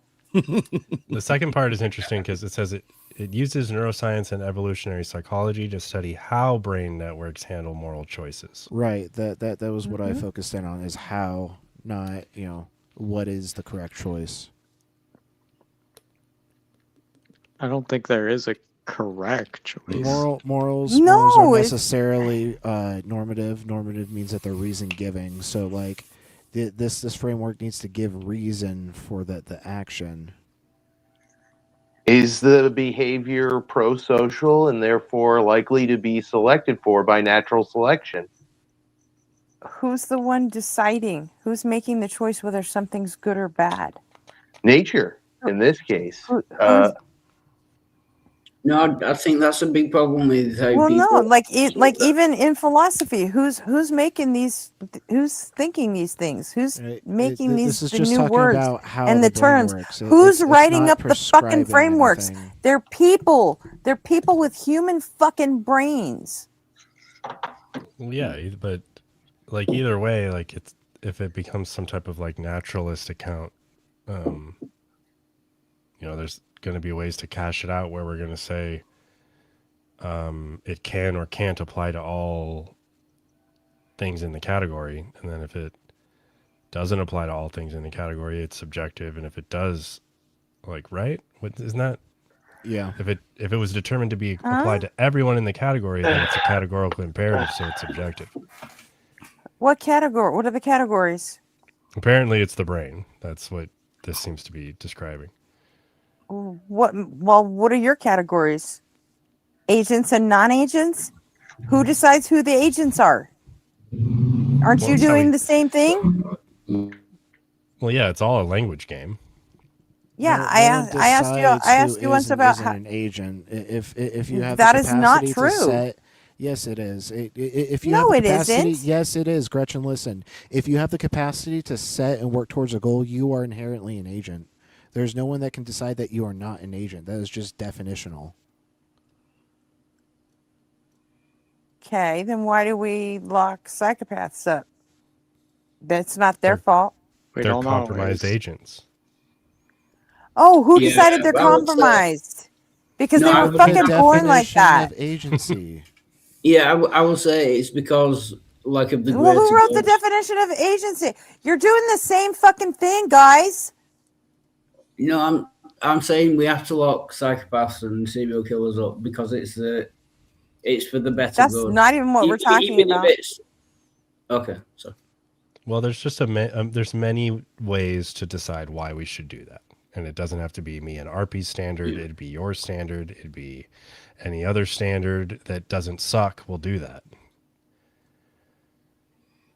yeah, we kind of have to. It's kind of a necessity. Then more people don't die, basically. I think that there are psychopaths who don't, have any urge to do harm to other people. They just There want to are. be left alone, and There are that's fine. schizophrenics that are perfectly harmless too, but then there are Right. some that are not. So I don't think that we should lock every one of them up, but I think that there should be a lot No, more but we do. that should be. No. You shouldn't lock them up because they're sociopaths or psychopaths. But once they do something like kill someone, then you should lock them up to protect the general well-being of the society. I'm not saying you should lock them up just because they're. Sorry. Well, I was just going to say, if you know that they have this inclination, you can monitor them. You could require them to be in some type of like rehabilitation. We don't have to go all the way to locking them up for some reason. Well, even forcing them into rehabilitation is denying them agency, isn't it? What if they don't want to go? But if we know that it's the case that they're going to be predisposed to do these things, then you would prop up their well-being but limit their freedom because they're out of control of themselves. Yeah. I thought limiting freedom and well-being was out of the realm of your agency.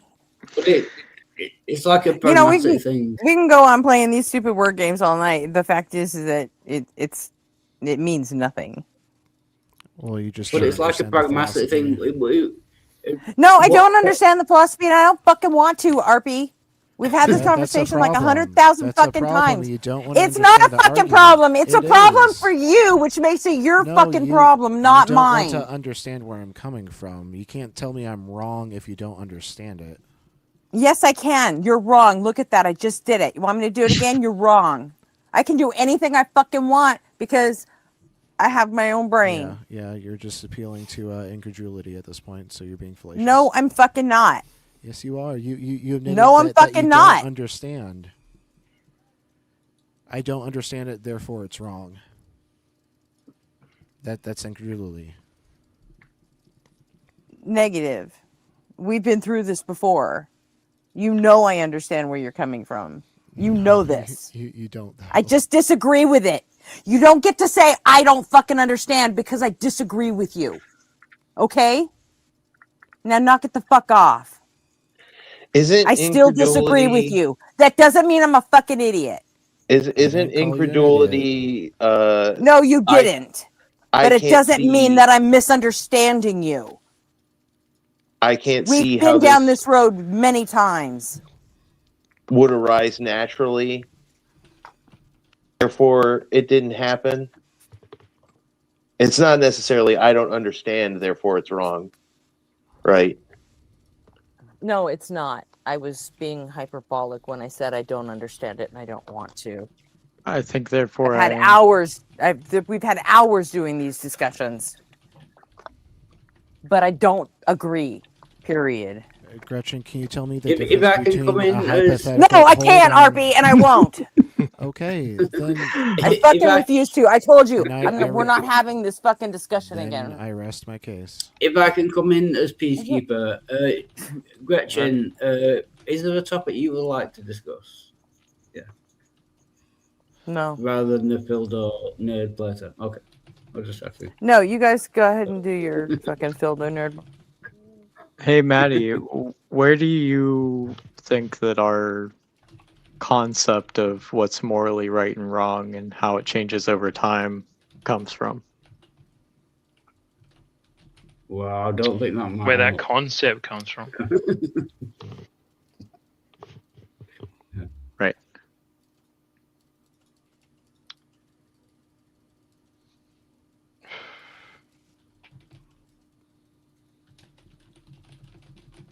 Hello? Well, you said it changes over time. Mm-hmm. Where would that concept come from? Yeah. Like yours has changed over time, right? Like you haven't stayed the same. You're a dynamic character, I assume. Oh, me personally? Okay, sorry. I thought you meant like from a Christian perspective. No, I'm asking you. That's why I said Maddie. Okay. I don't care if it's Christian or secular or anything in between.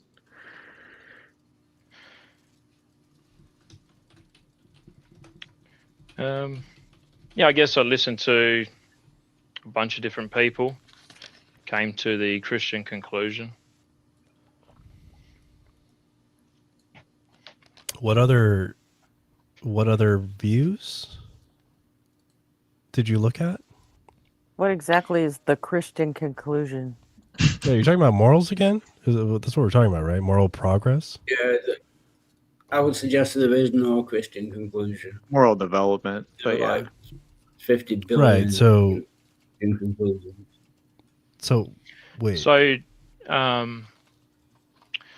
guess, yeah, before fully jumping on board with being Christian, right, I was like, all right, well, it seems like the best societies that we have sort of come up with would be capitalism mixed with Christianity.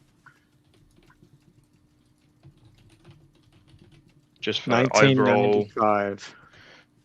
overall well-being. So before all that, I was like, all right, well, that sounds like a pretty good starting point. I would argue that Christianity isn't necessarily. It doesn't necessarily consider Christian. It doesn't necessarily consider humanity's well-being.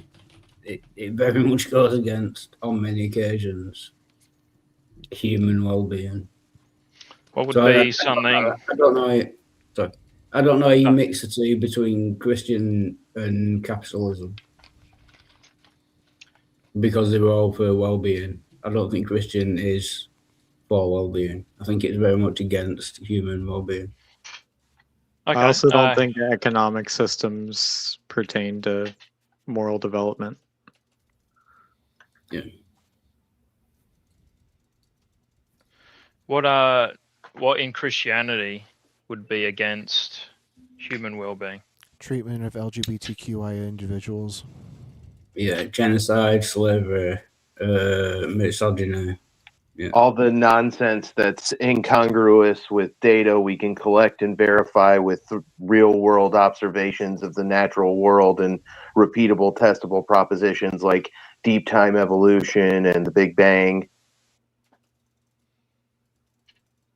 Just for a couple examples. Just a few. Just a little bit. What was your example again, Wildheart? Slavery, genocide, misogyny. Yeah. Let's start with those three as the basics. So Christianity is pro-slavery. It condones slavery. It's pro-genocide, Noah's flood, etc., etc., etc. Amalekites, the Amalekites. It sets rules. It sets rules for the slavery. Exactly. So it condones slavery. If you set rules for something, you're saying under these conditions, slavery is correct and moral. Yeah. So it condones slavery.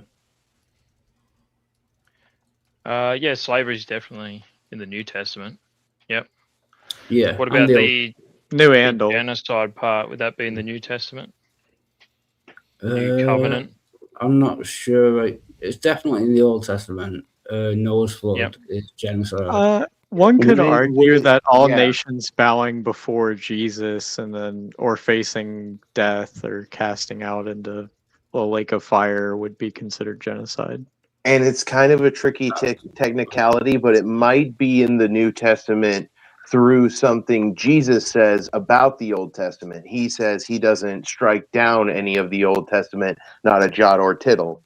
So that kind of gives credence to, the New Testament isn't outlawing the Old Testament, really. Tittle. Yeah, and there are those Christians that argue that Jesus only came to fulfill the sacrificial laws. So because he was the ultimate sacrifice, you don't have to sacrifice like animals. But all the other laws, Jesus is fully for. Like someone said, the LGBTQ community. Like Jesus is totally for gays being stoned. If you lie with a man like you lie with a woman, it is an abomination, and you should be stoned to death. Jesus is all for that. So you can't say that No, you're clearly misinterpreting that verse. It means that the two men must get good and high on marijuana before they lie together. They had to get really stoned, man. Yeah. So that wouldn't be like the old covenant. Those were the rules, and then with the new covenant, those rules wouldn't apply anymore. Is Am I Jesus mistaken? God? Yes. Okay, and God did the things in the Old Testament? Commanded them? Yep. Yeah, okay. So did Jesus ever like apologize or say, "Oh, my bad, that I shouldn't have done that in the Old Testament"? No. Okay, then those were still okay under the new covenant. Yeah.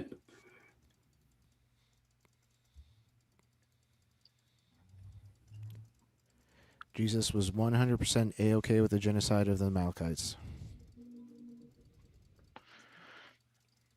And Jesus. Yeah, go ahead. Why were they genocided? I think wasn't like that was justice. So according to the text, I got this, Jack. Okay. This is Go my ahead. argument. Okay. Do you know why they attacked the Amalekites? Not sure. Go for it. God said, "I will bring justice to the Amalekites for what they did 400 years prior." Is it justice to punish a people group for something their ancestors did 400 years ago? Was it the case that they weren't still practicing these things? It was just based upon what people did 400 years ago? Practicing what things? Whatever they were practicing to deserve that justice. The Bible says nothing about what the Amalekites were practicing. You think about the Canaanites. Okay. Plus, that argument doesn't Get work them both because mixed up. The only reason God decided to have the Israelites attack the Amalekites is because of what their ancestors did 400 years prior. And that action was self-defense. No, it wasn't. No. No, the Amalekites' initial action was self-defense. What happened was the Israelites were coming out of Egypt, and they crossed into the Amalekites' land.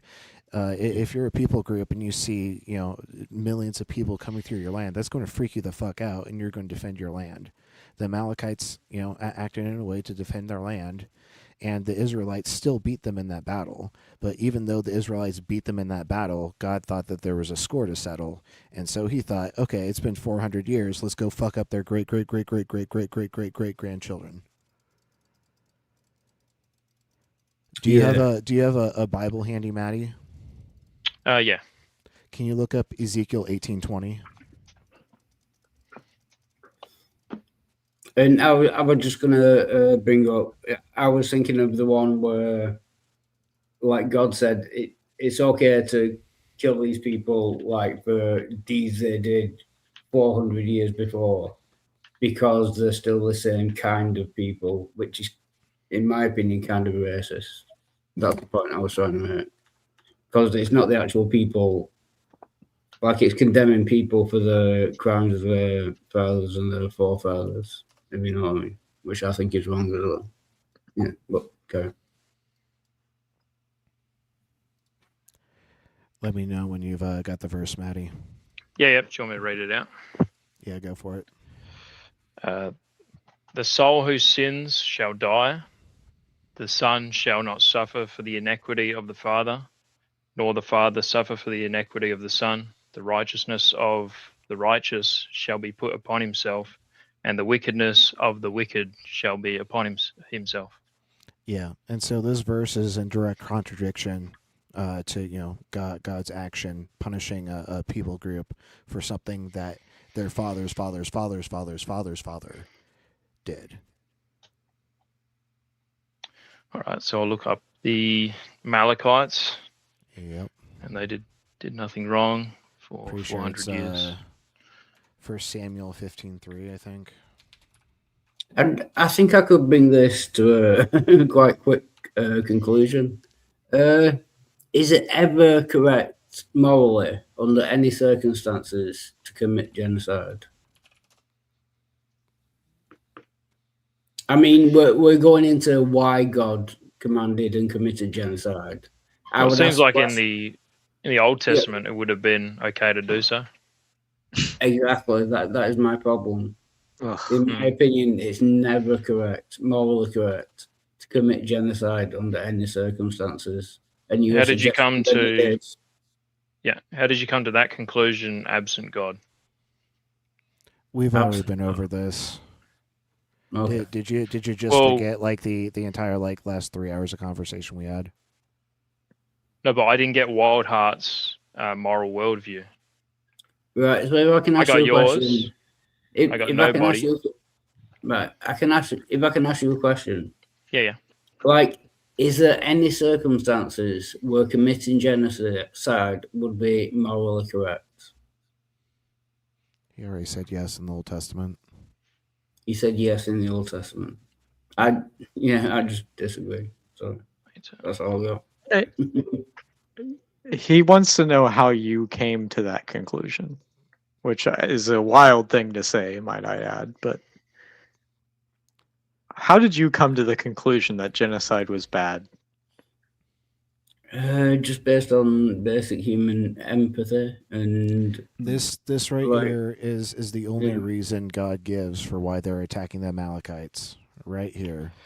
Thus says the Lord of hosts, I will punish the Amalekites for what they did, opposing the Israelites when they came up out of Egypt. That is the only reason he gives. He doesn't say because they're practicing something bad, because they're doing this or that. It is this reason only. It is simply for what their ancestors did 400 years prior. Which Bible verse is that one? 1 Samuel 15:2. 1 Samuel, okay.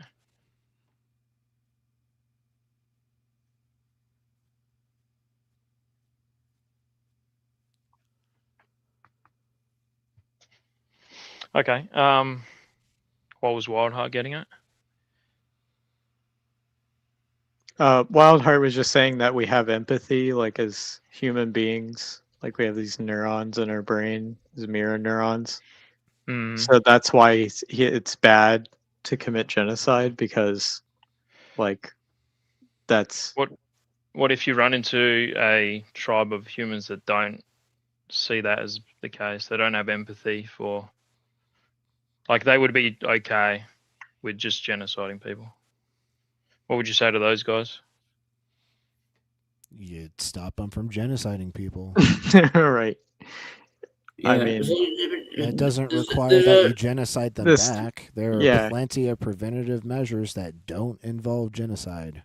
Right. Yeah, I know, but when you said we have empathy, but then I point to a people group that don't have empathy. There's not a people group that don't have empathy. There's individuals that don't have empathy. That's the thing. Like, I think I can. Sorry, I think I can solve this with one basic question. Do you believe that genocide is ever morally correct? You as an individual? No.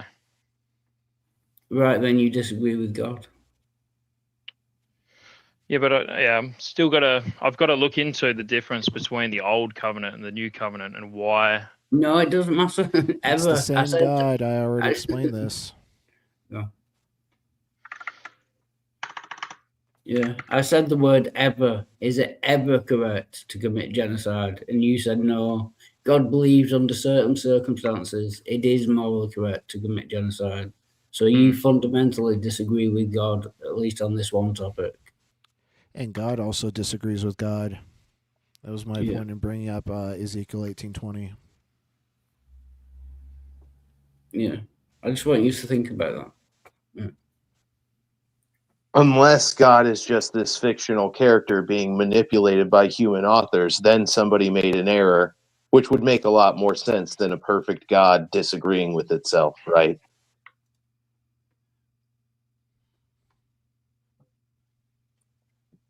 Yeah.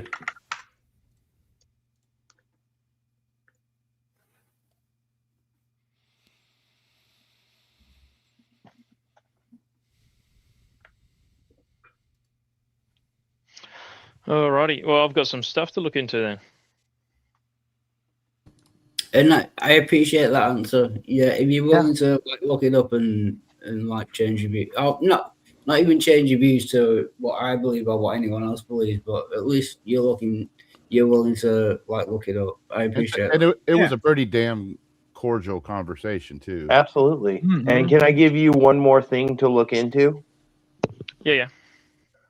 The CSR, the cognitive social model of religion. Look that sucker up.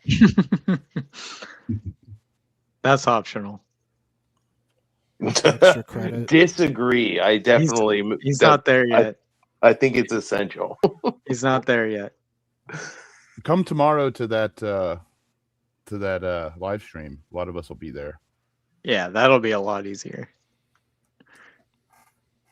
If you stick around long enough, I'll eventually talk about the cognitive social model of religion, I'm sure.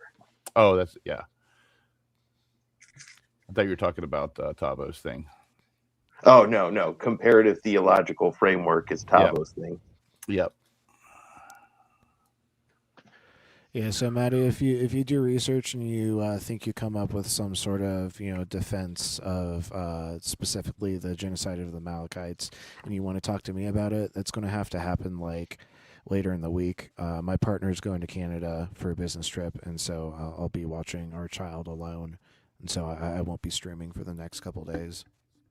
Yeah, that's all good. Yeah, I won't. There would be no point in bringing that particular point up without you. So, yep. All right, good talk. Perfect. Thank you for having me on. Cheers. Later. Take care, brother. Have a good night. Yeah, cheers, man. Nice to meet you. Hail Maguthu, Maddie.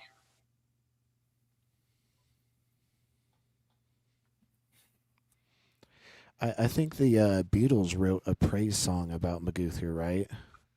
I am the walrus, cuckoo, cachoo. Yep, you got it. I am the Eggman. Yeah, I am the Eggman. I am the walrus. Yeah. That was a great song. Yeah.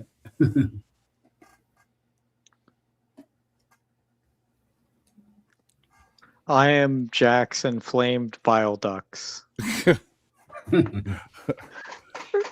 Maguthu's a good one. He's right up there with Doug and Sharon Stone, who I am definitely rock hard for.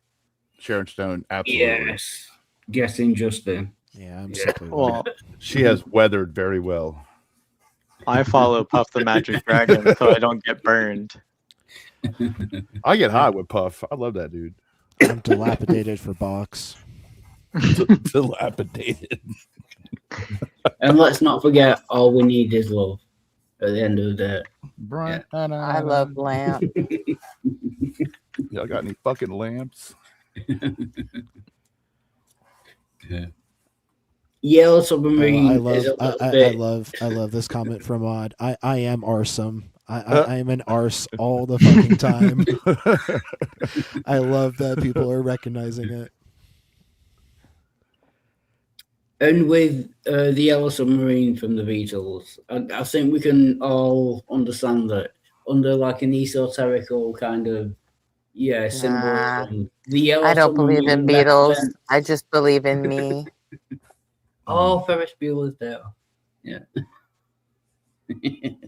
That was a John Lennon quote, actually. Yeah, it was. He repeated it in Ferris Bueller, so yeah. Mm-hmm.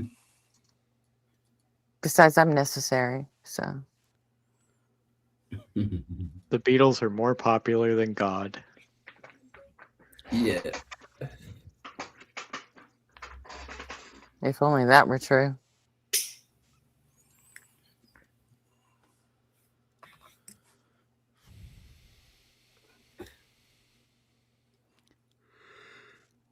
Oh, goodness. I will have been up for 24 hours in an hour. Oh, shake it up, baby. Now, shake it up, baby. Oh, sorry. Have we finished doing the Beatles? Sorry.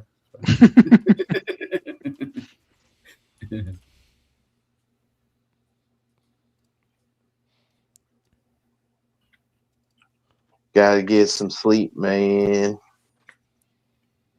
Good to pump those fluids through your system. Well, you got to have your brain. Brain cells, yeah. Your brain's got to get rid of all of his doo-doos. That's exactly why you got to sleep, because of the doo-doos. Brain duties. Brain doo-doos. Yes, yes. Even your duties. If you get too many brain duties, you end up like missing Mod. You're gonna get hemorrhoids with all your duties. Yeah. With all your duties. Mouth hemorrhoids, yeah. No, not Mod. Yeah, no, I'm not talking about you, Mod. Don't kill me. That was Austin.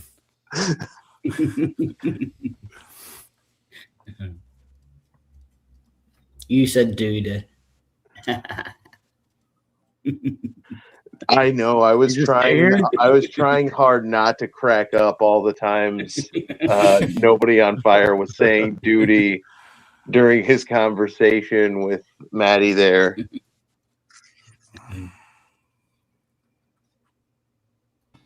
I mean, ever since the first reference to it, I was thinking it every time. Couldn't stop thinking about that first duty, huh? Oh, that's a good point. Does this might be off topic? It almost certainly is. But does anyone remember the first duty? I'm guessing not. No. No. No. I thought not. I'm pretty sure my sister's was while she was still in the womb. Yeah, it happens. It happens. And I've recently learned that often when, right, this might be a little bit base, and I apologize, but I've recently learned that women sometimes while giving birth, like, kind of shat themselves. You know what I mean? Oh yeah, that's pretty Yeah. common actually. Yeah, I didn't know that before. I mean, if you're pushing for hours, something's gonna come out, you know. Yeah, or Birth longer than an hour.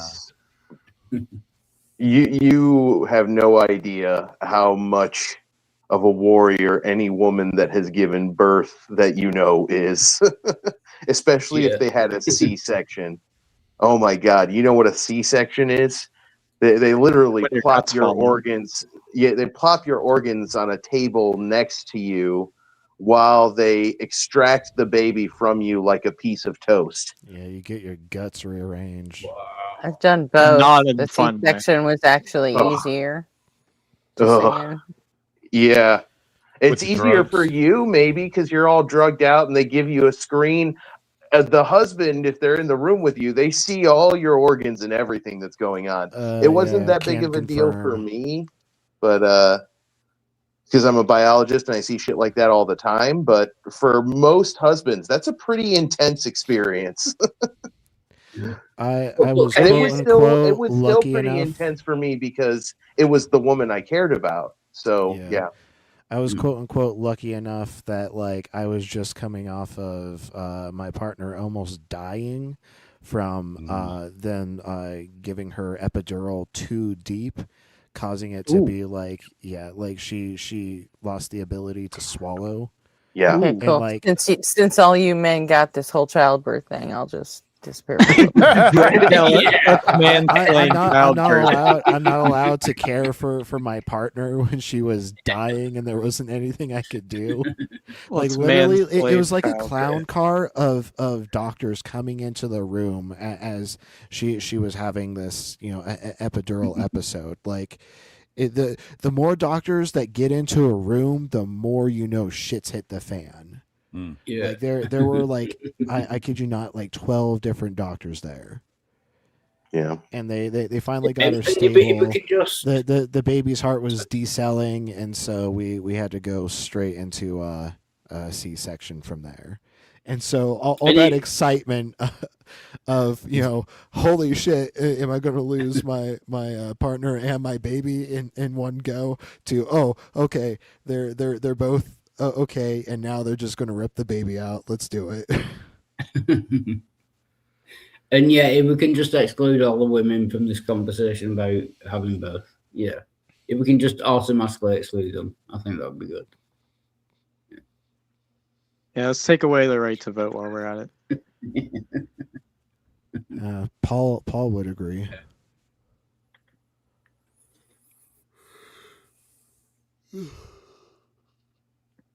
Right, I've got to go now, but thank you very much, Gretchen, for having me on. Thank you very much, everyone, for providing an elucidating and brilliant conversation. Thank you very much. And thank you, everyone inside chat. What a nice guy. Cheers. Take Thanks care, for brother. being here, Wildheart. Oh, thank you. Yeah, have a good night, dude. Bye-bye. Thanks. Gretchen, did any of your babies ever become breech? You there? Muted. Oh.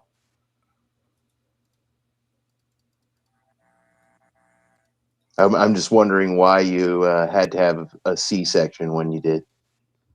That was why my wife had to have her C-section, was because our baby became breech. Yeah, my partner was a breech baby. Oh yeah. She also had her fucking umbilical cord wrapped around her neck. Oh God. Did they try a cephalic inversion? Yeah, they tried. She just wasn't budging. I think most cephalic inversion attempts fail, actually. Yeah, but it's the least invasive. Like if you Right. can get like a successful uninvasive procedure done, it's preferable. But you know, exhaust those options before you go to rearranging someone's guts. No, none of mine were breech. Oh, okay. Why'd you have to get a C-section? Sorry, I was in the kitchen. Because I was only 6 months pregnant when I went into labor, and Oh, early labor. Okay. they spent about 48 hours pumping me full of all kinds of shit to stop it, and Yeah. eventually they just couldn't anymore. And he was only 2 pounds when he was born, so they're like, we can't let him deliver naturally because They could the kill birth him. canal will snap his fucking neck. So yeah. That's wild. Thanks for sharing. Yeah. Sure. But the recovery from the C-section was chef's kiss compared to the 2 vaginal deliveries. Those sucked.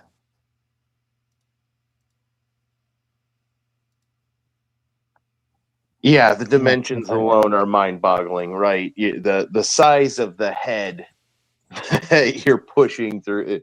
Oh God, I look at babies and how big their freaking heads are, and it boggles my mind for sure. My neighbor's one of those like holistic medicine only people, and she did it without any painkillers. So to me, that's crazy. My mom did it with a Motrin, and I was 10.5 pounds. Ooh. And it was straight out. She's small too. She's not a big woman at all. Oh. But I was the third, so I guess. So you just like slid right out. You know? Probably, yeah. One hard sneeze, and you know. Yeah, it was right after the milidol. Thalidomide. Thalidomide. Yeah, it was right after that whole scare. So she was just a little like, all right, yeah, I ain't gonna fuck with it. I ain't gonna fuck with this. Whatever. That makes sense. What do they call it? A block, abdominal block or whatever. Obstruction. Well, yeah, whatever they call that. The epidural. They call it epidural. Yeah, she was like, fuck that.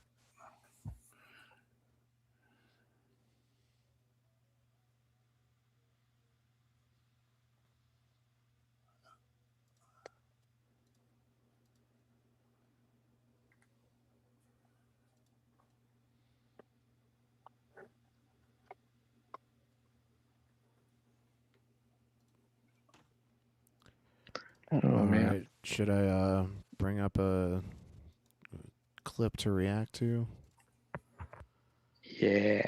Can probably get one solid one in before I need to turn in, because I've got an early morning of getting my partner to the airport. Safe travels. She's done a lot of traveling for work. Not this job. This is her first business trip at this new job. But back when she was an international sales manager for I won't say the major mobile carrier, just privacy reasons. But she used to like travel like every month, like down to Jamaica, the Dominican Republic, the Philippines. So traveling to Canada should be a fucking cakewalk for her. Ryan Reynolds Wireless. Maybe. That's the name of the carrier. Maybe. I actually have no idea.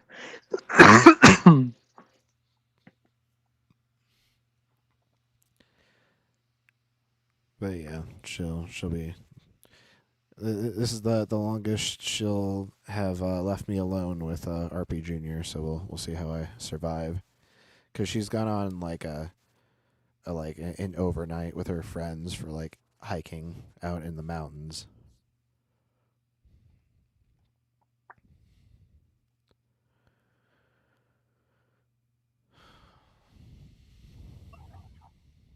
Can I just say Planet Peterson's thumbnails are always fucking cracking me up. Like that one if you scroll back down, the one with that one right there. Entitled I Have Matthew Fatigue. Do you know who this Matt guy is? Yes, I've heard all and it makes that thumbnail so perfect. Fucking Matt GPT.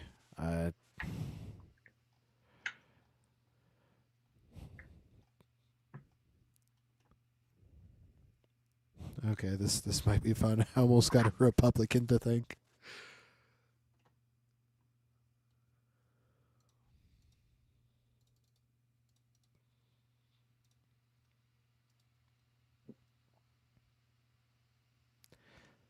Okay, what is up with my internet tonight?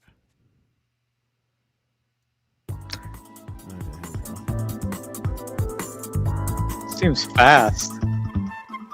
Yeah, I always boost the speed 1.15. Just because, like, conversation and live streams happen at a conversational pace. Like, we're not listening like to a conversation. We're listening to like post conversation.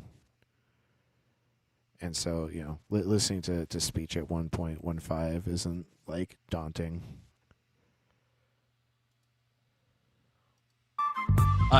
Yes, the 30-minute long conversation I just had. I don't know how you could have heard that and had any other opinion, but yeah. So like do you know like previous leaders and like the history that were fascist? Yeah. Like Mussolini. Yep. Smittler, whatever you gotta say for TikTok purposes. You can say whatever you want, just don't Hitler. say like racial and ableist slurs and stuff like that. Okay. So like didn't like Hitler not like the people in Israel? I know Israel wasn't Israel then, but I don't know what Nazism is anti-Semitic fascism. Fascism is not when not like Jews. That's not what fascism is. I thought it was like an ideology of like people think that like white people are superior. Yeah. That's Aryanism or white supremacy. Like, dude, like, there are Christian nationalists in this country. They literally formed like an entire I don't know what you call it. It's not really like a village, city. a Yeah, town? it's kind of a weird thing. It's in Arkansas and it's whites There's one in only. Tennessee. It's well, Tellico maybe there's more Plains. than one. There is kind of a. You know the place he's specifically talking about, Jack? Yeah, Tellico Plains. What is it called? I think it was the one that he's talking about in Tennessee. Is what are those called? They wear the white gaiters. I don't know why I'm blanking. The white supremacist group, Proud Boys. My conspiracy theory is that Osama bin Laden is still alive and he's hanging out in whatever it is you just said that town was, and we should just wipe it off the map. Because what Tellico have we Plains. lost? Nothing. Tellico Plains was also the city the KKK was founded in. Yeah, that place can just go. It's actually the Patriot Front. Patriot Front, that's it. My bad. Yeah, it is your bad, and you should feel bad about it. My bad. I got my white supremacist groups mixed up. It'd be weird if you knew white supremacist information right off the bat like that. Yeah. You just name them off like the 151 Pokemon. The only reason why I know about that specific one is because it pertains to the state I live in, and I fight against this stuff all the time. We actually had our election last Thursday, so it's pretty good. Results? Good results. We got a more even distribution between parties on the local level, all across the board, including county commission, city, and we even got in the primary, because it was the primary for the governor and the state legislature, but the actual election for the other local, like all the local positions. So yeah, really good results. And of course, the mayor, who was incumbent, who won, tried to cast doubts on the election, even though he won. Because he's partnered with Marsha Blackburn, and Marsha Blackburn is the person who said, Trump says, let's make Tennessee a one-party state. And so they did. I hate this timeline. Yeah, there's a lot going on in Tennessee politics, but I can go on forever. Popular one in Arkansas, but they won't let Jews in because they don't consider them white. But they're not. I wouldn't call them fascists or Nazis. They're white nationalist, anti-Semites. Sure, that's totally what they are. But those terms just aren't interchangeable to me. There's a difference.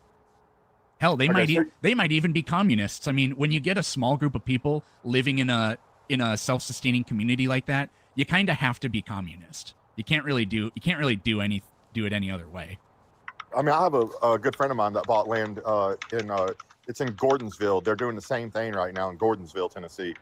Mm-hmm. He bought land there to, be part of it. So he's not a commie. That's awful. He 100% not a commie.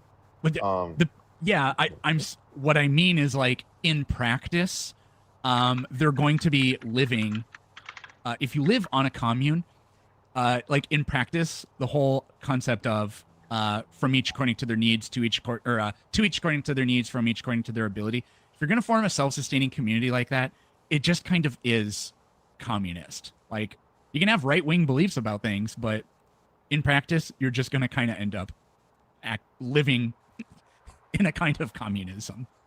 Although everybody will have their own parcel of land, so it won't be like, to the absolute fullest extent, no private property or anything like that. But anyways, this is an unimportant semantic thing. It's just kind of funny to point out.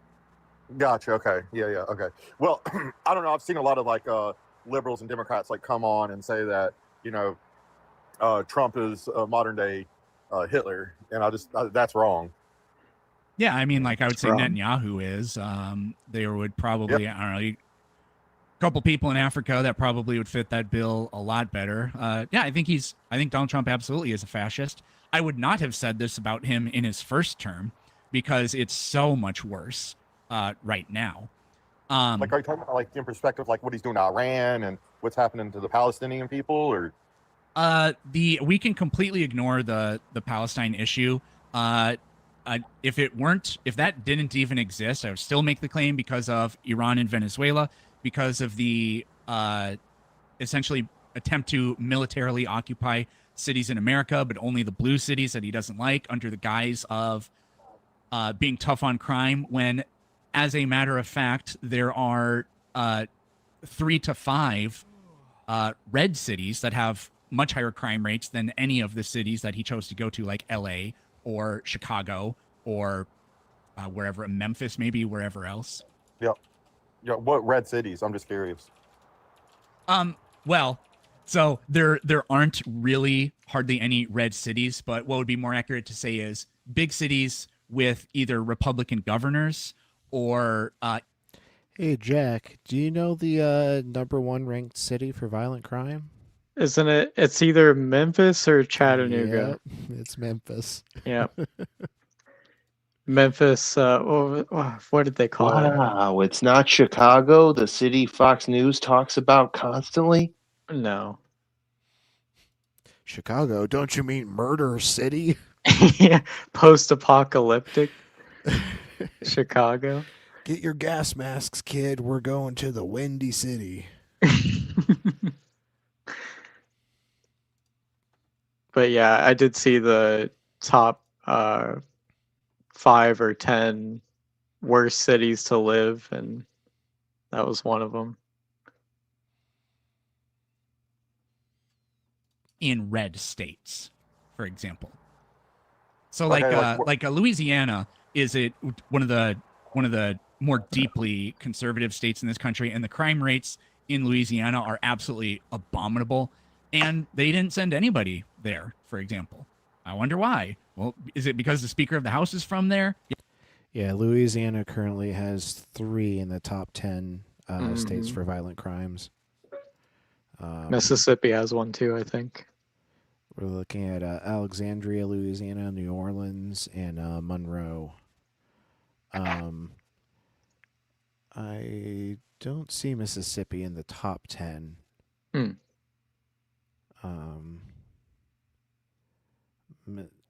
There's a city in Colorado that actually comes in before Mississippi, which is wild, but not that wild when you understand what Pueblo is like. It's like some real Wild West shit. Yeah, almost certainly. But wouldn't he want to send people there? Wouldn't you think he'd want to help protect his people? I don't know. I don't know. I don't because Donald Trump is he is almost like a what do you call it? Like he's like he's a quintessential politician in the sense that he gives you a narrative, but then he's two-faced about it and lies. So yeah, I'm tough on crime, but I represent the Republican Party, so I'm only going to go after Democrats that are weak on crime, not Republicans that are weak on crime, because if I go after Republicans that are weak on crime, that seems like I'm either a hypocrite or it gives credence to the idea that Republicans are weak on crime. But that's a contradiction of the narrative. And yes, the narrative is a contradiction. It's a complete lie. The worst crime rates are absolutely not seen in the biggest, most liberal cities at all. But they can't tell you the truth about that because then the narrative falls apart. Yeah, but like in liberal cities like Portland. Can I just weigh in real quick? It can be real quick because I'm just gonna weigh in with 2 words. Fuck ICE. Okay, we can continue. Yes. Based. They don't even arrest people. Like if you can go in and you can walk into the mall and steal a bunch of stuff, and they don't even arrest you. Not true. This is some Fox News, OAN, Newsmax bullshit. Boomer rage bait. Yep. I think he's trying to reference how I don't know, remember if it was California or some other state, but they raised the limit to the petty theft crime so that it's like $1,000 or something now instead of $500. So people were getting fined and sent a court summons, but not being put in jail. I think that's what he's trying to reference. Well, and also like they'll open investigations into you, and if like they find you multiple times, now they have like even bigger charges that they can bring you up on. Right. And like this guy talking about like you can go to a mall and like just steal and like like cops don't their headquarters usually aren't at malls. Like the response time isn't instant. And many security agencies are advised to not try to apprehend subjects because some of them might be violent. Just get like be sure to give an account of their description, what they took, and just file the report properly, and the police will follow up and handle it. Unless Yeah, it's you're called Walmart and you breakage. Most businesses account for it in their budget. They figure there's going to be a certain amount of product loss to theft, breakage, things like that. Shrink. It's a common thing. to your point, RP, unless you're Walmart who rents cops, like actual police officers. Right, yeah. Yeah, it's some dystopian shit. Well, I don't know about like Portland. Like here in California, I live in California. So what happened was they increased the minimum for theft for it to count as a felony theft. And yeah, people were gaming the system on that. But the reason that happened, and it was a ballot initiative, and I'm pretty sure it got turned over in our most recent election. The reason that happened was because the Supreme Court of the state said, "Look, our prisons are overcrowded, so we have to change something about the way we're doing this." And so, I mean, that's that or whatever. But even if I granted what you're saying, the facts of the crime rate, those are empirical statistical claims, and we can look at the evidence, and it just is not the case that the blue cities have higher rates of crime at all. I don't know, man. Look at Memphis. They have unique kinds of crime, and you can say, "Wait, was that caller?" Oh, yeah. The caller said, "I don't know, man. Look at Memphis. Does he Yeah. think Memphis is blue?" No, I really hope not. So Memphis was blue. It was also the home of what's called the Scorpion Unit before it was disbanded. Memphis is heavily over-policed, and Tennessee has always been out against Memphis because, number one, it's a predominantly black city. It's like 2/3 of the city is black. And they do a bunch of racial profiling and find a lot of crime that doesn't exist in Memphis. And so the statistics for Memphis are ridiculous. It's a really, really bad systemic racism issue when it comes to Memphis. And we've done nothing but make the problem worse. So it's really sad that he's using these statistics that were already trumped up. That's exactly right. This is actually one of the lessons I learned in one of the first statistics classes I ever took. There was a whole series of questions at the end of which you're asked, is this statistical data set consistent, or are there major problems with it? And the obvious answer is no, the set is not consistent and there are major problems with it.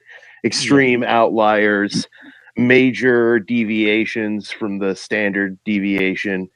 It's a mess. Robin, that is somewhat true. The Tennessee state legislature did remove Memphis's city ability to run their city. The actual thing, what they did throw Memphis state rep, not just the Memphis state rep, but three state reps. Two of them were black and one of them was white. And then they let the white person back in, but didn't let the two black people back in.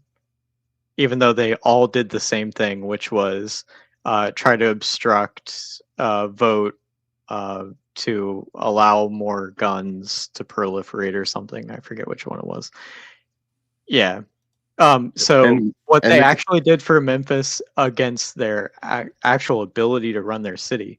So Memphis had a ballot initiative to move to ranked choice voting in 2008. And Republicans were terrified of ranked choice voting. And so what they did was the ballot initiative passed. However, the state then made it a law to where the individual cities and counties can't choose how the votes are cast. It's up to the state. And so they overturned a ballot initiative for ranked choice voting. And they were supposed to implement it in 2012, the ranked choice voting, but it just got overturned I think it was like the week before that vote was supposed to go out. So Memphis, their first try on ranked choice voting, they were denied. And it's been banned ever since. Boo. And your anecdotal explanation about what happened to that individual also bears out in the statistics. You're way more likely to get arrested if you're a non-white person versus if you're a white person. And cases that had similar variables where the perpetrator was non-white, way more likely to get a conviction than a case where the alleged perpetrator was a white person. Yeah. And it is a shithole politically, but that's why I have to fight. Like, this is my home. This is where I live. And I want to make it better. So the interesting paradox that's created by that is that you see a way higher arrest rate for people of color, but also a way higher exoneration rate, like a way higher rate of acquittals for them too. So yeah, racists who like to use pseudo statistics are just so full of shit on so many levels. Lots of cherry picking and failing to account for obvious biases. It's really bad. and then mainstream entertainment outlets, I'm not even gonna call Fox News, but pick those statistics up that were already forged and then proliferate them, and people just take it as absolute truth. Well, yeah. How many people do you know that actually have the skills to be a responsible consumer and reporter of statistics? Probably not that many. Right. Well, Unfortunately. I mean, I work Well, in you know what? IT, so I Yeah, deal with right, data yeah. analytics and We're in all the time. But that's right. only We're to in the me. area. Yeah. Right. Like I'm a scientist, so that would be true for me too. But yeah, you get what I mean. Yeah. Right. Yeah. Well, even though there's not a lot of it, the nature of it, I find so abominable that we should tackle that particular thing that's going on. And it's like, well, I mean, sure, like there are examples you can do of that, but anyways, I cut you off. Go ahead. Yeah, no, I'm just saying. I mean, with them being easier on crime in the blue states, or in the blue states and cities, I feel like, that might be why the statistics show otherwise, because you can get off and get, you can get away with a lot more. But that's not true. That just because there are fewer, there isn't a single state that has made what was previously a crime not illegal. The conviction rates, or something like that, like the rate of the rate at which there's bond reform that happens. That's a big thing in New York. Like the guy that stabbed the woman on the subway was one of those guys that had, gotten off on, like his bond was waived or whatever. So, that's not the same thing as, the only reason the crime rate is lower in these places is because they just stopped tracking crime. That hasn't happened anywhere. No, I'm not saying they stopped tracking it. I'm not saying that. I'm just saying like, all right, like if you're in like a little small town and you steal a pack of bubble gum and you have a little joint on you, you're going to jail. But yeah, and in California, recreational marijuana is legal, but that's like that. I don't think that's anybody's idea of. Look, when I talk about crime, I'm talking about the stuff that's either federally illegal or kind of everybody would agree on, like violent crime, for example. So, like more specifically, that's I guess probably what I'm talking about. Because yeah, I mean, I could Like I grew up in South Dakota, where you can do quite a lot of hunting and fishing that you can't do here in California. But I don't get to say that in South Dakota they're getting away with breaking the law. That South Dakota is lawless. Those are just different. Those are just different laws or whatever. You follow me? Gotcha. Yeah, I mean, I understand. I'm just saying, I mean, maybe statistically speaking, like some of the smaller cases might not get added into the blue cities where they do get added into the red cities. I mean, it's got to kind of make a little sense. I mean, a little bit. I know what you mean by that, but you're just talking about places that count different things as being like a crime or having different thresholds for it. Like the minimum in this place for, I don't know, some random crime is this amount. In California or somewhere else, it's more than that. So, but I'm talking about like there's no such thing as well, you get 3 strikes on murder in the liberal cities, whereas in the conservative states they actually have a minority report system where you're actually convicted before you commit the crime. That's not the reality of it anywhere. So, I mean, I've been charged in Nashville with stuff, and it's a blue, and it's just as bad as when you're in a red city. So I can say that. Well, again, I mean, there aren't really any red cities. I would highly recommend this caller look at the actual most recent election results in Nashville. Because they've cracked Nashville for like a little over a decade now, and it's no longer blue. When I was living in Nashville in 2013, it didn't feel blue at all. Mm-mm. Yeah, they cracked Nashville, and then they cracked Chattanooga, and then they cracked Memphis most recently. It's more what I would be more interested at is looking at, like the governor of the state. So, for example, Mississippi, right? Mississippi gets a pretty bad rap because it's dead last in almost dead last in quite a lot of things that we think are like, pretty bad, like the poverty rate and stuff like that. Well, economics, it's no secret at all because you can hear him say it. I can't remember his name, but the governor of Mississippi is this Republican dude.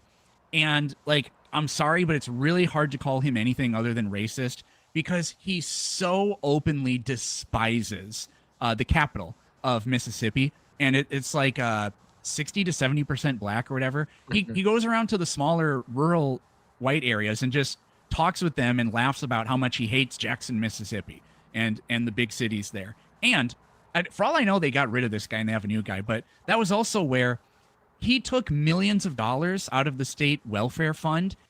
Hey, Anka, good to see you in chat.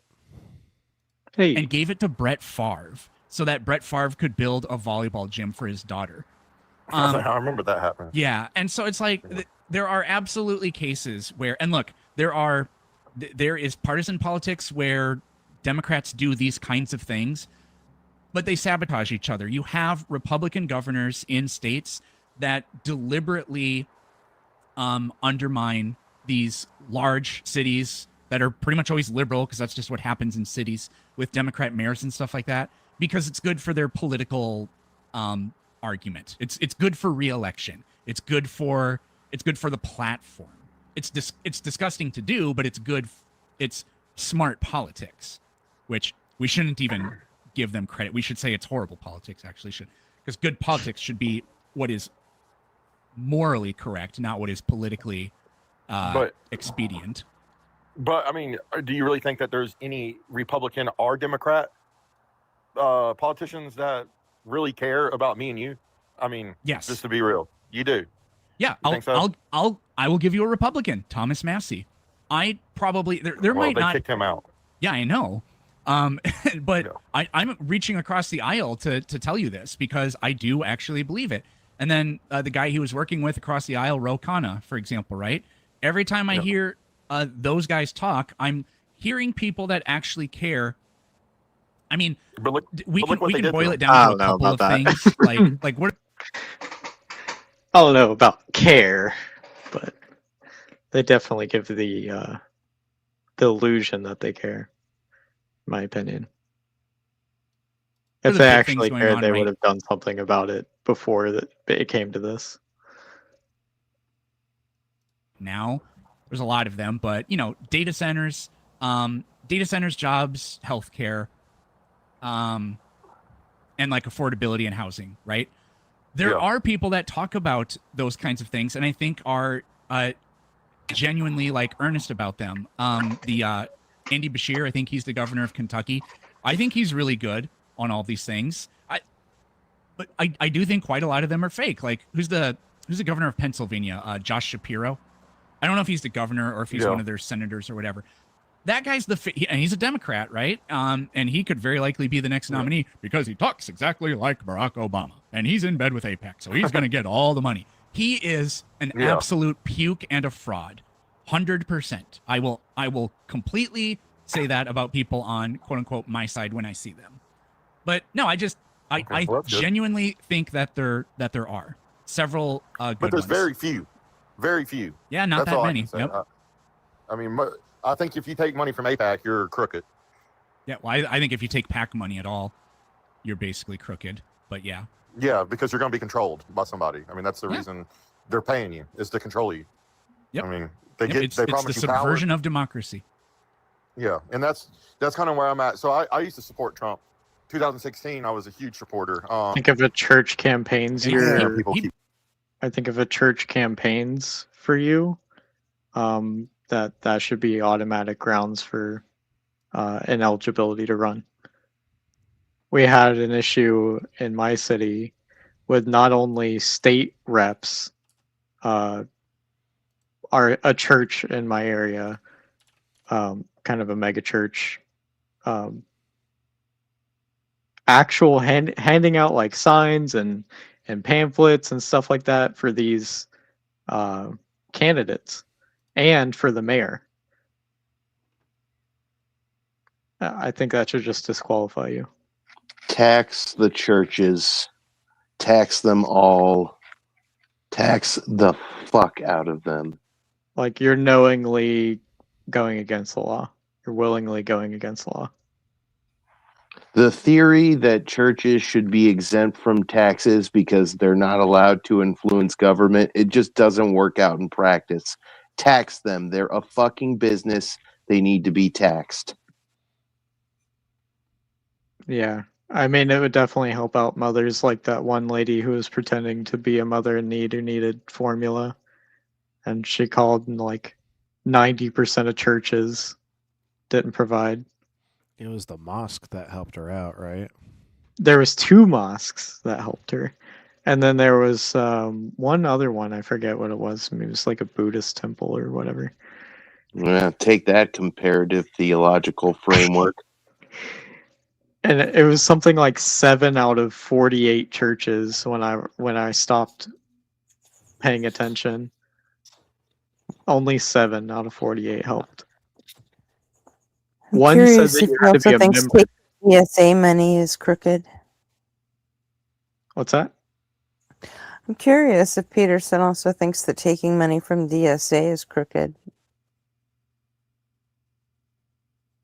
I don't know. They're a PAC. It's a good question. They're actually a super PAC, but I mean, Well, I think the conceit is that if you take money from anybody, they're able to exert influence over you, which I think is true. I don't think that's necessarily true. I mean, you could it's just go back completely not true, actually. Right. But I mean, you could just go back on what you said, right? Like if you said, Yeah. "Oh yeah, I'm going to give you a bunch of tax breaks if you give me money," and then you just don't give them tax breaks. hmm Politicians do that shit all the time.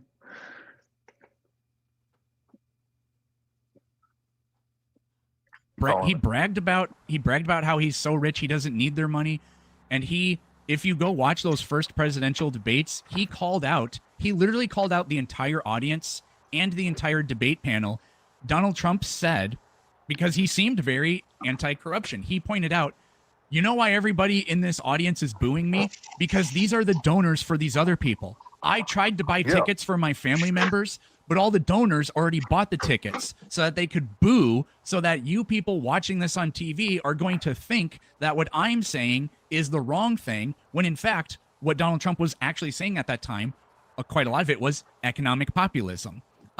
Just like Bernie Sanders. Now, it had a right-wing tint to it, and I think there were some racist elements of it, but that's why he won. He was right about all the things he was saying. It's just that he became the swamp in the end. Literally, he's supposed to drain it, and he became the swamp. Which, in my personal opinion, I think it falls back on the Epstein files. I think there's stuff in there that, I mean, he said it himself that it would collapse the economy if they actually released it. I don't know if you ever heard that. He said it would hurt his friends. Yeah.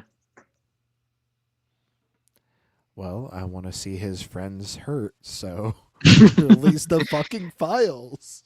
If you're scared that your pedophile friends will be exposed, then you have bigger problems. I think it'll only hurt his friends reputationally. So.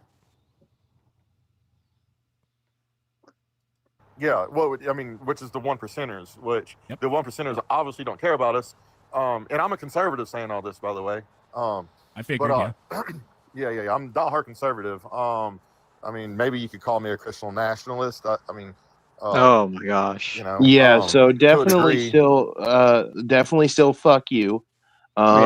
You still think trans people should be oppressed. You still think that non-whites are somehow inherently more criminal. You still think this is a Christian nation, and you think Muslims are How terrorists. can you and oppress shit. trans people if you won't even admit they fucking exist? I think that's part of the oppression there. Aggression. I know. So yeah, for sure, still fuck you, even if you stop supporting Trump. Like, congrats on getting over like the lowest hurdle ever. You don't support the gross old pedophile anymore. Like, what was that a challenge for you? Good fucking God. He probably still vote for him in 2028. Probably. I was so angry when I heard Trump say, "Oh yeah, this is like kind of an official thing," and then he put on the Trump 2028 hat and said he's going to run for a fourth term. It's just blatant disregard for the Constitution.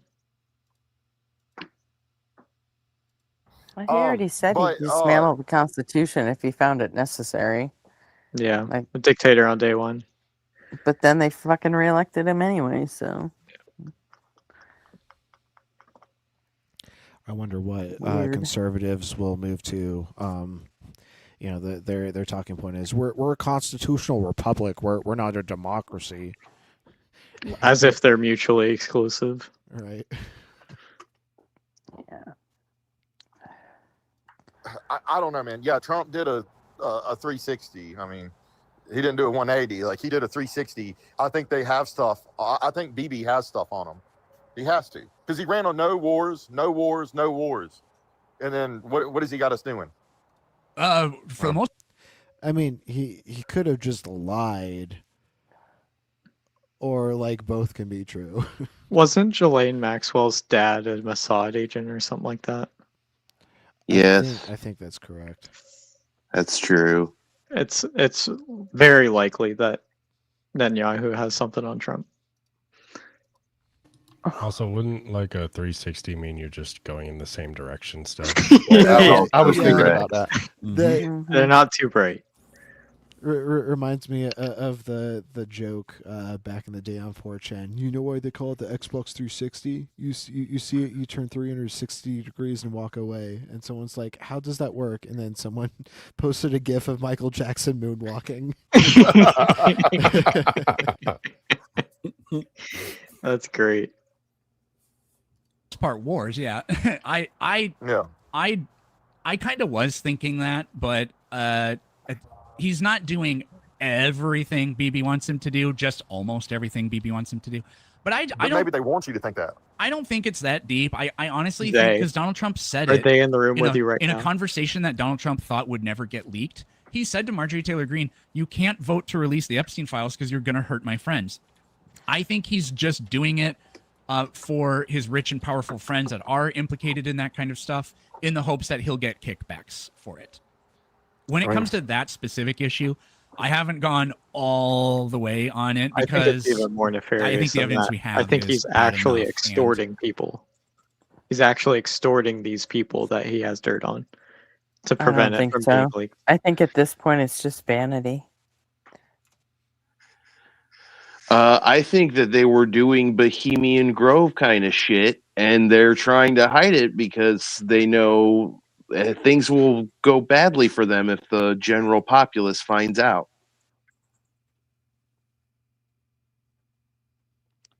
Yeah. I think any chance Trump has to gain any kind of more money, he's going to use it. And that's why I think he's using the blackmail from the Epstein list to. I don't think so. I think he's dying and he knows it, and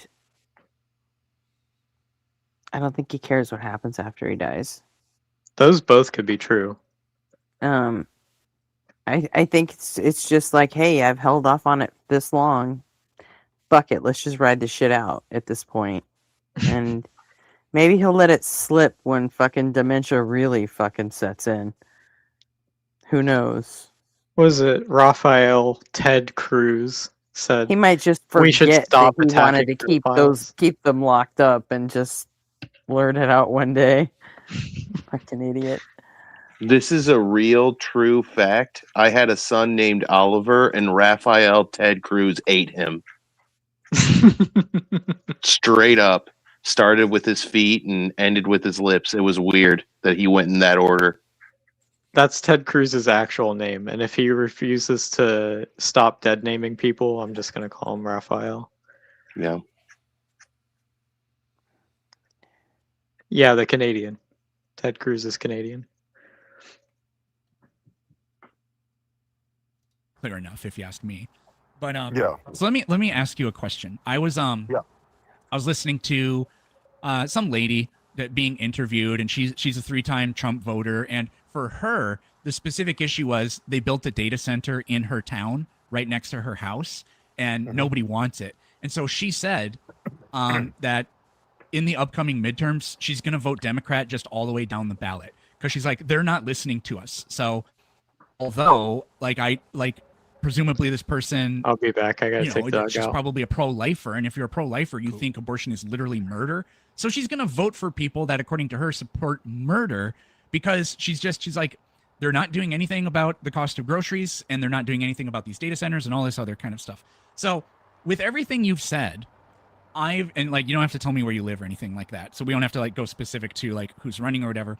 But with everything you're saying, honestly, everything that you're talking about are the problems aligns so closely with what, for example, Bernie Sanders has been saying for literally his entire life. So what would it take for you to vote for a Democrat, not to switch to the Democratic Party, but to vote for a Democrat at this point? Oh, man, I don't think I could, because I don't think no Democrat would ever, line up with my beliefs. I'm in Tennessee, so have you heard of Monty Fritz? No. You would hate him, but Monty Fritz stands for everything that I stand for. He wants you to talk about Jesus in school, and what I'm saying, he's a Christian nationalist. I mean, bottom line, that's what he is. Oh, well, then for sure, fuck him too. Christian Nash. Wow. Definitely fuck whoever that is then. Yeah, keep your God out of our fucking schools. If you want your kid to have a school with God in it, send them to a private school. Those exist for a reason. And that's like I said, I see myself as I wish, because I'm a Christian. I don't know about you, but being a Christian, I want everybody to be a Christian. I want everybody to know Jesus. So is it wrong for me to want to push my religion on everybody? I mean, yep. Maybe in your view, but I think so. To me, no. Well, but to me, no. Because that's my job. Well, yeah, but how about let's call it your job is a little wild, but unless you're a pastor, but no. well, let me tell you this. Did you know that this country in the beginning, there were states that were Catholic and there were states that were Protestant. And if you lived in one state but had but like if you were a Protestant living in a Catholic state, you couldn't run for public office. I don't know if you could ever. I don't know if it was ever the case that you couldn't vote. I don't think that was ever the case. Like you couldn't hold public office. There were certain jobs you couldn't have in this country. If you're a Catholic. Yeah, in a Protestant state and vice versa. In this country, the only group of people that have ever actually systemically suppressed Christians were Christians of a different denomination. And that's actually the genius of the free exercise clause and the establishment clause. The government doesn't take a side, which is actually the only way to guarantee your freedom of religion. Nobody can tell you that you can't practice your religion the way you want to, as long as it doesn't infringe on others, and you can't do the same to anybody else. That's the only way to actually guarantee that you have the religious liberty, because even if we were a Christian nationalist country, well, there's really not a very good argument to make that your free exercise is actually going to be preserved in that. Yeah, but I guess what I'm saying though is, like, as a Christian, like, I want everybody to know Jesus. You know, I want everybody to come to Jesus, and you know, what better way than to have everybody learn about Jesus in school? You know, no, that's just my personal opinion. Jesus Also, I don't think that we've heard about Jesus. Okay, we've all heard about Jesus. Right. We didn't need to learn it in school. We've all heard. We're aware. Thank you. Yeah, I've seen a couple lunatics screaming about him on the street corner in my town.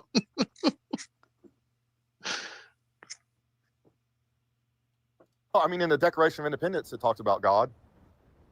I mean, and that was wrote in the 1700s, right? Not 1776. It does, Night, but nobody. not really. It What does. It it mentions says is God. it says nature and nature's God, and this is a very Enlightenment thing. It certainly isn't referring to the Christian God.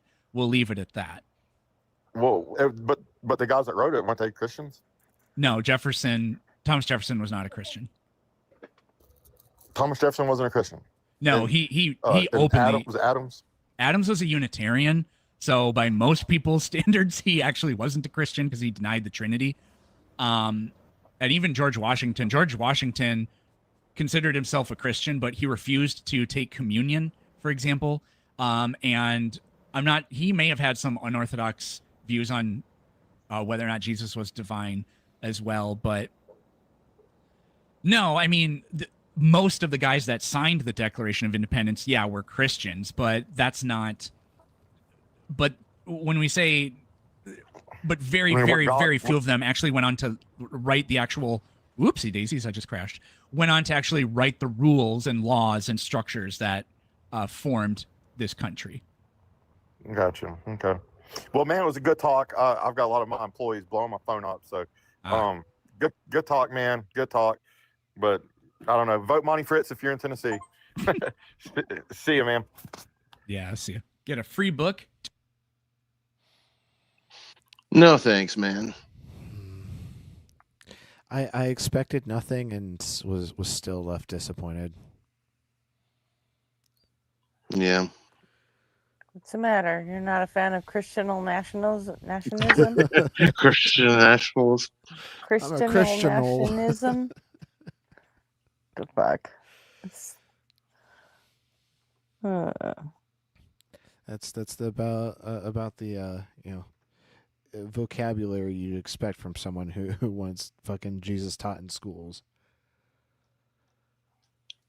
Well, my neuroethical and neuromoral framework is telling me my evolved human brain is biologically hungry right now. So I'm going to drop out, you guys. Thanks for having me. Thanks for being up here. See you later, Austin. Peace out. It's also time for me to hop off too, so I can be rested up for the days ahead. 6 a.m.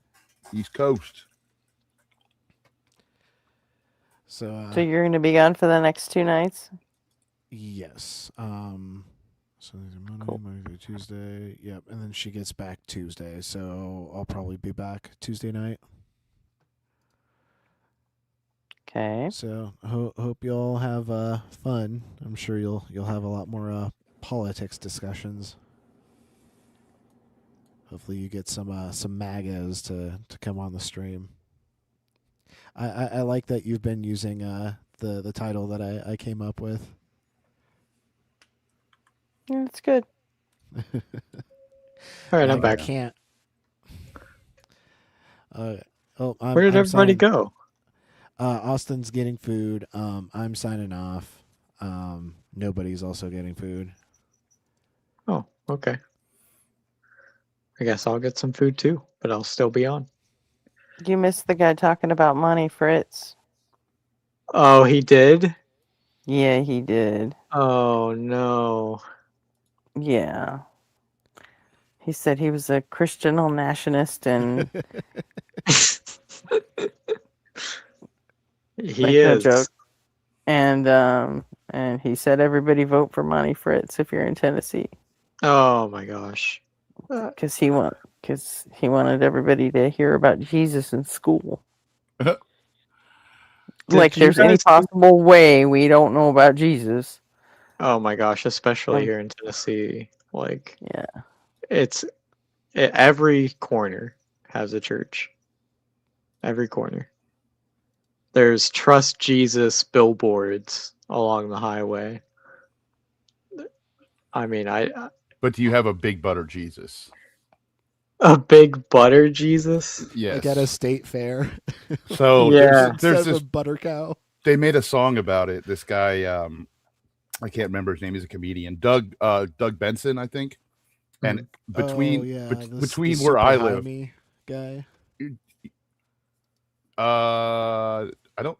Oh yeah, the Super Jaime. Yes, that was him. But yeah, between like where I live in Cincinnati, like along the highway, there's this church. Now it's like in the water, and it's got Jesus with his hands up. But it got struck by lightning at one point, and then the new one that they did, it was first Touchdown Jesus, and then they redid it, and it just looks like it's made of butter. Like it's just made of butter, and it's huge. You know, it's like 20 feet tall. And then it got struck by lightning, and now it's in the water, coming out of the water like Cthulhu or something. But yeah, if you search for Big Butter Jesus or Touchdown Jesus, it'll show you. I get to drive by that when I'm going to see family, and yeah, it's exciting. No, we get the like crazy, I don't know, you guys might also get these, but the crazy billboards that's like repent or go to hell. Yeah. Something like that. Yeah. Wild. In Florida, they had a lot of the abortion ones. I don't know if you guys have any of those. Mhm. Very graphic abortion ones. Like Yeah. Yeah. My mom chose life kind of ones. Yeah. We get those a lot too. Or my mom chose. Like there's also like lots of like, I don't know what it is, if it's actual aborted fetuses or just Oh yeah. you know, but it's the gummy bears. Dude, it's nasty. It's nasty what they put on some of those. One of them was found to actually be like a gummy bear that someone cut up. An actual gummy bear? Yeah. Fucked up. No, this is like from not even necessarily from aborted, just from miscarriages and stuff that they misappropriate. And I'm assuming it's just nasty. The tactics they use are disgusting.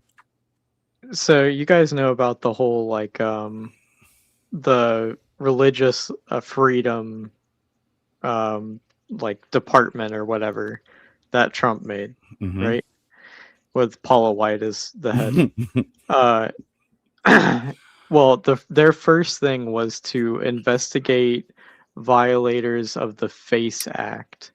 And the FACE Act was to prevent people from messing with abortion clinics. Good night, RP. See you in a few days. Good night, RP. Take care. And so, obviously, the people who violated the FACE Act, they were just normal Christians who wanted to pray and they were being peaceful and stuff like that, right? No. So there was a list of 10 people, 5 of which I think were a part of this one incident where people chained themselves to the doors of the Planned Parenthood that was in their area and started praying and just obstructing the doorway into a medical facility. So they got charged with the FACE Act, like for the FACE Act, because they did that. Well, they're now pardoned, and the leader of that was a woman who had 5 fetuses in her refrigerator. Ooh. Nifty. That's what they found in their investigation. It's 5 fetuses in her refrigerator. Damn. Yeah, that's crazy. I mean, these are not well people. Right. Yeah, these are not well. I hardly even qualify as people. Mm.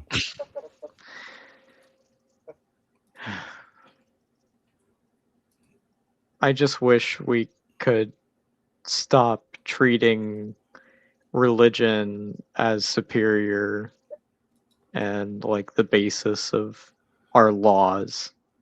You and me both. Mm-hmm. Are you a full-blown anti-theist too? No, it wasn't the garage beer No? fridge. Terrible. Mm. It was the actual kitchen fridge.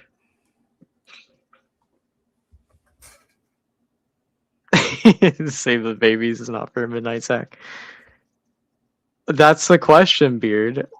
Nobody knows. Nobody knows. They didn't investigate it that far.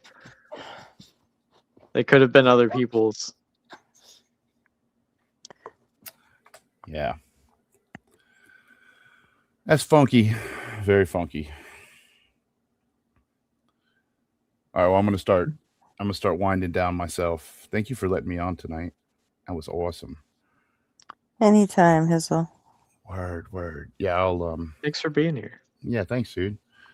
It's nice to talk with you, and definitely you too, Gretchen. I might be down in chat for a few. I didn't really talk much, but you know.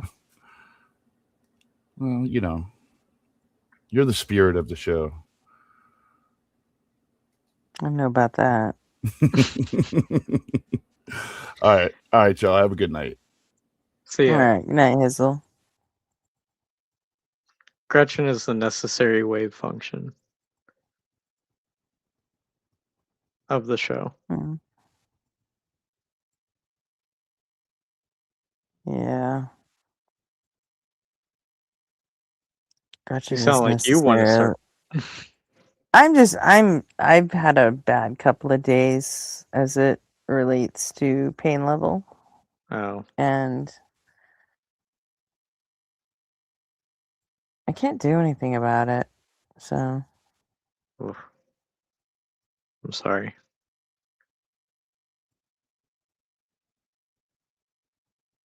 Yeah, I just have to wait until it subsides. So. Any more headaches? Mhm. Migraines? No, not the headaches. It's just all my metal parts are just, I don't know. In this heat, usually it doesn't hurt as bad, but I don't know, maybe it's something I did and I don't remember it, or I don't know. It just sucks. I mean, it's nothing I'm not used to, but it does tend to make me cranky. I mean, Quite a bit. That's very fair. I Yeah. know I'm not in a good mood when I'm in pain. Yeah. So just suck it up, drive on. Rub some dirt in it. Walk it off. All right. That's what they used to Yeah, tell me. everybody just bailed, Robin. It's crazy. They got raptured. Mm-hmm. Yeah. Yeah, I didn't actually have anything like set up to do either, so. And now I guess I have to do that for the next 2 nights. I have to like find stuff and have stuff lined up. Oh man, you're gonna have to be like the host of a show. Uh-huh. Crazy. Yeah. Well, hey, have you seen what I've been doing the last few nights? No, We've actually, just been doing all fucking analog horror shit just because. my wife has been so I into wanted it. to. Huh? My wife has been so into the analog horror stuff. Yeah, I love it.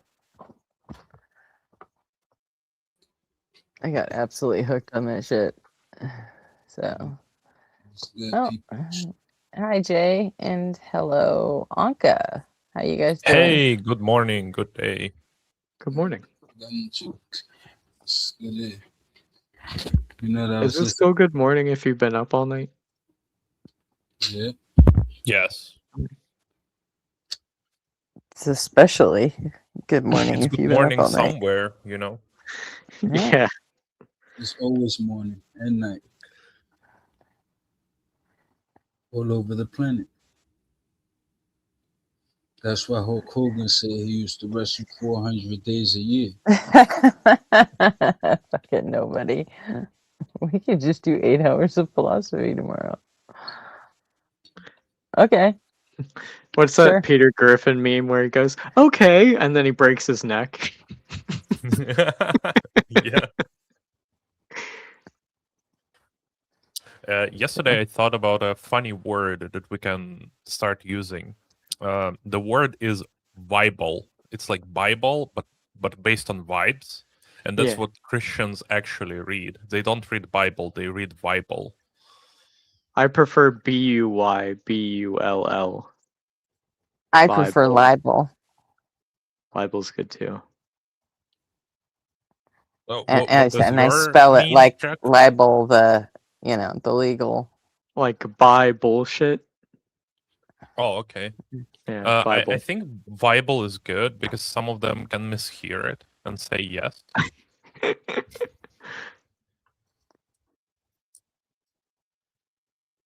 Yeah. So, yeah. People always think that I misspelled something, but I don't. So it's I'm sticking with the libel. so it's anchor or anchor. Anchor or anchor. Because it's like It doesn't matter. Whatever. yeah, it's Thanks, actually Ankle. have to be anchor. You know, like ankle, you know what I'm saying? Yeah. Can't be anchor because you can't say ankle. Yeah, he's ankle. Right? Can't say, I broke my ankle, you know what I'm saying? Yeah, but he's broke my Russian, so it uncle. can really only be Anka. Ah, Ruski. Right? Mm-hmm. Yes. You gotta be anchor. That's cool, man. Process of elimination. Use my brain. I know very little Russian, but I know a little bit. If you know little Russian, that's already good enough. You will be fed and you will be invited to drink Thanks, some Robin. vodka and ride bears. The only You Russian, will be set up. the only Russian I know is Otherwise, we'll end up sitting listening to Nobody on Fire doing his philosophy for like 8 hours. Oh, here you go. My brother. Ooh. My brother. Muy brat. My brother from another mother. Muy brat. the heck is going on my right? mic. Yeah, that's right. Nice. But I thought my mic was good, man. Shit.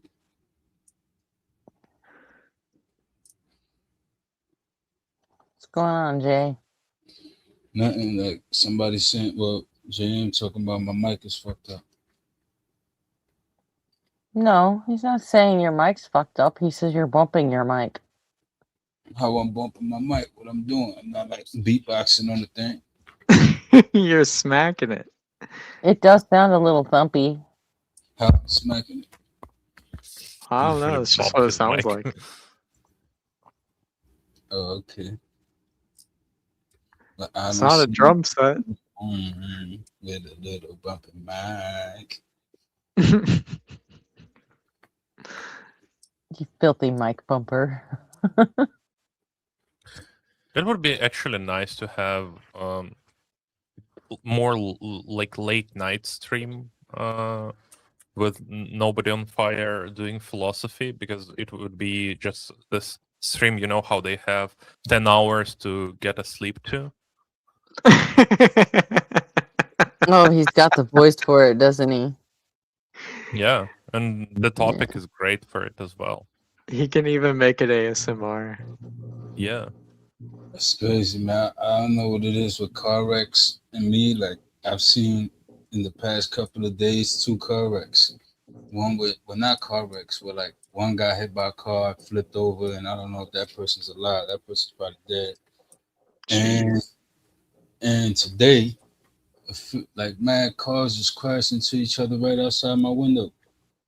That shit was crazy. Like, I'm just sitting there watching the fight, chilling, laying back, and I just hear like some Grand Theft, some crazy shit. I look outside, there's like cars everywhere, like all like, you know, discombobulated in the street. Like It's like a bad omen. Like 4 altogether. Like, I'm like, goodness gracious, like a 4-way car mashup. Like, it's crazy. Like, I wouldn't be surprised if that made the news. It's been really wet where I'm at, and there's a really slick, sharp curve down the hill from my house, and I hear car wrecks down there every time it rains. Every single time. You have to go like 15 miles an hour to avoid spinning out. The other day, that person couldn't have lived, man. Like, I didn't go to look, because, you know, but I should have, because I'm a worker from the area, so I be in the area. I probably could have identified that person, but the non-nosy person in me, like, I just couldn't stop. Like, I'm like, I can't help this situation. So why I'm gonna go there and look at this person? A couple months ago, a cement truck over here flipped over onto a car, and nobody died, but it caused like a 7-car pileup. Goodness gracious, that sucks. I was surprised no one died. Like just happened to be a news crew on the interstate at the time it happened, so they got it on their dash cam. This is crazy.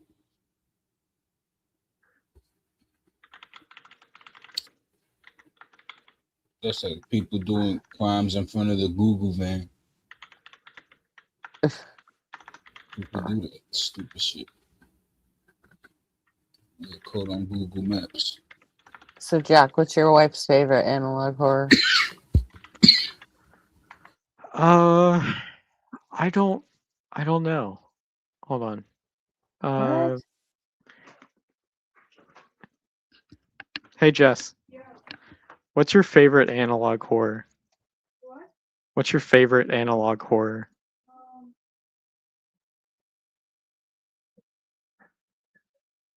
You're putting me on the spot. I know, I'm sorry. You can't think of the name of it?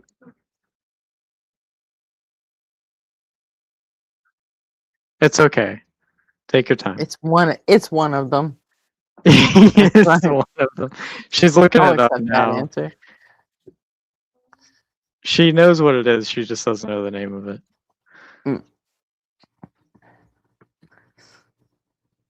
That can happen. Fucking song out my head. Turn the beat around. Love to. Can you describe it?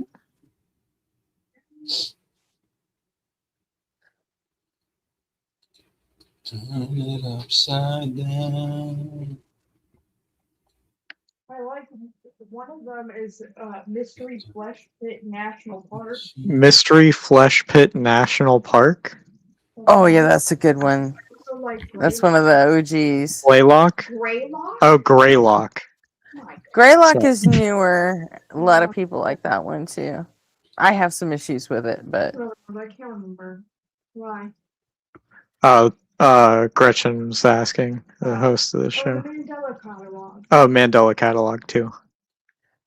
Yeah, we just finished doing Mandela Catalog last night on the stream. Oh, Gretchen said that they just finished doing Mandela Catalog on stream. Yeah, not everybody got it.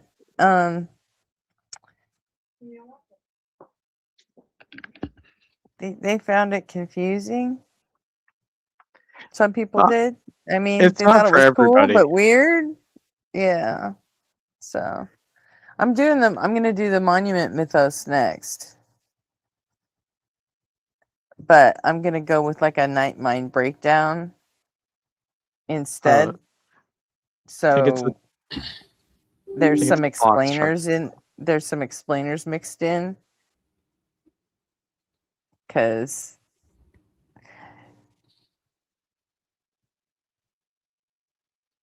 no, nobody. It's not. So this is not like exactly where I live, but this is the video of the box truck overturning.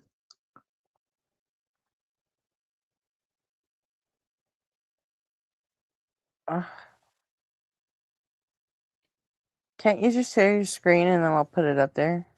No, because I don't have the proper web browser. Oh, come on. That sucks. I would hate to be in or see a pile up like that, but today I saw one with 4 cars though. That was crazy. I don't know if anybody died, but it's just crazy. And I be seeing like, I don't know what it is. Like I think it's some sicko running around leaving dead birds everywhere. Like I gotta start like I can take What? Wait, I'm what? telling you, you got a bad omen, dude. It's like some sicko fucking leaving dead birds everywhere. Like I don't take pictures of them because it's like, you know, why the fuck would I take a picture of a dead bird? But I Why do see you them think that? because I see them a lot. Like these little fucking no cap. Like I'm telling you, like if I would have took a picture of every one of them, I would probably had like an album of like 30 or 40 different pictures of all over the different city. Like you know what I'm saying, just you can see it's different birds. Like you get what I'm saying? It's like some sicko doing that shit. Like it's weird. Like Well, I doing it mean, with birds birds. do die and drop out of the sky. You know that, right? Yeah, but like And this is like people do poison like rooftops and shit to keep pigeons away. no, but You I'm know not that, talking right? even about pigeons. I'm talking about nice looking birds, like fancy looking, colorful. Pigeons aren't the only ones that eat that shit. No, I know, but I'm saying like it's odd, man. Like it's fucking odd. Like I need to start taking pictures of it so I could be like, yo, you see what I'm talking about? Like if I start from now taking pictures of it, and then every time I take a picture of it, you're gonna be like, damn, that's odd. Like you know what I'm saying? That's You too might many. want to take this to the president. Someone might be sneaking windmills into New York City without telling anybody. No, those are whales you're thinking of. Windmills kill whales. No, windmills kill birds. Remember bird graveyards underneath all the windmills? Do you remember the ones that he said they were killing They were whales? just driving the whales crazy, yeah. Oh, I thought it was beaching whales. I thought that's what he said. Well, yeah, the whales, they would get driven crazy by the windmills and beach Oh my themselves. gosh. Yeah. What- But so the the windmills on land, every windmill has a bird graveyard underneath it. I love birds, man. Like I've saved plenty of birds. I So swear, our president said so. It's got to be true. That's right. I Can't take put them to anything on bird the hospital. internet that's not true. Mm-hmm. If I see a hurt pigeon, I'll put it in a bag and take it to the animal hospital, like bird hospital. There's one on the west side. So like, I don't fuck around with birds, man. Like, cause they they defenseless, and I be seeing that shit. Like, I gotta start taking pictures. Like, I'll show you. Like, I remember one time, I was just fucking. It was like a week. And I I would don't just know, see man. different dead birds. Like I'm telling you, like that week I must have seen like 3 different times. Like that's odd. Like you know what I'm You saying? say the birds are defenseless, but when I was walking to go on my break at work, to the outside area, there was a bird that swooped down and kept trying to attack me. They are not defenseless. They're Well, annoying they're friendly. whenever they have the nest. That one was not friendly. It was trying to attack me because it was building a nest in a tree, and I just happened to exist near it. You was messing with Yeah, I his don't think it's OJ. that crazy that you find dead birds all the time. I mean, I've seen at least 5 or 6 just in my lifetime birds fly into a window and break their fucking necks. You know, I'm not superstitious, but I am a little stitious. If birds start like just dropping in front of me all day, every day, All the fucking I'd be a little time. bit. everywhere. I'd be a little bit And suspicious. it's not even regular. It's colorful birds. It's like little ones that's colorful. Like you can tell it's not pigeons. Like little So pigeons. what? Get it? Like They can fly You into see glass just like pets? any other bird can. I don't know if it's pets, but I know they little colorful ones. Like that's. I wish I would have took pictures of all of them. Like that ass. Like because it sounds crazy. You know what I'm saying? But like if I would have took a picture of each and every one of them, you wouldn't have been able to say that's crazy because I would have had a picture of all of them. Like you know. But I should start now. It's just weird. Like imagine just walking I by would and I'm still be taking saying pictures of that's dead crazy, birds. Jay. I would still be saying you're So if I crazy. had, so if I For had like jumping 30 to dead birds, somebody is walking around New York leaving dead birds I didn't say, everywhere. I would I didn't say still New call York. that crazy. I said I don't think J someplace. Money's in New York, is he? Nah, I said someplace. I don't know about what she's talking about. But yeah, so I thought you said New nah, I York. don't know what you're talking about. I don't know what you're talking about. But I'll tell you this though. Okay, Wherever whatever, it some is, nondescript city.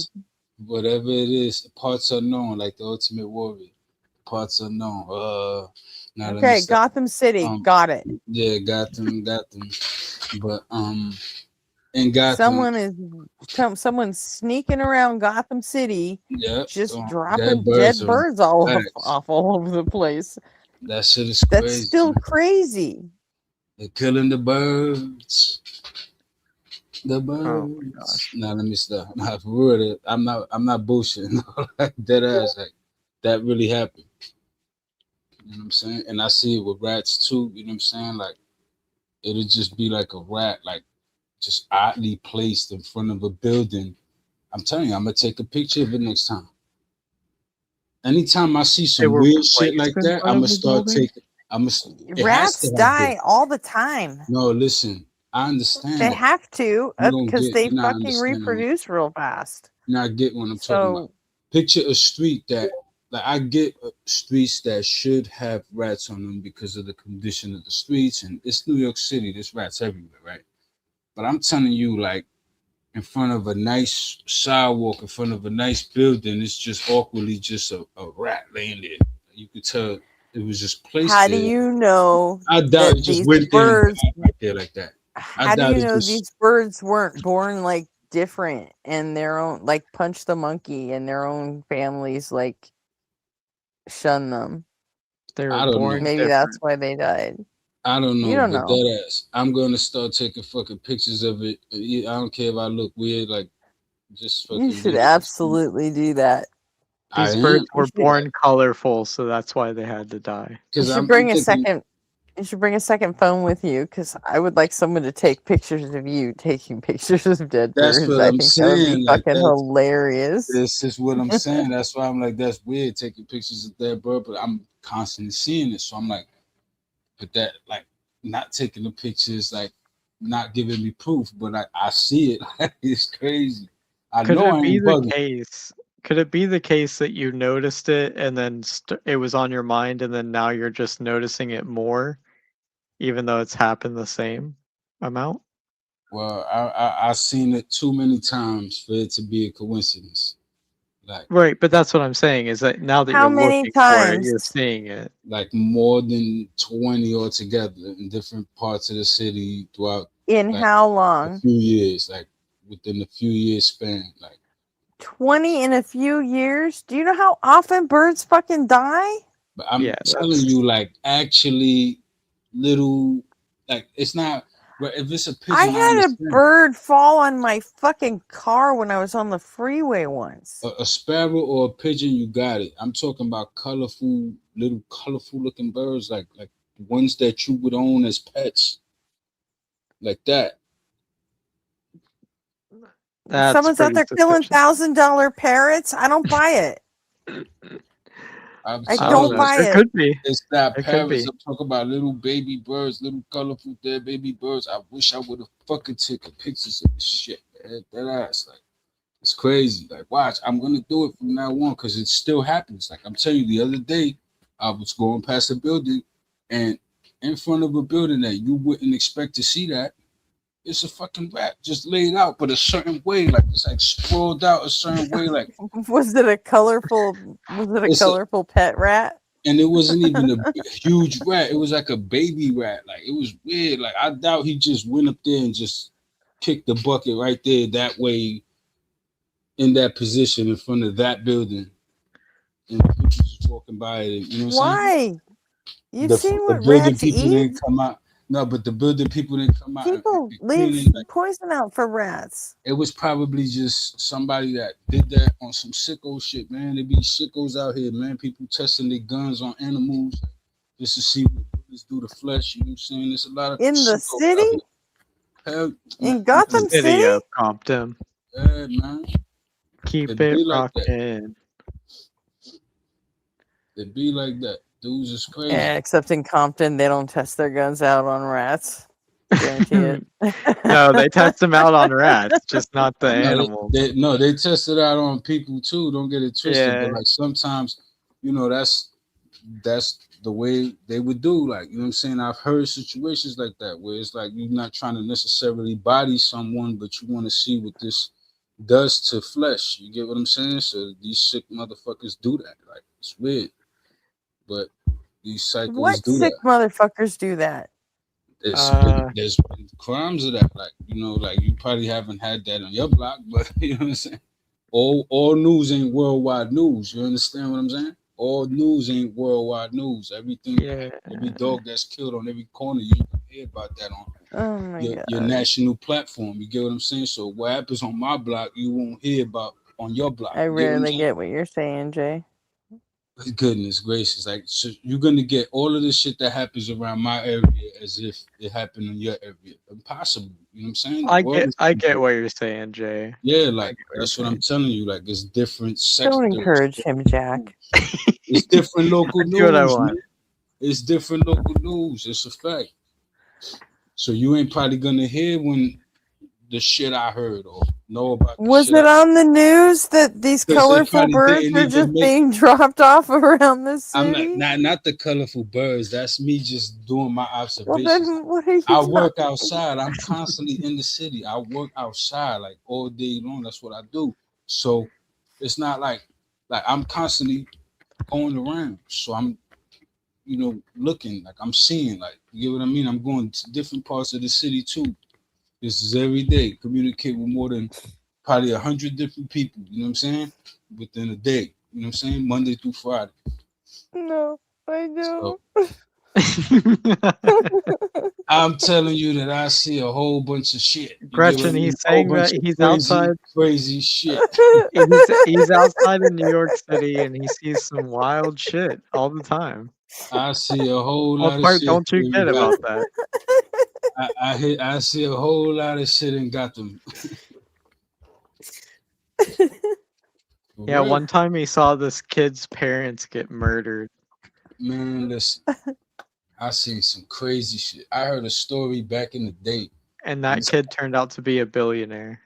Nah, this girl, this Chinese girl, I don't know if she was Chinese or what. I think, but she was the daughter of a person who owned a Chinese food spot. So I'm guessing she was Chinese, whatever. But long story short, she got a boyfriend and they like got rebellious. Long story short, they cut up the mother into pieces, man. That shit was crazy. Like, they ended up closing, or I think selling off the Chinese spot to a different owner, and the store stood open, but under different owners. Shit is crazy. She got mad and like rebelled because the mother was trying to like forbid her relationship with the dude. So like she ended up Wow, running. you mean crime happened Nah, it's in like the city? crazy things, man. Like it's No wild. way, man. This city's It's insane. because it's a blue city. But you know what's crazy? Yeah, that's it. What's crazy is that right people that don't even see no shit like that. They'll, to them, that's an anomaly. Like they couldn't even picture seeing some shit like that. Yeah, that That's doesn't normally happen in my city.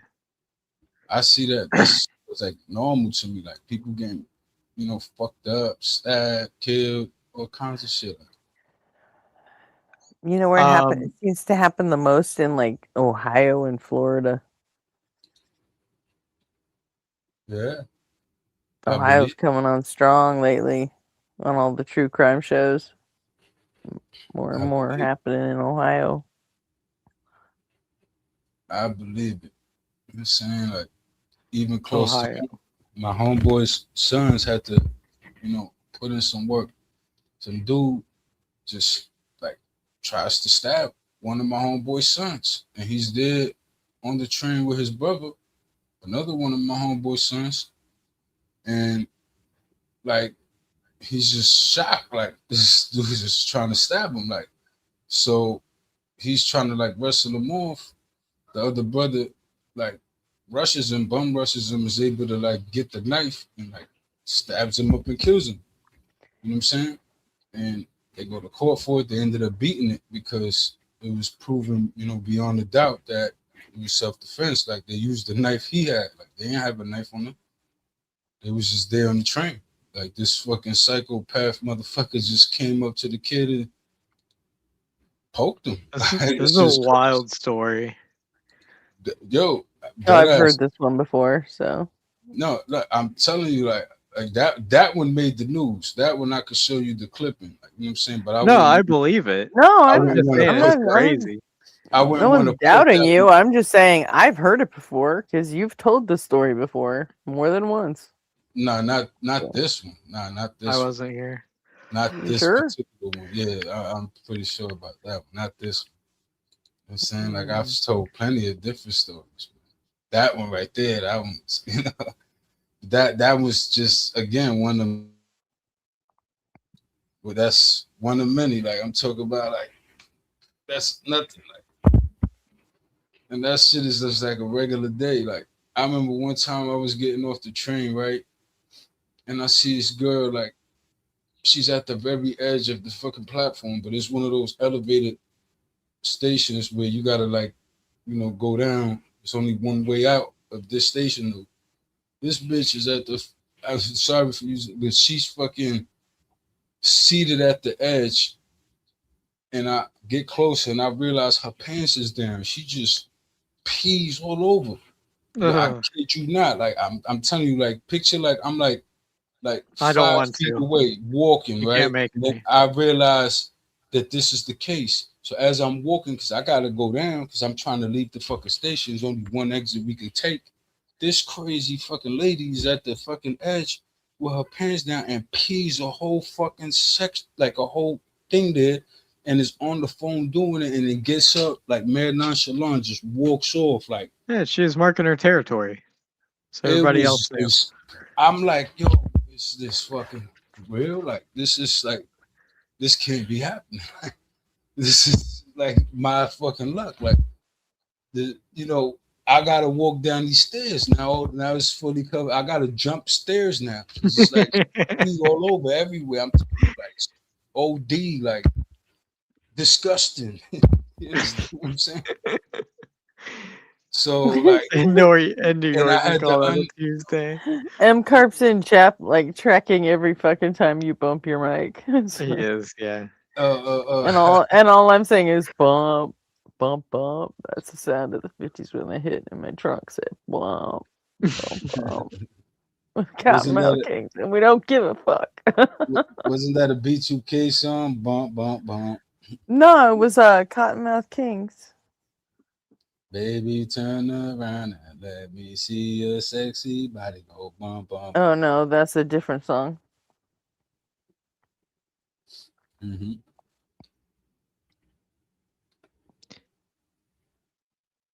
I'm not even doing that. I'm just like, existing with the headset on, and as you do that, since it's wired, it moves, so it sounds like I'm bumping. Oh, you don't like move the wire? I try not to. I'm trying to stay as still as possible so I don't bump. But when you constantly reaching Bump. for the blunt and trying to ash it, and you know what I'm saying? Hey, man. Get a standing mic. Fuck yeah. But man, it's crazy how so much wild shit happens. Like we don't stop sometimes to like recollect and count just how much crazy shit happens around us every day. You know what I'm saying? I try not to think about all the crazy shit that happens to me. There's so much.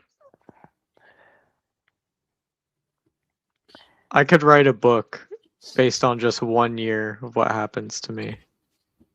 I Be a would go novel. crazy if I actually sat and thought about all the shit that happens. You know, like I would literally.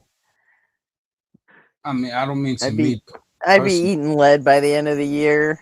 Is that like no shot? Yeah, my brother got out of rehab and his now wife is pregnant with their kid and he's While he not was in filing his rehab, she got taxes. pregnant. That's not cool. Yeah. That's fucked up. No, the whole thing is fucked up. And he also doesn't pay his taxes.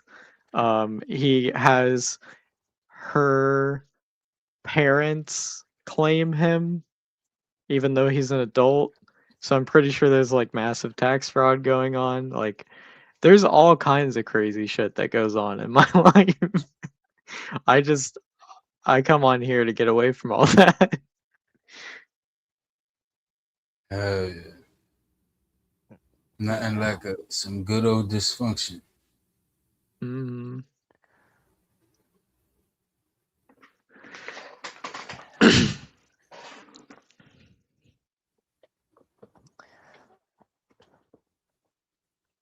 Yeah, I've got enough white trash tweaker craziness in my family that I don't need to spend any time thinking about anybody else. Mm-hmm. Like, no thanks. It's hard enough just to get through a day dealing with my own shit. So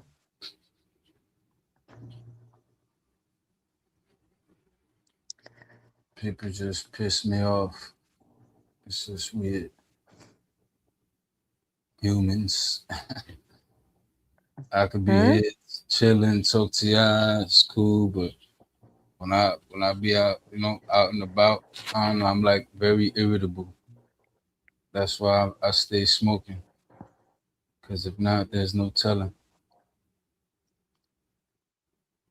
you should keep a magnifying glass in your pocket. Oh, I'm getting a clue.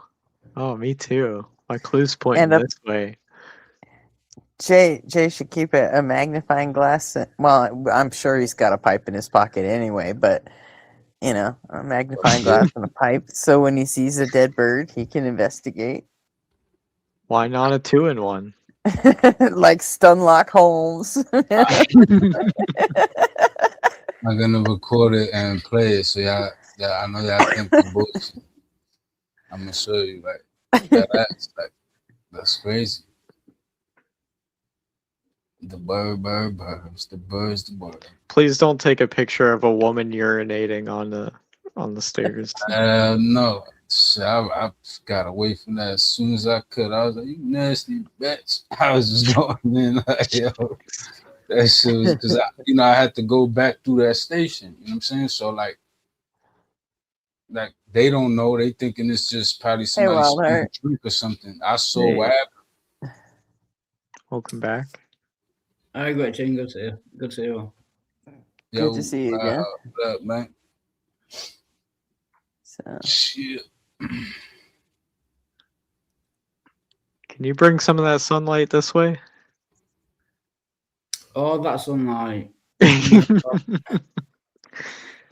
I don't think I have the powers to to do that. No. It'll get here eventually. Yeah. It's just been Should it getting be dark there by now? earlier or later. It's not warm. if that Earlier, helps. whatever. The sunlight, but it's not warm. So yeah. You can take all the warm that we have here in exchange for the sunlight. Yeah. We can have all ours. I think it's still 80 degrees and it's like 4 a.m. Wow. That is massive. It's like 21 degrees Celsius in the UK at the moment. Yeah. I don't know what that is. What's that in freedom units? It's good. It's a good temperature. What was the temperature? I couldn't hear. Well, define good. Well, Like- 20 is room temperature. Oh, okay. 20 to 22. Is it Fahrenheit what you use? Yeah. Fahrenheit. It's Right, 69.8 degrees. Nice. Well, that's a Yeah. little chilly for me. Yeah. Although being English, Under I am a little 70 bit- and my metal parts start screaming, I don't like it. So Although We being keep English, it I am gonna have to take my sweater off. So it is a little bit warm for me. So I'll be right back. Take it off. yeah, my ideal temperature is like 80 to 85 with no humidity. It's perfect. Oh yeah, no. It's 100% But we had- humidity all the time here. We're in the middle of a triple digit like excessive heat warning thing Oh, yeah. for the last like week. I think we've got 2 more days of it. And then it'll go back down to the 90s. Ours But isn't guys, too bad. Don't you know that Huh? climate change is not real? That's right. JD Vance said that. Mm-hmm. So, like, right, if time dilation is a thing, right? Mm-hmm. What so Is like, it? is it possible that right? Is it possible that the 4.5 billion years that the Earth took to form is really just a few years somewhere else in the universe due to time dilation? Like, yeah, it took 4.5 billion years for that to happen here on the Earth. But is there a place in the universe somewhere further from here that wasn't even billions of years at all because of the way time works there? Like, it was just maybe Well, it's thousands. relative. It's relative to their speed. Yeah. It's Right, relative to yeah. their speed. So, like, it's not like a place. It's like to something, relative to something. Time That dilation only took doesn't mean that time acts differently right. at different times and in different places. It That's what means I'm that two saying. different people are perceiving it differently. Differently, exactly. So it's taking you a billion years because you doing No, it. that's not. no. No, it could be. No, It could listen, be. You know you what? doing- Jack's much younger than I am. Maybe my brain cells are deteriorating, and I don't not you. experience It time took like the he Earth. does. It took the Earth Dude. 4 billion No, years. Jiminy, Go ahead. Jiminy. Yeah, listen to Wild. JJ, if I can explain, The Earth is not alive, and it can't perceive shit. Go ahead, Wild. It's not that the time changes; it's that your relative position to the time changes. So if you're in a different position, it's not that the time.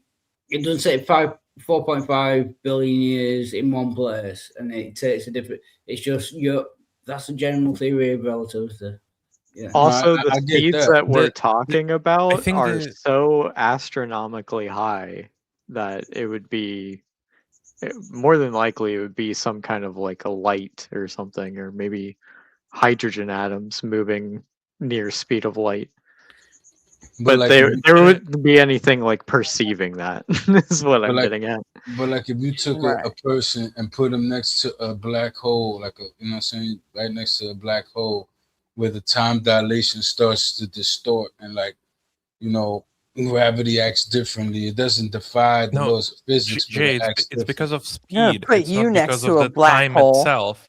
Right. Like, Jay, can you imagine, like, if you're in a car and if you're walking, it's like two different speeds. So the 100 miles that you're gonna traverse walking or in a car would be in different time, but it's still gonna be like the same distance. So like the time itself is not gonna change, like technically, but you will just traverse it faster because you're moving faster. No, I know that. I'm saying like, all right, there's places in the universe where you could send a person, and if you send that person back to the Earth, because it's the only planet we know, like they will have aged less time than us. Like we will have aged like 50 years while they only aged like 5. You know what I'm saying? Yeah, but that's not. But it's That's because not. they were moving No. faster. Like it's not because That's not. That's not even true. You're talking about fucking time travel, dude, and we can't do that. No, I'm not No, talking we about technically can time travel forward. Like we all time traveling forward. Like Well, yeah. it's like that's it. Speak for But- yourself. I only go backwards. Like, do you remember Interstellar when there Hell was yeah. old people? By the time he came back, there was already old people. Like his That's daughter a was old. movie. But that's the physics they talking about. They touching on that physics. They touching on that physics. You know what I'm saying? You remember in Harry Potter where like all those stairs move to different locations and stuff like that? Yep. What but if that's that a was movie. real? Yeah. But that's a Yeah, movie. the point is time doesn't change. It's your like where you are in Your the universe. perception of time. I know yeah, it's because of your perception. perception. I know that relativity. I get it. What I'm saying is that it's odd that something could be somewhere and time will, like, all right, fine. Like, I'm a being from Earth. I take a ship. I go somewhere to like a black hole or something like that, or around it or something like that. I stay around it for like a few years. I come back. Everybody's gonna be significantly older. That means in my home Bitch, planet, if you pull up next to a black hole, you ain't ever coming back. Don't I you know get what that? you're saying. I know what you're saying, but like I don't mean like to a distance where I can't come back. I mean at a distance where it's like I can still make the U-turn. Like, you know, but still close enough to where it's like time is warping, the black hole is strong. And I don't mean Yeah, I don't mean a small one. I mean a big my fault. I meant a big one. That is basically the general theory of relativity. Like it's not like you think of it. There's space and time. It's that time and space are intermingled, and it warps space time. So it's not that there's an objective amount of time and an objective amount of space. It's that they both warp each other. So from one Yeah, position, that Brian Cox is good at that. yeah. Oh, but I love Brian Cox. Yeah. Brian Cox is really good at explaining shit. Yeah. I understand that. What I'm trying to say is that, you know, there's literally this case where, although it's perspective based, right? Because it's based on the person who's traveling out of space, they're no longer in the perspective on the person who's on Earth. So they're not part of that rotation system. They're not part of that process. Like they're not aging along with the planet. I get it. They're further along the universe, where due to the conditions of the universe and their perspective to those conditions, they're probably aging a different way. They probably have different effects going on. Time itself is probably passing differently. Like, so they're aging at a lesser rate. And in their eyes, only 5 years passed. But when they go home, it's not 5 years. It's way longer. So that means that they took 5 years, but they come back and really it's 100 years that pass, and everybody that they thought they were going to be is dead. Yeah, but the point is, it's not time or space that is changing. It's humans or any conscious creatures. It's the perception of time and space that is changing. It's not No, I time know or that. space that. I know Yeah. that. I'm You just understand? saying. Okay. I'm saying that it's just odd that it works that way, right? Because you could take It a is human odd. being Yeah. and put it in that condition, remove it from space from the earth and put it in space and send it to a spot where time for that human being literally goes crazy, ahead. Like they come back and it's 50 years ahead and they only age 5 years. Like that Hey right Jay, there I is got a question. crazy. Yeah. It has nothing to do with this, so I'm sorry for changing the topic. But do you have like, you don't have to tell me how much, but do you have like a savings and like Man, you know I ain't gonna answer make no decent questions money? about my money, man. I mean, your I ain't name gonna is answer Jay no Money. questions. I mean, listen, man. Your Hey, name is listen. Jay Money, so I figured you'd be Hey, a little listen. bit open about it. I mean, nah, I don't, cause why I gotta talk about that? Like, That's okay. You don't have to. How about you tell me what's in your bank account? Like, you know what I mean? Like, I don't want to know about it. Yeah, no, I've got 6 months worth of expenses saved. Yeah, I mean that's. And I I don't have need. retirement. So I don't need to know. I'm doing I pretty don't, good. Yeah, I don't need to know that, but kudos to you for sharing. You know what I'm saying? Yeah. Like, I didn't tell you I'm how to much it divulge was. that. You know what I'm saying? But I'll tell you this, my little I'm boy right safe. now is on a cruise. I know that. I know that. My little boy right now is on a cruise on a ship, you know what I'm saying? In the middle of the ocean. Like, a while. I would never go on a cruise personally, just because I Well, don't like hey, them. they doing it, they loving it. It's a nice, it's not no bullshit. It's some It is. high-end. I am glad that you are taking care of them, though. Listen, it's a co-op, it's a collaborative effort. You know what I'm saying? Yeah, I get it. But it is what it is. I ain't no rich man by any means, but trying to get it. That's what we all are. Unless you were born with it, you generally don't get to see the like massive amounts of money. Yeah, I mean, the money thing that was really more like, name somebody called me like J Money. They used to call me J Boogie. You know what I'm saying? Yeah, because you we picked are your all we are all limited to our like mental capabilities and what we can and cannot understand, and yeah, that's just like a fact of nature. Yeah, there are some things that some people just won't ever understand, and it's kind of sad, but that is I just a fact. mean, listen, I get the physics and all of that. Like I understand it. What I'm telling you is it's just weird to me that space works that way. Time ain't the same everywhere, and it doesn't even pass the same everywhere for everyone. Like the physics, perspective, No, all that shit time matters. is the Because same it's not everywhere. physics It's that just the causes that. perception of the time is different. So like that's what I'm saying. Like even still, because if time was the same, then wouldn't you still age at the same rate as somebody that's on Earth? No, not due to perspective. Not due to perspective, right? But that's what I'm saying. In their perspective, where's their perspective? Their perspective is locked into the system, the ecosystem that's Earth, the caps and all of that, the oxygen levels and all of that. Yeah, but if they leave Earth, What is this perspective you think Oxygen allows level. them to age at a slower rate?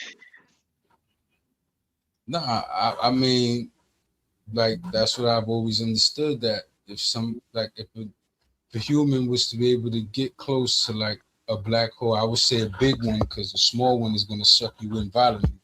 A big one, you have more of a chance to like go past. It's not not as harsh. You know what I'm saying? Oh my gosh. Yeah, right. Is that not My head hurts.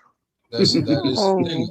A J small Money, black hole how is fast gonna you pull can you walk in. 100 miles?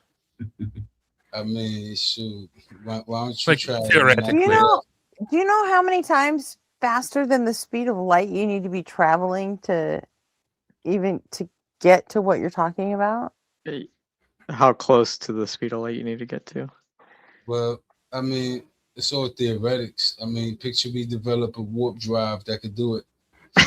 Well, I mean, he's talking about time travel. J Money, let's start with something simple. Like how fast you can walk 100 miles. I mean, that's gonna take a long, long time, Uncle Land. No, theoretically, like how many hours? That's a big theory. I don't know. Non-stop, it would probably be about 60 hours. That's what I'm saying. Yeah. Probably like 10 minutes Okay. a mile. You And know, how 10 fast you can travel 100 miles in a car? That's nothing like quick. No, No. how many hours? Probably like what? 1 hour. If we go in 2 100 hours? miles an hour. 2 hours, 3 hours, what? Yeah, No, like 100 miles? If you go in 100 miles an hour, then you will transverse 100 miles in 1 hour. Yeah, that's what I'm saying. Yeah, so like hour, maybe 2 hours if he drives like really slowly, right? Maybe I just have a Like, lead foot. so like the thing is you're gonna traverse the same distance. You have a lot of metal in with your body. different speed. So what makes you traverse this distance faster? I don't know, but I mean, That lead foot. whatever that Maybe is, some. whatever that is that makes the thing traverse faster, I think is something that we should pass along to this guy, Dave Murphy. Maybe he could pass off faster off my dick. That's a good. Actually, if you pass that off as a serious theological philosophy, You know, this guy's on my dick. It seems, yeah. you know what I'm saying? Yeah, you bring up a good theological point, but suck my dick. Yeah, I think I think that might work. Yeah. Nah, I told him, I said, he needs to hop off my dick. You know what I'm saying? That was a good one. Well hurt. That was a good one. Kind of stalkerish right here, Mike. Kind of stalkerish here, my boy. Have you considered suck my dick? Nah, I don't say that. I don't want no male to suck my dick. I ain't gonna invite no male to my fucking dick. Crazy. No, that was the argument. Isn't that was- the second that was your law of argument. thought? Isn't that the second law of thermodynamics? Basically, suck my dick. I'll tell him he should suck your dick. Not mine. Fuck out of here. I'm good. His girl, that's another story.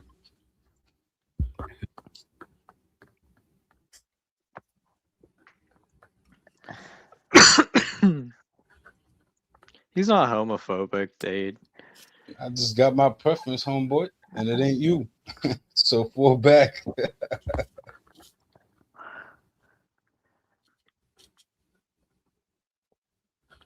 I'm not interested. I'm into women. Women. That's it. Not you.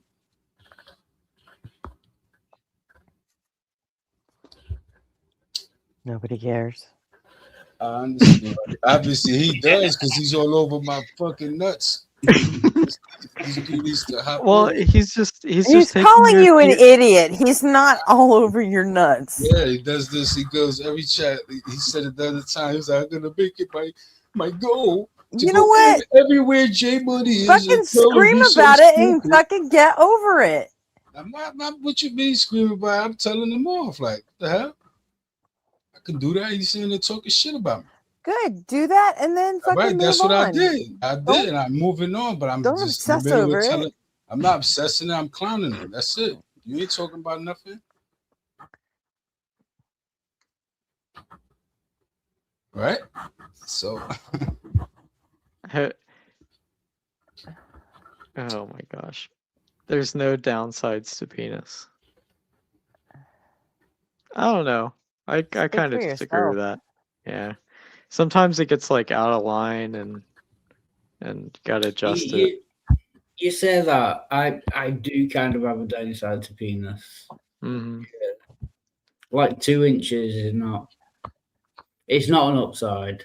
Let's do it. I mean, it's 2 inches up, you know. I mean, man, listen, you know what I'm saying? There's so many other people that you could like Try choose. not having one. You'll see a downside real fast. I think Americans should stop measuring penis in inches. They should measure it in centimeters because bigger number. Well, Canadians also measure their body in inches. Yeah. Yeah. You know what's a better, you know what's a better way to do it? By not talking about it right now. Because that's not fucking important. And I don't know why a bunch of men talk about Why dick don't you? sizes. Why don't you want to talk about it, J Money? Because it's fucking stupid. Like, come on, why are we talking about this? As, It's all right. As It's all right. men, It's not about the size. on a you're panel with married women, come on, son. What we doing? Although the clitoris is also like an inverted Are you penis. are If you look protecting biologically. my virtue, J-Money? No, Is that I'm what just you're saying. doing? No, I'm just saying. It just sound crazy. Like that's all. Like, talking about dicks. Come on. Okay, well, if you don't want to talk about it because you don't want to talk about it, that's cool. Don't drag me into your shit. like, Nah, I'm saying. I'm just pointing towards the. oh, we women. can't talk about dicks because there's a married woman on the panel. Nah, I Yeah, didn't say whatever. I'm also a fucking mod for Mezzo, so believe me, I hear dick shit all the time. I know, but it's like It's okay, Jay. It's not about the size. Mezzo isn't even draws them for you. Like That's true. His visual all the learning is key. time. Yeah. I guess. Yeah. So I you know, I don't need to be protected from that shit. Can we But watch a hey, visual learning episode? can we? That'd So be a what? good one. Yeah. Can we? Again? Not much. Yeah. I think we've watched them all. We even watched the hour-long one where he did Oh all my of his gosh. the whole super cut of all of his visual learning I love. episodes from 2025. He did a Are you full saying there is fucking nothing more to hour-long learn? super cut of it. Huh? No, there's nothing more to visually learn from Mezzo. Yeah, but that's the I only got- way you can learn. I got my first stalker. I'm honored. We've done. I think we've done all of them actually. I mean, we'd just be repeating them at this point. Oh, shame. But I mean, we can. My favorite is the candle. Yeah, we've done the candle one twice. So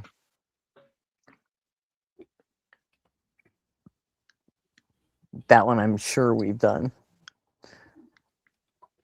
Although, am I correct in Huh. saying that the female clitoris is like at some point in the embryo we are split into male or female, and basically the clitoris is like the female version of the penis. So technically, even females have a non-zero inchage of penile. Well, there's a bunch of people in the United States that are just like completely anti-ambiguous genitals. Don't think people exist with ambiguous genitals. I wonder if they're just secretly interested in women with big clits, Like, would it confuse them? Would they actually be attracted or would they not? These are things that need to be studied. And at what point? Right. What's the length to where it becomes uncomfortable for them? Like a 6-inch clitoris.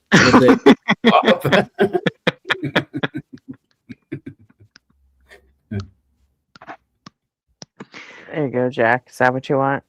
Yeah, that'll work. All right. We don't have to if you don't want to. I But- never mind Mezzo, ever. It is funny. Have you guys seen this? Ankle?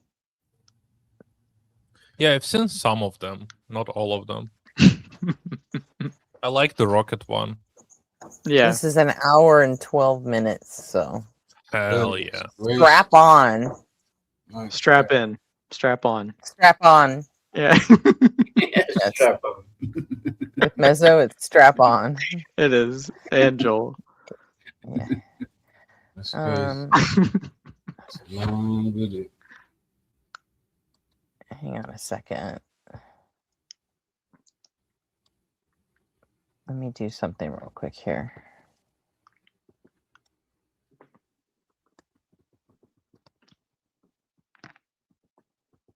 We're gonna get visually learnt.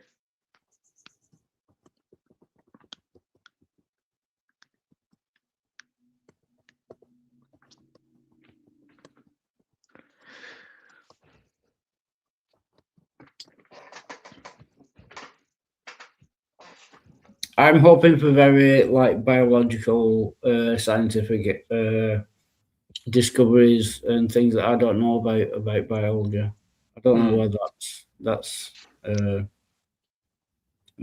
to be the case, but that's what I'm hoping for. I hope that we get some explanation that leads us to God, hopefully in phallic shape. Oh yeah. I would also like. Yeah. Okay. That. And That's going to require experience, Jack. I'm curious about how, like, if I die and then I go to hell, it's not my body that goes to hell, right? It's like my soul or something. Your soul and your spirit, yeah. I'm a bit of a visual learner. It would help if I could draw this out and you could kind of direct me and explain this to me. Let's start with me up here. And I'm like dead, right? So I have a spirit and a soul. I'm leaving some room so you can explain what these are. Right now we're up here in the physical realm, but I'm gonna put like down below, like this is where the hell is. So we'll put this is like hell is in the spiritual realm, right? Of course, yeah. When we die, the spirit goes down, right? Your spirit and your soul are one, so it goes with your soul. This goes down. So the one to the right, the circle to the There's right. like it's kind of all over. So there's circles here and there's spirit here, and it's like there's just like stuff. No, you like, drew that, not me. You're the one who drew that. According to the Bible, this was going to happen to you. Maybe they come down into like this new body type of thing. So down here, it's more of a like it's a one circle. No, one circle. So like one circle and another circle. One circle and one down here. So with your drawing here, and then I think you were saying there's like some spiritual nerve endings. So I'll just draw some like nerve endings, kind of like this is going to hell. But what Smazy's saying is he's going to heaven. So I'm going to flip this around to heaven, and now instead of going down, it's going up. Right? If you thought you liked it before, now this is like I never said straight up. And so instead of fire, what is in heaven? Angels in heaven. Oh, so there's like angels, like just like rays of light that are like bursting forth or something. Yeah. And sitting right in the center, you'll have this. Wait, so are you guys going to ask me? You guys throne. Remove yourself in your drawings more. This throne where God is sitting right here. Yes. Yep. And all of the rays of light are coming from him because he's the source of light in heaven. Guys, listen, you're not going to be laughing in hell. You know that, right? No, this is heaven. I'm just wondering why there's two different trees, but it's all good. I think that like one is the tree of life, right? Tree of life, and then the tree of knowledge of good and evil. I would say that what I think is missing here, Mezzo, is that the tree of life would also have fruit that you can eat. I would do it like almost like imagine so much fruit has fallen out of the tree. Like down here around the bottom, there's just like fruits falling. Oh, oops, my bad. Down. Yeah, so much fruit. And like, yeah. You know, God says something. See, the humans have become like one of us, knowing good and evil. Now they might reach out their hands and also take from the tree of life and eat and live forever. And so God is saying, like, this is bad. They might also get to eat from this other tree. God didn't want us to eat from the good tree, right?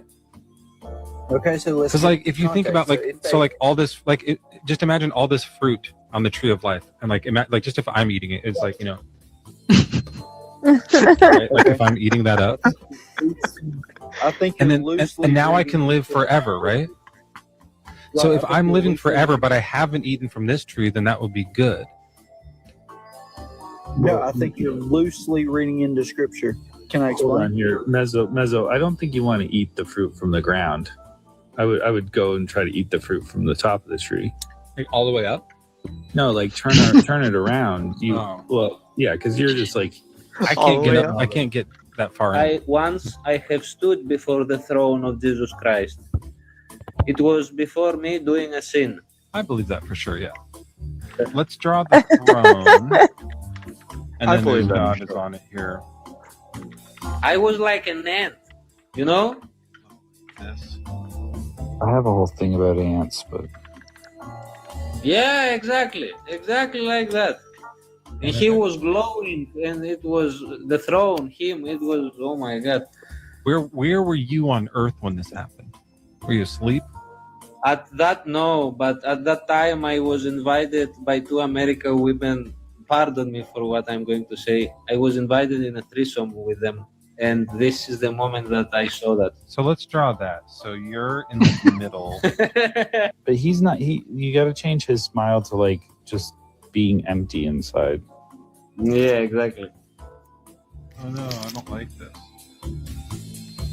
Oh During my this God. moment, in your mind, you escape to here, and you feel like, I'm not only surrounded by these beautiful, voluptuous, I didn't speak for Voluptuous. These beautiful, voluptuous women who are just fucking my brains out. I'm also like surrounded by God.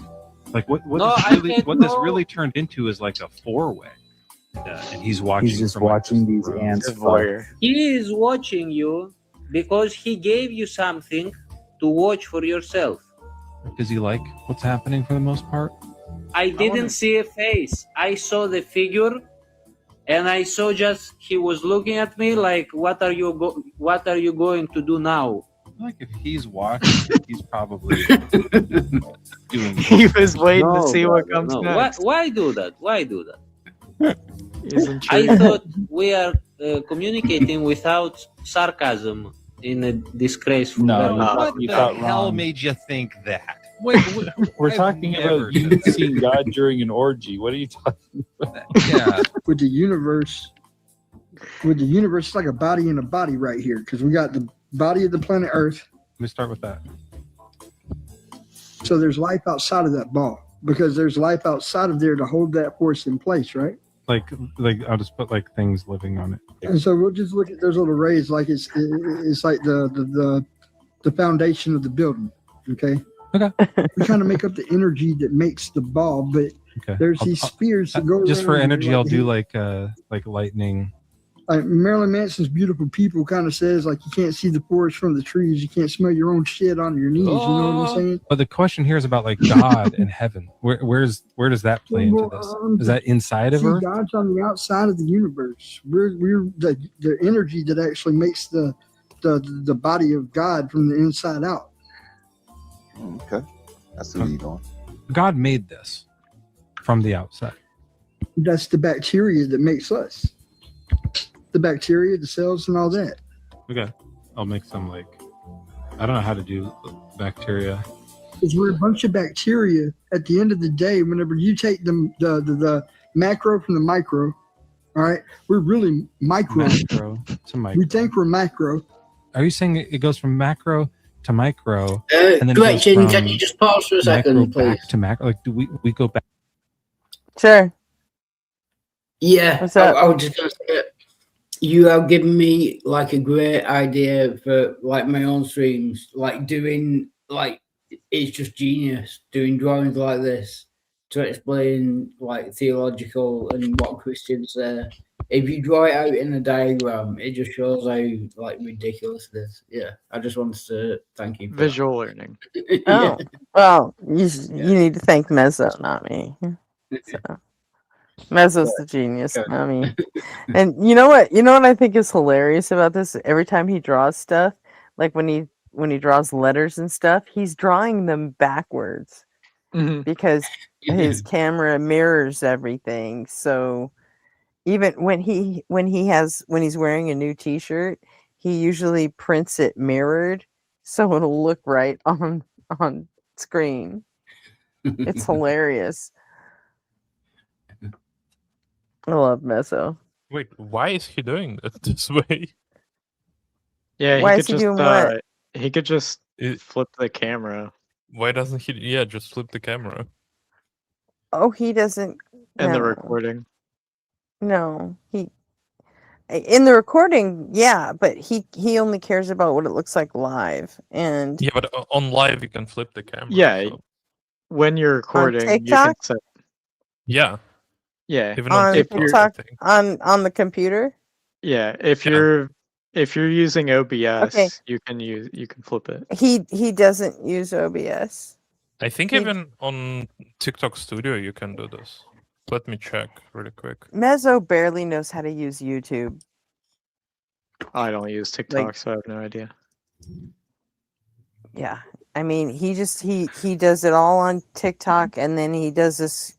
He has his screen capture goes straight to YouTube. That's all he knows how to do.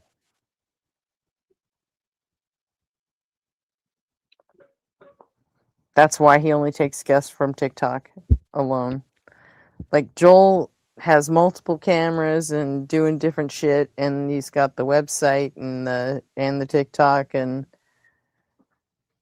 Yeah, he does pretty good for a guy in his early mid to late 20s.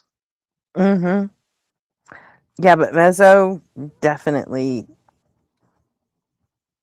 doesn't get it yet.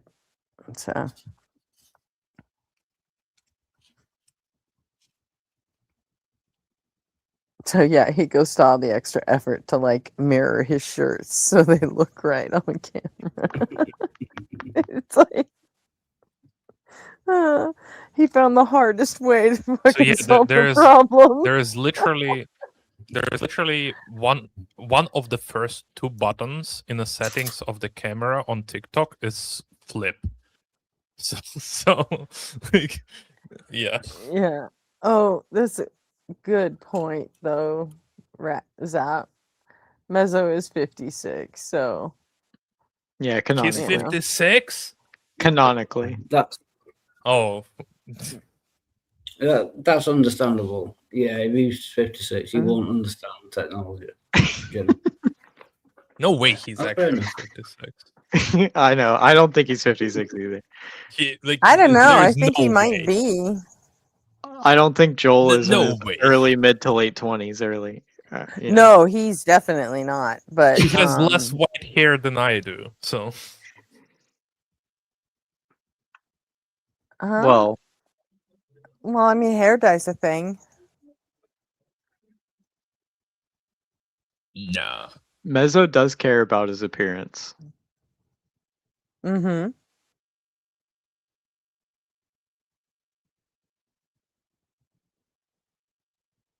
So And sorry, Gretchen, I almost lit a cigarette like on camera, and I was so panicked by that I immediately turned my camera off. So, yeah. Yeah, what are you doing? It should be. No, it's a Appreciate it. compliment. It's a compliment. What I was saying is Gretchen holds so much weight, in my opinion, that I got nervous that I'd lit a cigarette on. Ah. She's gone. Oh, thank you for catching it. So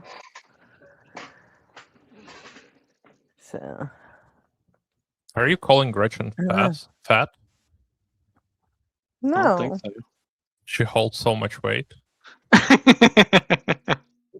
It's because I'm necessary. That's Get it? true. That's actually true, yeah. Yeah. All right.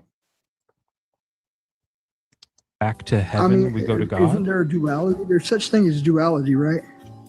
Okay. That's another good. Duality means Right. two, Yeah, it's 2 and 1. like 2 times. Or was it an album? Stevie, I would like to help you on this concept you created. Are you drawing the dick and balls, bro? That's what it's looking like. It's not good. No, the mine. It looks like it's finished This over is there. this is Stevie's Look at drawing. If I were going to draw a dick and balls, it would look more like mine. This is not what I look like at all. I mean, I'm not being joked on. Am I like? I mean, like. I think I might have used a permanent marker. This could be a problem. It's kind of glad that came out to be the art of the It's concept. kind of that fucking weird. It just needed a little moisture on it. I got it. I want to know, like, what God knows, and I want to know about, like, what that has to do with suffering. I would say He knows everything. Yes. So this is the, like, God's brain. Then God has a will for things to happen throughout time. He wants all these things to happen. Like over here, he wants you to join this live, and then over here, he wants Joel to die or something. But then there's another timeline of what. Yeah, I'm super curious to see how old he's turning this year when it's his birthday.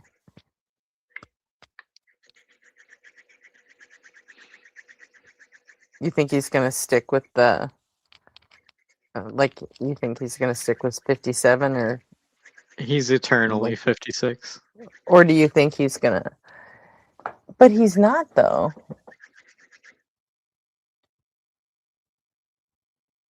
Is he?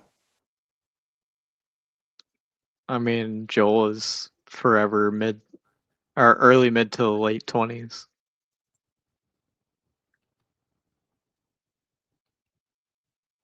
Well, yeah, because he's always doing the hello, fellow young people thing. But yeah, I guess we'll find out. I guess we'll find out in September when Mezzo has his birthday again. If he's divine, then he can be like any age that he wants to be. His birthday ends up being like a week or two after mine.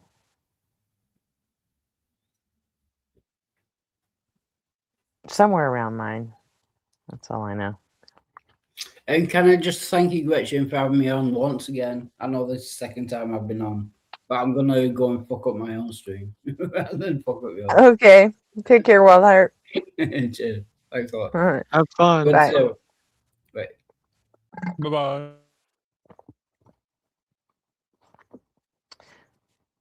Really happens that aren't the things he wants, right? Yes, sir. That's from what I believe. That's definitely true. There's two different potential worlds that come out of this, right?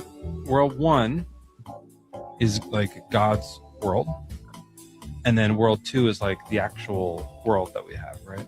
God wants this, and even though God wants this, instead we have this, and this is humans' fault, right? His will is like certain big things that he wants. You don't think that picture looks like a big thing that God wants? The world that he wanted was no cancer, okay? But then the world that we have has cancer. So the world that we have isn't exactly what God wanted. You can say there's variances, like sometimes it's what he wants and it crosses over to here, and sometimes it goes up and down, or there's a little bit of both. But all in all, as many times as you go up and down and back and forth all over this, it doesn't end here. Because we are being tested, because we are being allowed to make decisions. I feel like this is just too complicated. Maybe it's messier than just two universes, Mezzo. Maybe we have those two universes, but all around it is these messy possibilities. Yeah, Alternate, maybe this is a choice. This is I don't want this person to have cancer. I don't want this person all this, and then it's all these different. Yeah, it's just really messy, all sorts of here and there. If it's that multiplied, I would even say it's not just one test. It's almost like test plural. Yeah, all sorts of testes that are going on constantly from God, and it's just there's so many different timelines. It's just a hairy mess. And I will also say that of all the cocks that we've drawn, this one also made the point, which is rare. Normally it doesn't.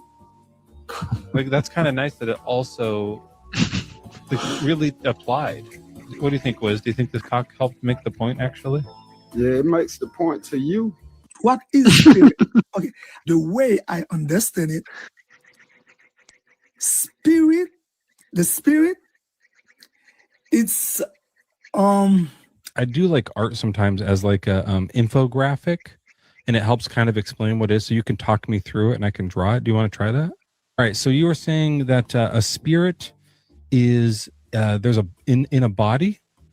No, it's a being without a physical body. Maybe the best way to describe it would be to first do being with a body, and then we can do a different, to kind of show like how it's different than a regular being. Here's like a person. This is just a regular guy, and is there a spirit in the guy? For sure. Mm-hmm. Oh, so the spirit is in the body. Okay, that's interesting. Mm-hmm. Where? You cannot see it. Let me give you an example. Okay, That's the example of the air you breathe. Like a cloud. You can't see it, but without it, you wouldn't be alive right now. Or you cannot touch spirit because the spirit. I feel like I could do like a dotted, like to just look like there's nothing there, kind of, and then we can just put like an S in here for spirit. Okay. The spirit manifests. You cannot see it, you cannot touch it, but it manifests into you. The dots mean it's invisible. It's in you. It's on the collars. It manifests into you. It comes into you. Okay. Where does it go in? Where in your body, you mean? Yeah. You like the breath of life, this breath of spirit. Maybe that is a good analogy for it. That's biblical. Exactly. According to the Bible, like the Bible said, God breathed the spirit of life into human, into man. So okay, so They're I can not do listening, it like Noga. it's not great, but it's kind of like it's getting sucked in this way. Where does spirit come from? There's two kinds of spirit. There's good spirit. There's bad spirit.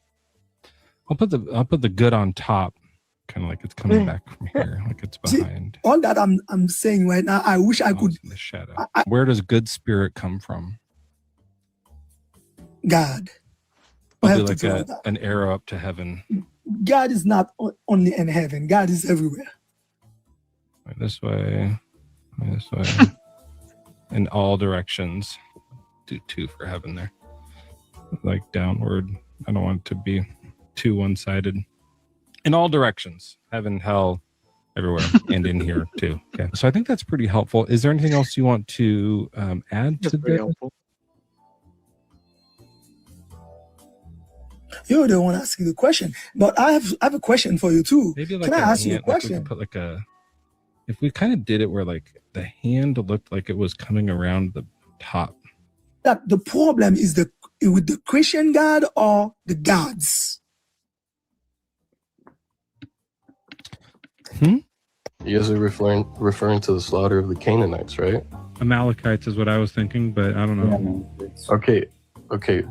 And in that same story, it also implies that God gave them multiple chances to repent. How do you guys? The babies had a chance to repent. I have this drawing, and hopefully this doesn't get me in trouble again. But we have a cute baby in a X.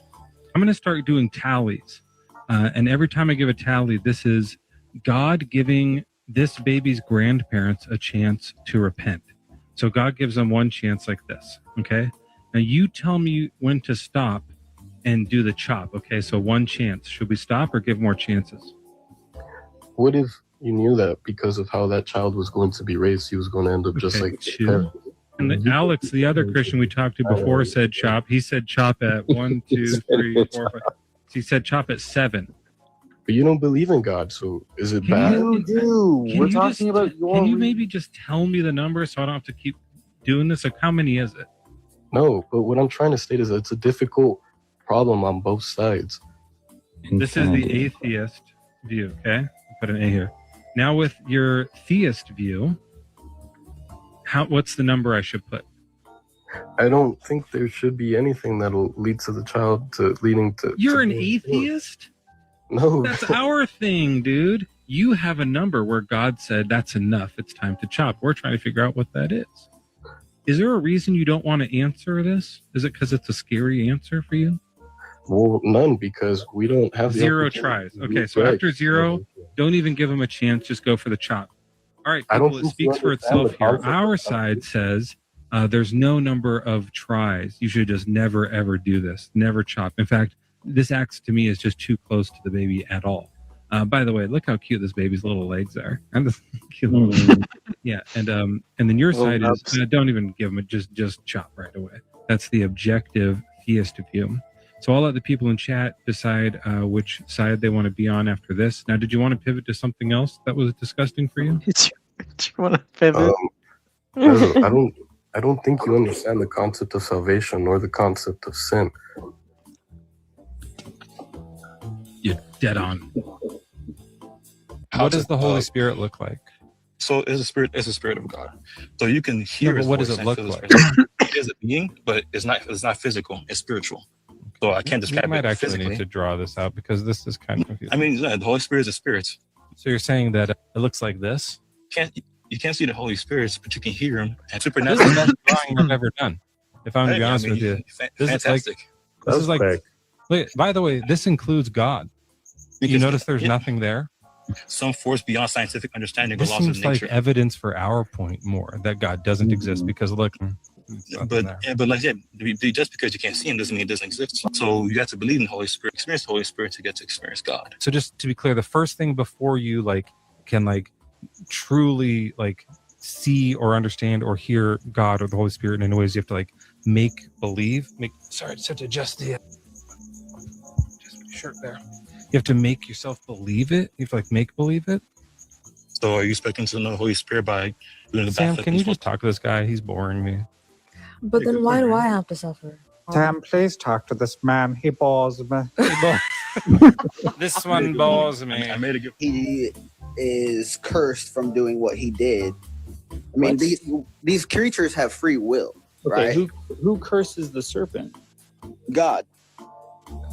With what? The curse was that you will eat. The curse was you will lie on your belly and you will eat dust. And Better what erase is- the legs. And Okay, what let me is dust? What he told Adam originally was that if you eat from this tree, you shall surely die. But The then, angelic but this is beings- death. Death And happens so- after this, right? What death was not like when Adam and Eve, God never intended for Adam and Eve to die, ever. Yeah, but then after this, death happens. So I just want to be able to kind of move forward. Because of man's choice to do that is why the enemy received power.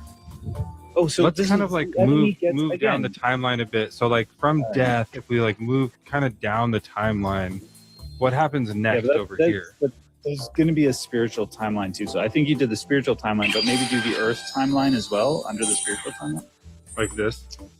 Yeah, that would be like the Earth timeline. So there's those two timelines. He's done the sin. How does he get out of the consequence? Right, by sacrifices, through blood sacrifices to God. All right. So who told him to do that? God. So here's Okay, a sweet so- sheep. Audibly. God is angry.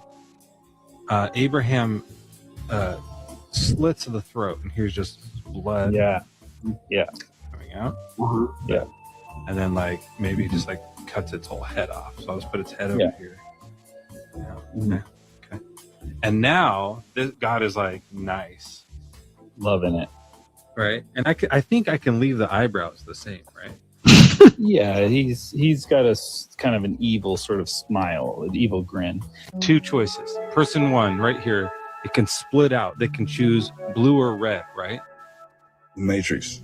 In this, right? Yeah. In this universe, the person has the choice. They can choose one or two. The future is unknown. It's totally up to them. They have every opportunity to pick either the blue one or red two, right? This is going to freak you out. Same person, same choices. But I'm going to add one different thing here. In this second iteration of the universe, there is God. And God knows the future. And God knows that person is going to pick red. Can person make God wrong? No. Okay. So person is going to pick red. Can person pick one if God knows they're going to pick red? Ooh, I get you. Ooh. Can they? Can they prove God wrong? No. So now this is gone.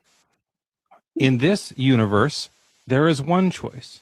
What's the difference between this one and this one? When you add God to the equation, free will goes away. You have to follow the path. Free will is maybe possible until you add an all-knowing God. Then it's over. I'm going to clip the fuck out of this. I've been thinking about this drawing all week. You're right. Yeah, Can I so just do, I'm not a great drawer. Can I just do circles? That's fine. That's fine. So draw an old man, which is who you used to be, and then draw a new man. Each man has one is a renewed mind, and then the old man is the worldly mind set on the things in only this world. To have two men, an old man and a new man, there's an old mind and a new mind. Hold on, Written in Hebrew. literal I think statement. Mazo, you got to put some bags under the eyes of the old man. Like he doesn't look. He just looks like he's a guy with curly hair or something, or just like he's an old guy. Yeah, that's an old man. You have like a little wispy beard. Yeah, that makes sense. Well, up here we have a choice.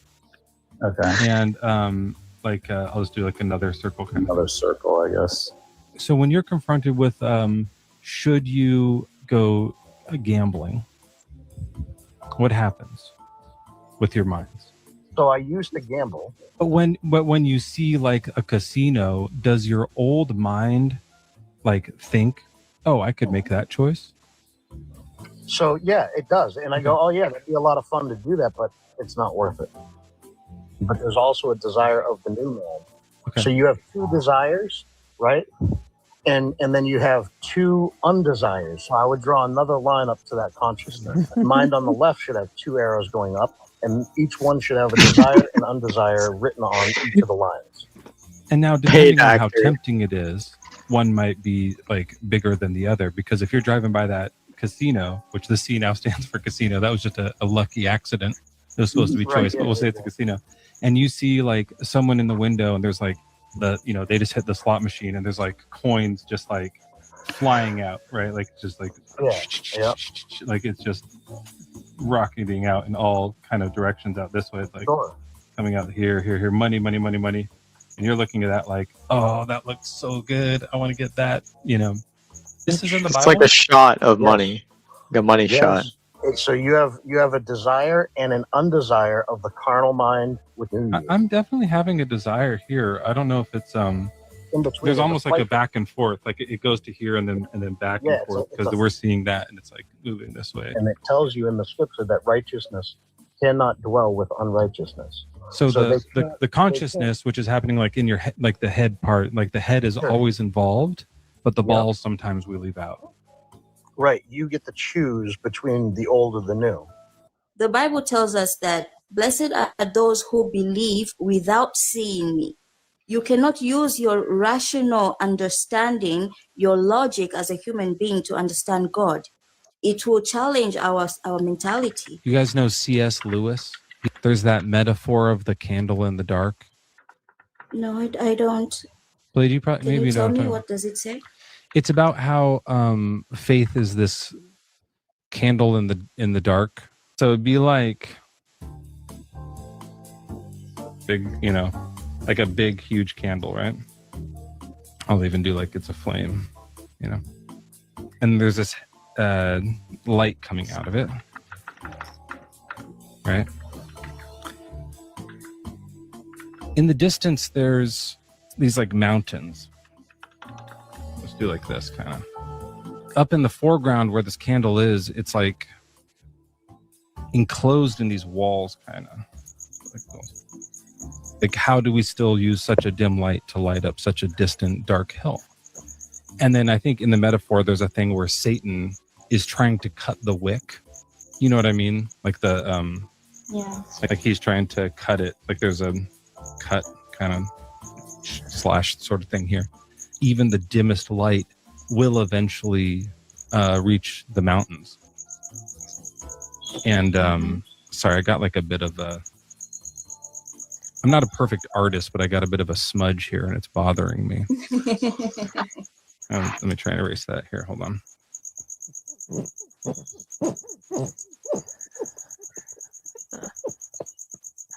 And that's what you're talking about, right? This is kind of like your point of you have to believe in this. The squeak on that just takes me the fuck out, man.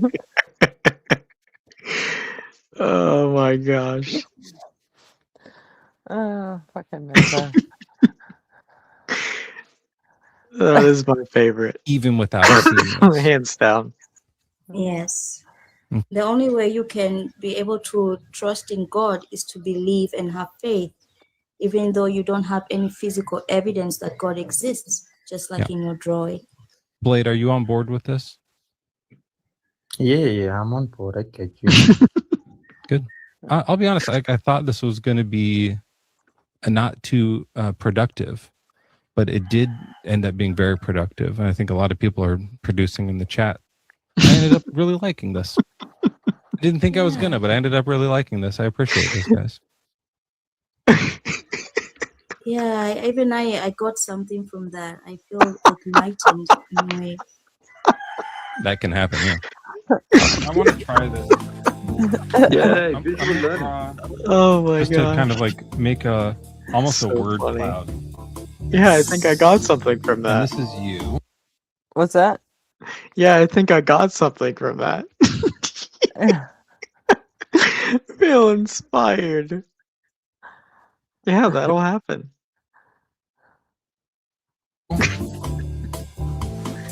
And then you're I'll make like an arrow, kind of like you're saying I'm moral. Oh, A is hard. Where's the space in the I'm and the M? It's hard because it's backwards, right? So this is you. And then is that one word or two words? it's two. There's a space here, right? I guess. Okay, and then you have God over here too. I'll put good. God over here, and he's got a beard, so you know it's him. Do you have eyes? Yeah. He's saying, You have I'm moral eyes? too, right? When you see somebody... Or like a guy beating someone with a giant dildo. Okay, yeah. Okay, something like this. And it's got balls. Like a cowering stick figure. They have That's a hand kinda like, weird. no. And they're watching this. And do you think that the moral thing to do would be to stop it? I mean, yeah. But wait a minute. Well, actually, I would say God's not. not stopping it. I would say not necessarily. Okay, so the moral thing to do is to watch this continue without interrupting. Well, there's no like moral thing to do. Anything you do would be considered moral because God would allow it to happen. Grape is moral? It's for the greater good. Break your neck with my bare hands. Why are you saying this? You think that that's intimidating? Joel loves that. Well, this bro got grip. That's what I'm hearing. Yeah. You like to say things that I don't like hearing, and I like to say things you don't like to Let's hear. go, Deathless! We belong to everything you said. Especially when I break his neck with my bare hands. And coming out of him would be like as his eyes slowly die and I stare in. One's in chat if you'd like Death Bro to break your throat with maybe not his hands. I bet he could wrap it around your neck. Could I ask you a question? Could I engage with you in a serious intellectual conversation that's substantive rather than these sideways non sequiturs that have nothing to do with I the don't know. topic? Could you? Answer, no. I can't do that. This right here, what you're looking at, is a perfect logical model of God. I stands for identity itself, and the identity is distributed across three different properties of existence. If you had an infinite circle, it would be center everywhere, circumference nowhere. So if you extended all three of these circles to be infinite Yeah, this is Deathless Light.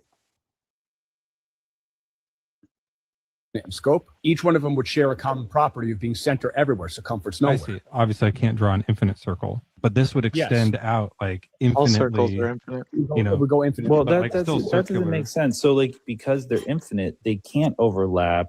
No, that would be a contradiction in terms. I'll explain. That's the fallacy of it's a blurry overlap, right? what we're attempting to do. So What you're attempting to do. I'd almost say it's like, you know, these lines are not fully visibly here. Yeah, you don't really get the existence thing. You just get a bunch of like circles that blend into one thing.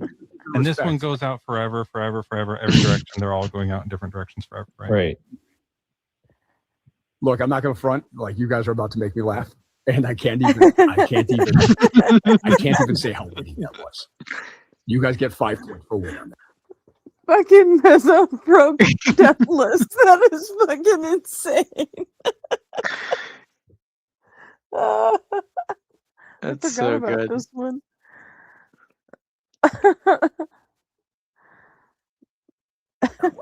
Only 5 points. Okay. How many points how many points do we give him? I'll Well, tell he you, almost you know what? laughed. For good looks, we give you 4 points, but it's 5-4, so I think we win, right? Yeah. It might look a little sloppy, and I'm also a pretty shit artist, but we'll try to.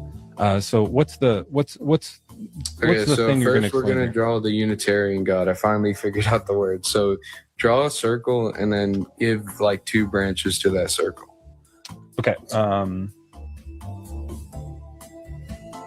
And this is, should I just put a G in here or a UG?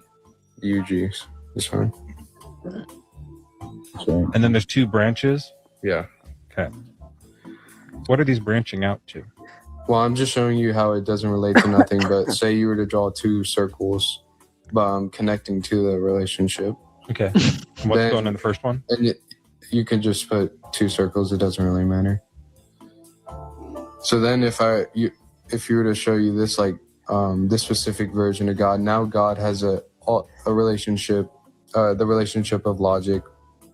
So this connection is the relationship of like love and like material things. Maybe Mezzo, you need like some sort of like squiggles or something within the middle part to show like something emanating from the 2 gods in the bottom to the top god. like almost. Well, the idea is these that kind of connect here, right? Yeah, this way. And that's like love and relationship or something like that. Yeah, so when you guys don't, I mean, you guys have already lost. If you don't want to engage with my argument, you guys don't understand the unifying principle of things. So maybe learn some more philosophy. We're working it out. Why are you bailing? Are you running? No, it's kind of embarrassing that not only have you conceded that the deistic God has to exist, but now you're also just like mocking when I'm trying to explain to you something that you don't understand. I love Mezzo's titles too. This perfectly explains tag to dumb atheists. Understand. How are we mocking this? Again, I'm just not gonna go I'll just through put a it. D for deist here. So this is a logical thing, right? P cannot equal not P. Do you think this is a true thing? Do you believe this as being a true law of logic? What? P can not equal not P? Wouldn't it be amazing if he doesn't know the laws of logic? See, I think he might Did not. you say P can equal not P? That's false, bud. So you think P? That's what I'm trying to get you. You're to saying understand. P equals not P? Did I correct it properly for you? No. How P should I write it equals then? P. So you take away that little. Okay, let's line do that there. one. P equals P. There Which you law go. is that? That's the law of non-contradiction. Which And law is Do this? you want all the laws? Yeah, which one is this? This isn't one? Are you telling me this isn't one? It's okay if it's not. That's a contradiction. The first one is a contradiction. That's the eighth. That if you put atheist equals atheist, that's what the first one is. If No, you the put first one is an if you atheist. substitute the What? P for atheist, and then I you saw put this one equals, live, and Sure, it's yeah, still I'll do that. Okay, so I'm going to correct this for you. it was wild to me. Atheist equals And does you, not. and you want to say does Yeah, not equal so- not so atheist? That's called a contradiction. That I'm an atheist, which means I am not a not atheist? No. And you think that's a contradiction? No. Dude, this is 101. Army, this is embarrassing because you're fighting for logic and you don't know what it is. What's the law of non-contradiction? P cannot equal P. P All right, look, cannot all right, look, I'm gonna give equal you- listen. P. This is the one you just said, No, right? listen. This is I'm gonna your give Christian logic that you're fighting for right here, right? Do you understand those laws? I'm still trying to. I'm so close. I'm trying to learn them. I'm trying to figure out which one is which, and I need your help with this. I really do. So we have So those three which laws, one is right? this one? Which I'm one gonna is break this it one? down. I'm going to break it down really, really slow for you. Okay. So a rock cannot be a not rock. So a rock is a rock, no matter what. Yep, the rock cannot be a not. This is what rock. atheists do, You right? fucking idiot! That's what I had written up here the whole This is what time. atheists do. You changed that. You just changed that. Okay, he's a Lies. troll. He's a troll. He's not that. Nobody's this There's dumb. no way. This one that you thought was so wrong and corrected, and then you came up with this. Everyone watching, this was the Christian logic that came out. Not the real laws of logic, but P is not P. There's no way that was real. That he said the law is P does not equal P.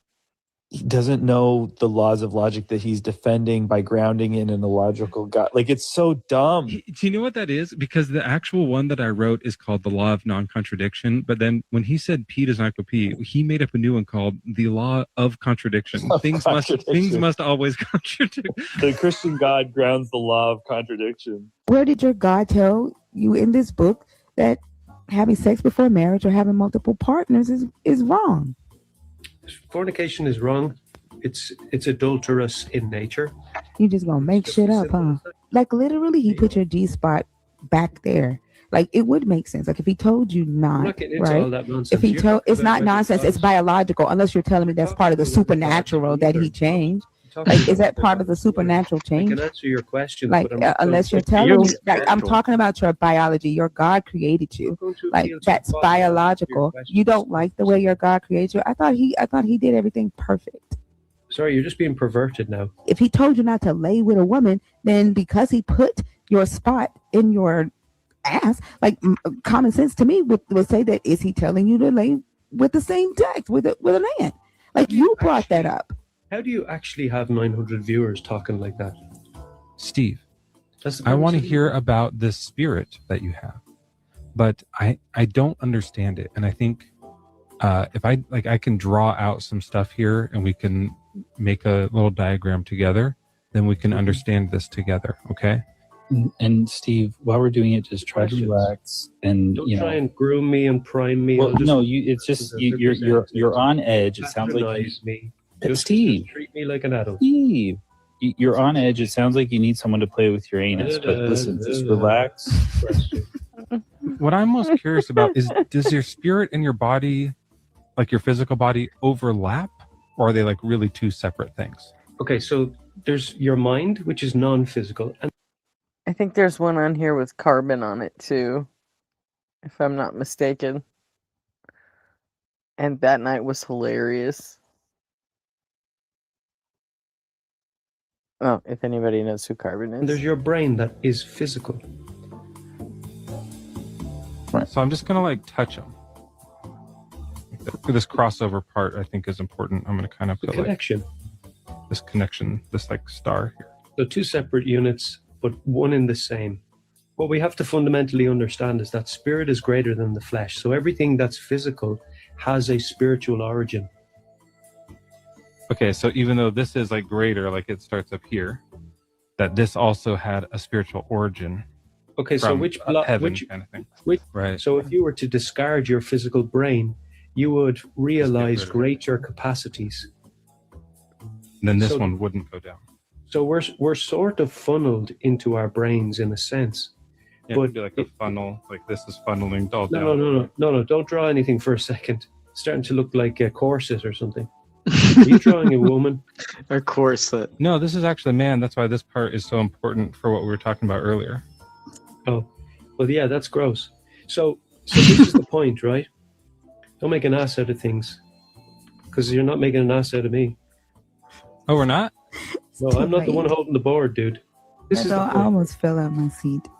Would you agree then it's working how it should work for the most part, but it could be better? Is that what you're saying? It's like imagine two different worlds, and Right. and one's fine-tuned and the other isn't. And we have to in fact, honestly, this might be helpful. Maybe we could draw this one out because this could be interesting. Okay.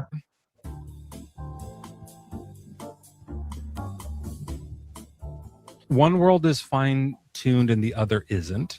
So what do we expect on the one that is fine-tuned? Okay, fine-tuned to sustain life. Right. Oh, it's There's people, crazy. plants, Sustain all trees. life. Yeah, all over. All over. Oh, I love it. It's very detailed. And then the Fucking other one would crazy. just be there but dead. Maybe if it wasn't fine tuned, it would be like similar to the other one, but it'd be a little bit more haywire. So like there'd be animals with tumors. There'd be, male pattern baldness. There'd be like all these things that is like, this doesn't seem entirely fine Or tuned. like dead things almost. Yeah, like stuff would die all the time, and there'd be like allergies. That's on this one. Right. Uh-oh. Was God like at the beginning of time, he's living in heaven and everything's fine, and he's looking forward and seeing these earths, right? Right. Like I can do like a timeline. I'll just do a G for God here. And he's looking forward and he can see like this timeline where it's like, right? Maybe that's the world I'll make. And then there's one going this way. So how did he make sure it was this and not the other one? Well, how do we know he didn't want that one? Oh, you think he wanted this one? That's interesting. He wanted the bad one, and we ended up with the good one. Well, this is your view, so we're asking you what you think. Have you noticed that? Yeah, we don't know. So he might have wanted either one. This could have been, so it could have been an accident. He could have been trying for this one and gotten this one, and then it's just this random chance. Like everything just is here randomly. Yeah, I'm saying by whose standard are we? Yeah, I think we just look at it. We go, "Oh, that sucks." So if I were to make that, I would try to, make it more desirable. Like, What's the definition of a perfect world? Then I'm trying to understand. I got you. Heaven. So what you're saying is what God wanted was actually this one, right? Right. He's up here. He's chilling in heaven. He wants heaven to be real. Why didn't he just do this part and skip all this? It could have been this perfect world, your example of a perfect world, and it just declined. Is that possible? Yeah, same difference. This might be crazy, but just ignore all of this. What? And just focus only up here. And just focus on that. My attitude would be to do stuff with the other ones. Oh, just to make them heaven. To spend time on them. From our point of view, Joel, for sure, like this is like part of it. Yeah, spend a lot of time on that too, just because, that could be like that could be like heaven. Maybe if you do enough like work on earth, it can get you to this. Oh yeah, no, I get agree. you if you take your I would time. love to be in a perfect world. I agree. Yeah, I agree. Regards to the verses we just read, would you condemn them? Well, actually, that's a very. I'll give you an interesting insight into that. Those verses there. So there is a loophole. No foreigner can actually take the Passover. Only an Israelite can take that. But it mentions that if one wants to actually become an Israelite, they go through the formal process of being circumcised. So a lot of this slave issue can actually be mitigated because once they become part of citizens of Israel, they basically have the freedom to do the 7-year cycle. Yeah. Of these two people, which one should be enslaved? I get it, man. I get it. Honestly, it doesn't make sense humanly. Like with this, they were saying, yeah, dude, that's a slave right there. We're going to enslave this person. Oh, wait a minute. Now he went to that. They deserve to be free, right? Well, that's a whole different conversation. Like I said, I don't mind. I didn't bring it up. I'm just telling you what the Bible says. Joel, did you bring up dicks? Not recently, not today. I think you brought it up. Yeah, well, I mean, there's the perfect creation of the man and the woman, and they represent the nature of God, which is a triad, the Trinity, the whole concept of the foundation of reality itself. For instance, you have the male and female, they assemble and they produce a child, all right? So that's 3. What if they have twins? They had twins, in fact, because it's not written in the Bible. Okay, so let's do that real quick. 1, 2, 3, 4. Okay, so that's a law of 4, not trees. Do you think maybe it's a 4? If you are sincere with yourself, there's the male, the female, and the child. That's 3. So the principle of twins, it's not canceling out the fact that it's still child, female and male. The child equals like 2 children equals 1. I have one more one more thing that might throw this argument off. So here's one more situation where you have, I think you have like you're saying, there's man, a woman, and a child, but I think it's still a fornity that could still make a baby, and so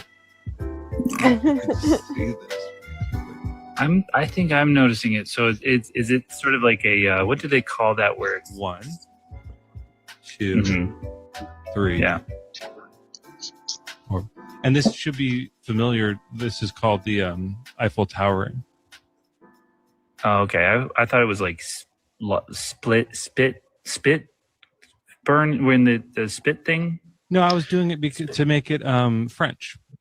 But you know, if we just change the subject a little bit more radical, I'm an ex-occultist and I've dealt with demons and I know all about the occult. So if you go and visit Nigeria, you have voodoo, you have Santeria. I loved that. No, but I mean, you want the truth or you don't want it, man? It was spit roast. Do you want the truth or you don't want it? I mean, the language that's used is obviously analogy. Like, I don't think any Christian thinks that God has male genitalia. Some Christians certainly believe that the angels do. They genuinely believe that they came down, had sex with earthly women, and made Nephilim monsters. Do you believe in angels, Mythic? Yeah, but in my own way, Can you tell me about it? There's these characters that we project, or there's these urges that we are controlled by. It's genetically embedded, and so I wouldn't necessarily. This is confusing, and I want to hear ego. more about it because it's also fascinating, and it's like flipping the whole angel thing upside down, and I love that.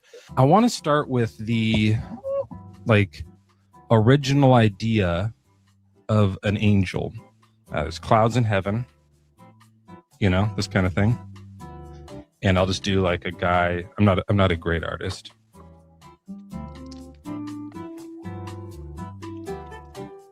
With these wings, and then there's like earth down below. Now you're taking this old classic idea of an angel and you're kind of flipping it on its head.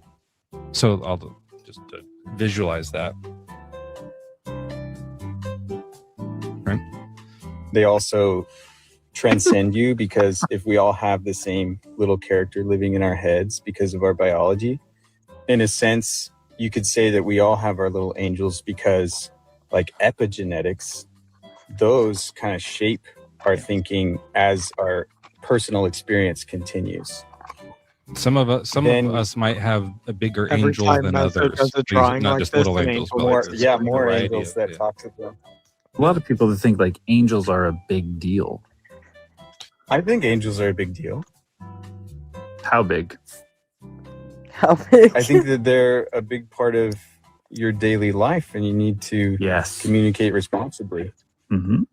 I can debunk the Big Bang Theory and its origins. Just right before you do that. I need to go. Your theory in less than 1 minute. Yeah, okay, go ahead, Joel. Well, my quick question is: are the Shut up, you coward. Okay, sorry about that. Yeah. The difference is that you believe. I'm sorry, I need to go. So bye bye. Have a good time. What's that? Okay. Oh. Later, Anka. Bye bye. See ya. Catch you next time.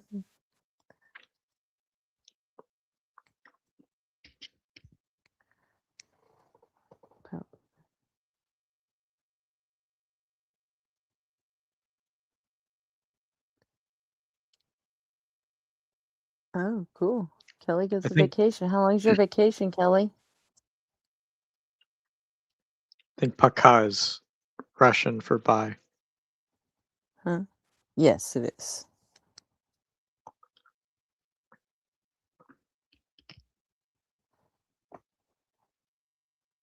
Nice. Made up by man. I believe in something that was spoken by. Wait, Jack, you know I speak Russian, right? I did not. Oh, you didn't? No. Yeah, that was my primary language in the army. That's pretty cool. I learned Russian, Ukrainian, Serbian, Croatian, and Czech. in the army. I just I already knew German, Spanish, and English. So I learned Spanish in high school, and I currently use it in my job because most of the people who work at my place only speak Spanish. I just learned Spanish growing up, in LA, and the Spanish I know, it's not actual Spanish. It's LA Spanglish. gutter Spanglish, yeah. But I mean, I can definitely understand it better than I can speak it, because I sound like gutter trash when I try to speak it. But German I actually learned in high school, and then everything else I learned in the army. So, but yeah, Russian was my primary language in the army. So,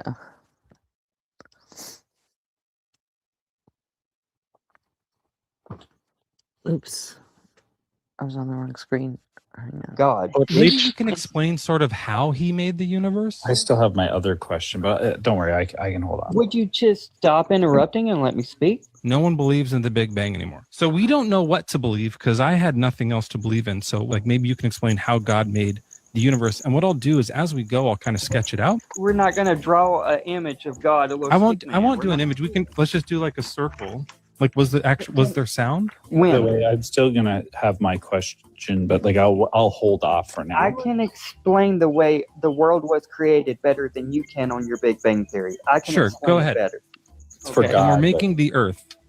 In the beginning, God created the heaven and the earth.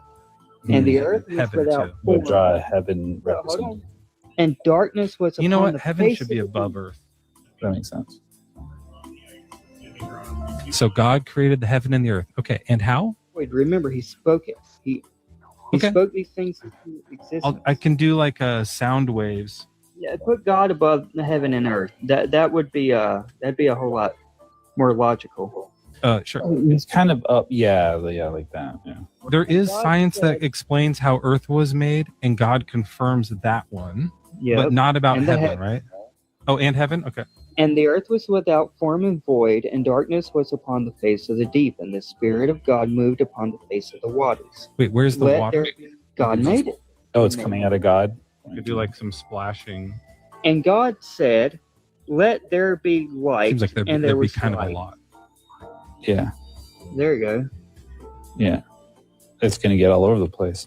And he said, let there be Now, light? Yes, and God said, "Let there be light," and there was light. Not the I sun. could do kind of like Look, I'll do you like don't have the beams of light kind of coming. hey Kelly, who you hosting the show with today? Just out of curiosity. Okay, yeah, whatever you want to do. Yeah, you do it however you want. What do people and all creatures need to sustain their life? They need that food, light, entertainment, love. They need, all right, and where does the food come from? Jesus. The food comes from the earth. It grows on the earth. Yeah, I want you to get hung up on the science part of this, okay? Yeah, that's what and I want you that's to what that's what I was most curious about too, especially regarding the sound waves, because sound needs a medium to go through. If there wasn't like space yet, then he couldn't have sound. Is it maybe like a metaphorical, like he didn't really like make an audible sound? I don't know how his sound worked. I don't know. He spoke. Okay, He said, "Let there be light," and there was light. Okay, I'm gonna temporarily take it out. And I want to hear too. I do have another question, Christopher. So just make sure I get to ask you my question Let me finish my statement, please. Sorry. I've been trying for like 5 minutes to finish one statement. You finished a lot here. We have God finished here, Yeah, and then the main point, you have soil. So Joel, what was the question that you wanted to get to? I want to ask the question. I remember just don't Joel want had it a to- question. I wanted to not. I can wait. I can hold off till he's done. I just don't want him to. He'll yap over me. You can hold off. Okay. I'm going to ask the question after you're done. Science proves that the way that God created the earth is the right way. And he explains it perfectly, and it lines up with science. That's actually interesting because this it almost looked just like this is a coincidence, but this looks almost like a test tube, like a science. Like it looks like this is like a beaker of a test tube, and there's like at the bottom at the base of those, it's always like a little wider, and then like sometimes you do like a science experiment and there's like the stuff is kind of like bursting. But yeah, I think that's really great, Christopher. I think that's interesting. Joel, did you want to get to your question now? If I can, Christopher, do you mind if I ask you your question? My question that I've been like, it's been a burning question. Do you need the drawing for it? I'm fine with. I don't need the drawing for that. This is really good. Yeah, go ahead. All right. Are those two dogs fucking in your profile picture? One of them had their little arm on. They kind of looks like the one is fucking the other one. Well, so be it. So you're a bigot now. And I'm glad that I'm a bigot to the LGBT community. I want to be a bigot to you guys. How did the oceans and rivers and all the water on Earth get on Earth? Probably from comets, but we're not sure. But you're saying that you know how it happened and it was actually God spoke it? There's consequences to actions. And what's the consequence that made people attracted, like men attracted to men? Because it's disgusting, first of all. I'm going to, just to help make sure that everyone can understand what's going on, we're going to draw along with you. We're going to make an infographic. Where do you want to start? God has a perfect nature. So I'll start with God. From God, what happened next? He created Earth. And it was perfect? Yeah. And then what happened? He created all the life on Earth, made the first man, and from the man, he made the woman. And then they sinned. They did. And at that point, Earth changed. Yeah. I'm going to leave perfect Earth and I'm going to draw a second Earth. Mm-hmm. But you believe that God can save people from sin, and when we die, we can go back to God, right? Mm-hmm. From here, from Earth, we can go back to God. In this version of the universe that you're describing, where does the gayness happen? After the sin has entered the world. Okay, so it's right between here. Oh shit, you know what I also forgot about is the water. You said at some point God spoke water into existence. Yeah. He spoke it, so God's kind of like that. And then he's water spoken into existence. And so when he does this, it kind of helps create water.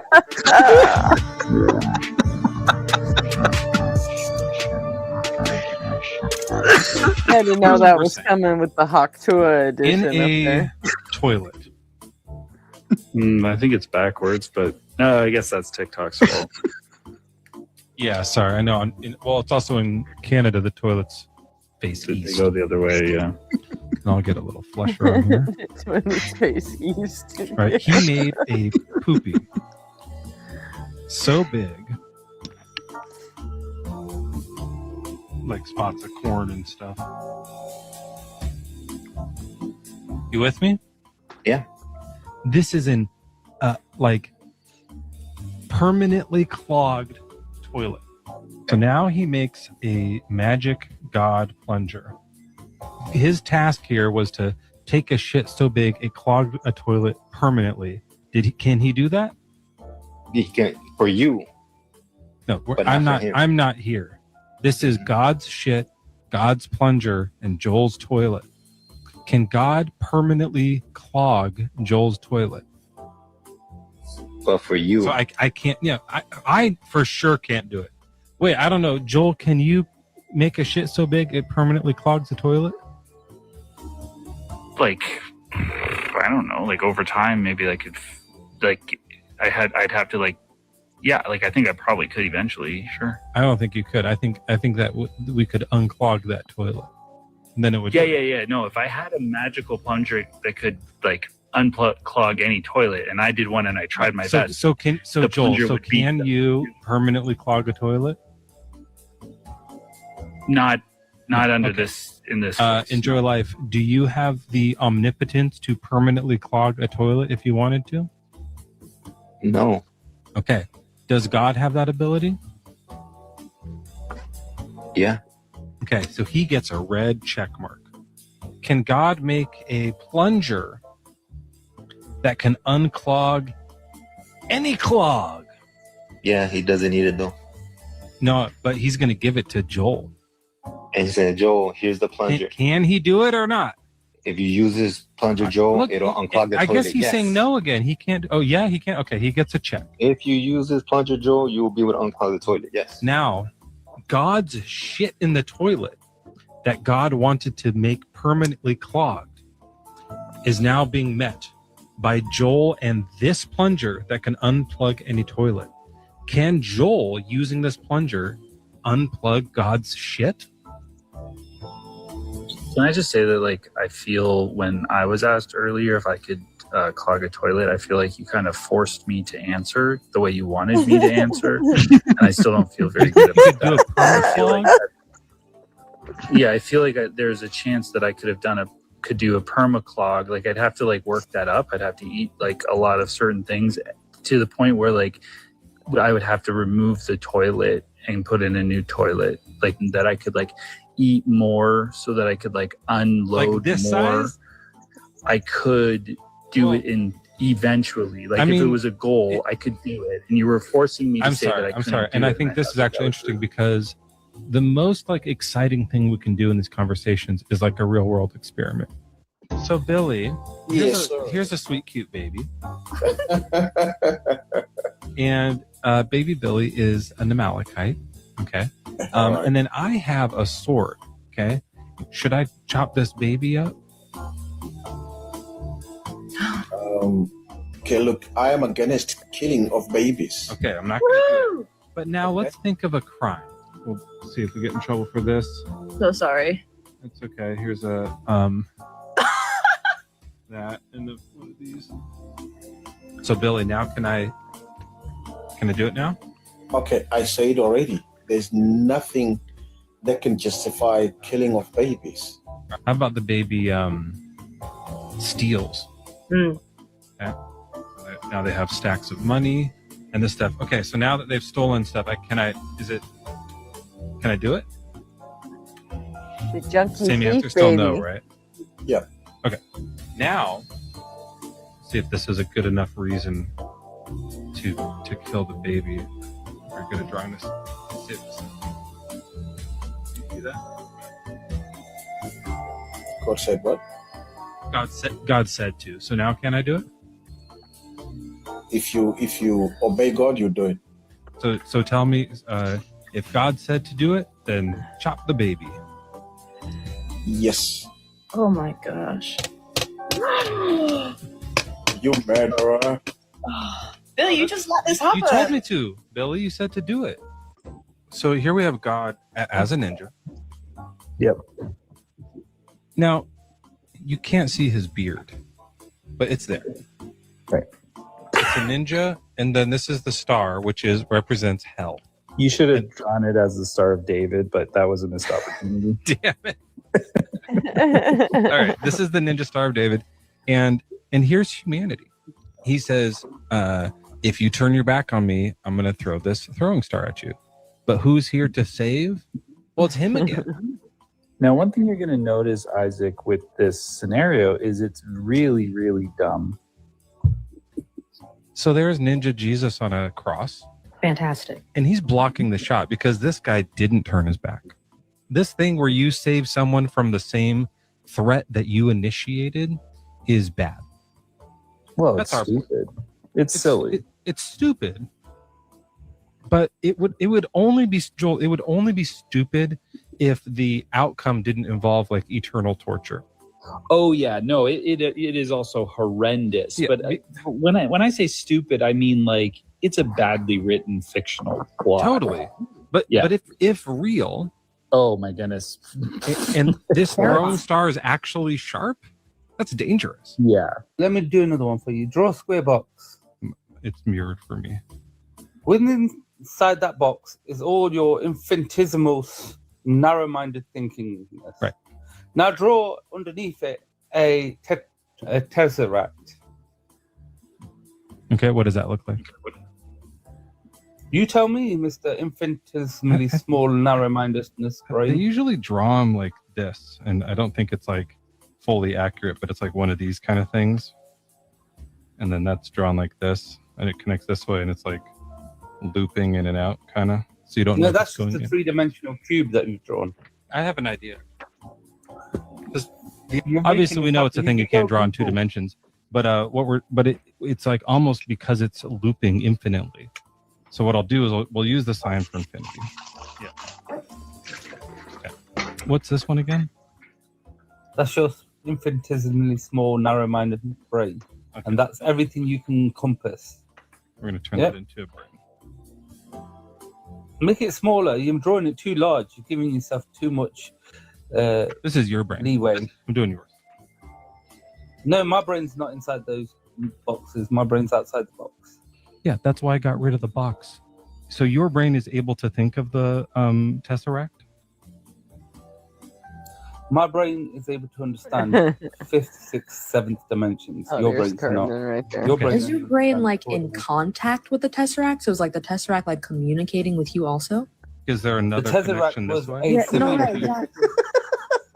Right. The Tesseract was a similitude to show And then that you couldn't like do the something. path in the middle. It was like where, vibrations. yeah, exactly.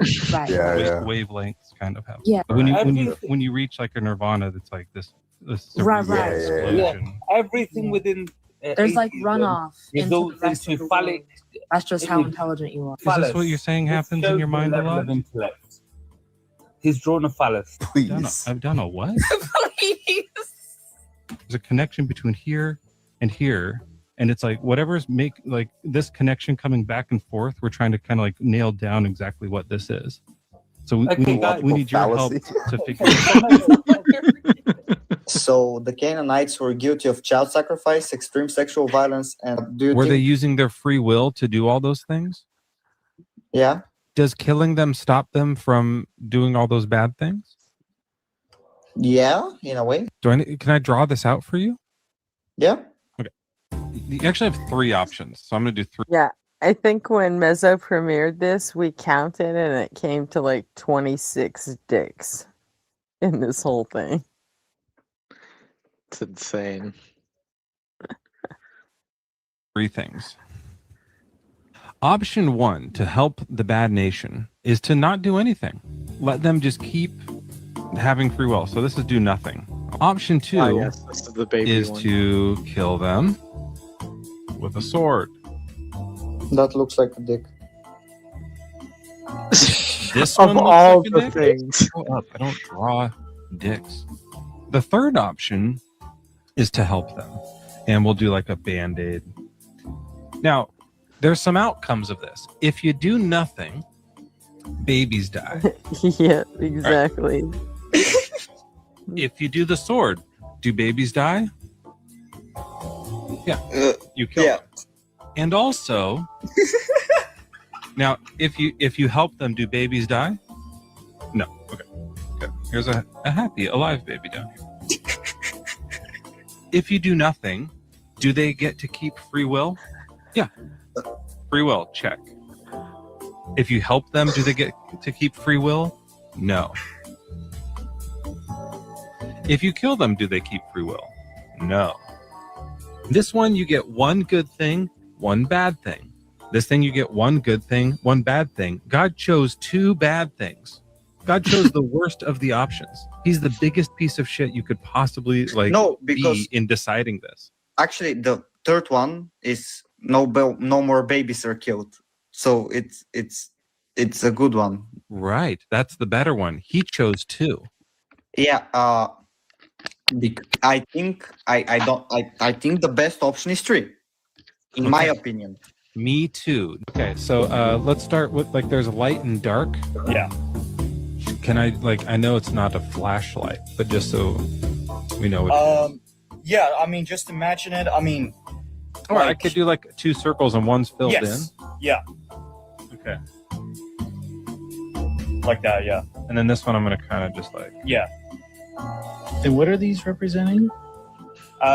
These represent light and dark, but ultimately what it comes down to is destruction versus creation. Okay. And is destruction light? No, it's dark. You just imagine like a black hole, basically. That's what it is. Okay. Ultimately, the creation, light separated itself from dark and created all of the dimension that leads up to infinity. Ultimately, so I think you got to turn around because infinity would be, he said, up. So maybe all you the have way to up. draw Yeah, this is gonna make sense in a We can minute. do But that. I think This is good. Yeah. And this is coming out of the light. this come out or light. Yeah, just It's make okay, it I'm- smaller than the big circle, but make each dimension smaller and smaller and smaller. Oh, okay. So I can go like kind of like this. Yeah. And then you want to kind of go around all the way to the dark circle. So it would even get even smaller. Yeah. Does it get bigger as it comes back to the dark circle, or it doesn't actually. No, it's actually supposed to get smaller. Yeah. Yeah. So kind of just like that. I have sun rays kind of coming out of the light. Yeah, You said so, this I one's mean, like I a see what black you're hole, so I'm gonna like have these ones go in more. Yeah. What we do know is that it's pretty clear evidence that it probably is a god, and that's through quantum physics. If you want to get more into that, then we can do that, and the evidence that exists. This might be some of the best evidence I've ever seen for God. Mezzo does like a lot of the Garden of Eden, God created the garden. He planted the garden. It was between Africa and Asia. It's gonna be this way. All So you're 8 saying years it's kind of are a over joke. here? All of them. It's like right here. Yes. Okay. All right. And that's above 6,000 years ago. Okay. Yeah, the first man ever to be created. So South ever lived. Africa it kind of does like this, right? And you're probably like right about down here. Go back. So you're saying like 6,000 years ago, around here there's a garden. So let me make it a little bushy up here for the garden. There's a garden. Is this looking good? Yes. Didn't you say that there were 2 rivers coming out of the garden? Yeah, between Africa and Asia. That's what I said. Up here. The first one was, and the third one was Ezekiel, and the fourth one was the Euphrates. Euphrates is in Iraq, in Mesopotamia. You're gonna say like Elroy's got this church, which is just like looks like it's at the tip of Africa. What are you doing with that church? Are you sending people out into all the nations? Like, are you spreading the love of God throughout the world in any way? We practice what Jesus taught, to go and preach the gospel around the world.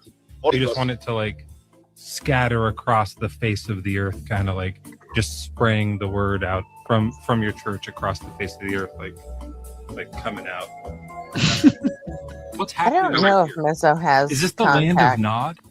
He has so many different Is it colored Nad? glasses. Did I say it wrong? I have no idea if he ever wears contacts. I mean, I guess there's more than one land. Is this area over here like the land of Nads? I can do more. The land of Nads. I could do one more. And so you're saying that this is your story of how the world came to be? Because yes, I stand on the Bible.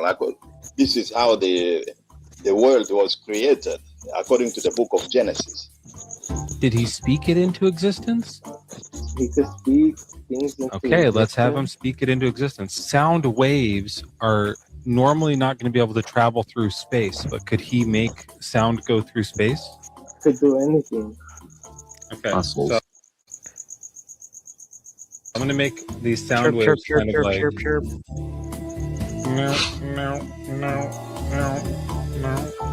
Like this, and I'll even like just kind of outline them like that. And he would have made the moon too, so I'll just put the moon kind of like over behind Earth here. It looks pretty sick if you ask me, though. Like, Cool. Also have to take into account heaven and hell. Up here, that kind of this way, like I can do some arrows. There's heaven, and then down here is going to be hell, right? There's probably like people. I don't know if people from the moon go to hell. But kind of you speak to Earth, and it's like on the moon go people down. are on Earth going like, we're mad. We don't care that you're here. Like they're yelling back at God, kind of like from here. The thing is, though, that doesn't make sense. You know why? Wait, you're telling me this doesn't make sense? No, yeah, you know this why? is your idea. I feel like he would be putting a little bit more effort into speaking things into existence. And I was going to say, I feel like maybe like a teardrop or two, because the voice can get hoarse and it can be kind of painful.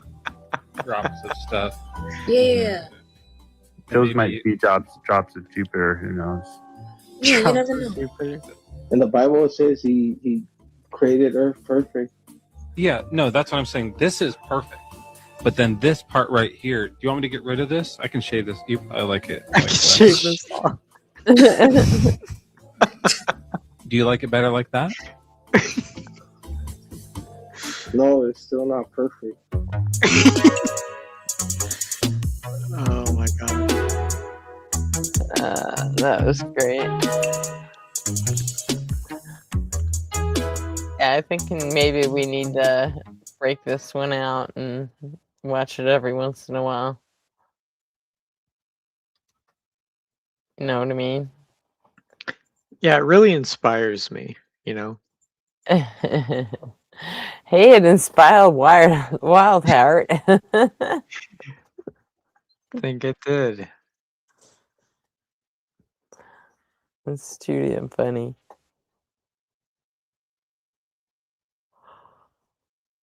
Oh, by the way, for everybody here, Arpy's gonna be gone the next 2 nights. I mean, I still have Nobody on Fire and Neck2 and Ray Spike, although Ray hasn't been here in a few days, so I don't know what's going on with him. So if there are any clips that you guys want to see or react to or just absolutely destroy, whether they're from Christians or like Asad J. Dyer released a new one today or yesterday.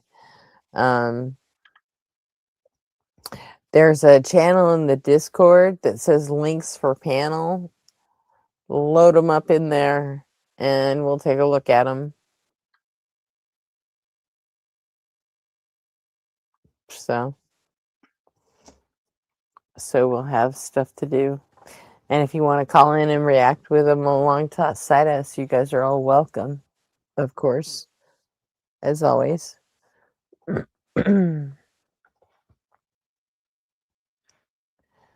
think we can take the banner off now. Yeah, we can. But yeah, otherwise, you know, especially when it gets late, I get squirrely and just start doing my ARG thing just because, you know, I love it. Nothing new on the Trumpstein files.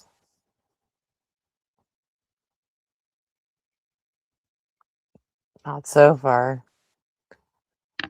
I mean, the federal appeals court said that he had to release them, but that still has to go to the Supreme Court for them to make the decision. So we'll see.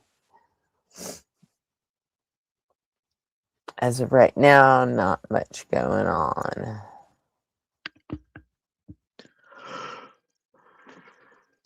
So,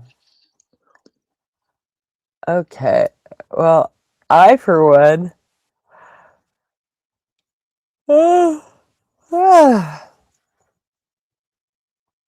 You for one. am getting tired. And Jack, I know you've been up for like 26 hours at this point, right? Yep. Almost 27.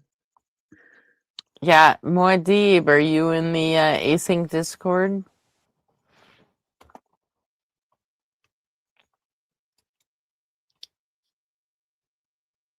By any chance?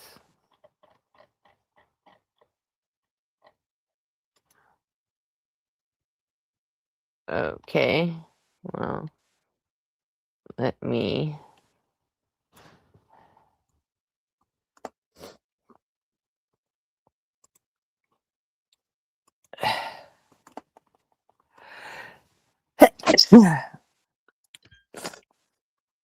Oops, that was not correct.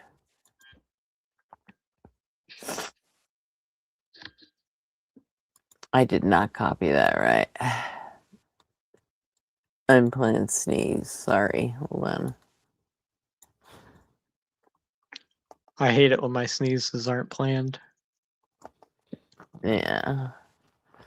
It's a lot easier when you can feel that itch and know they're coming. Mm-hmm.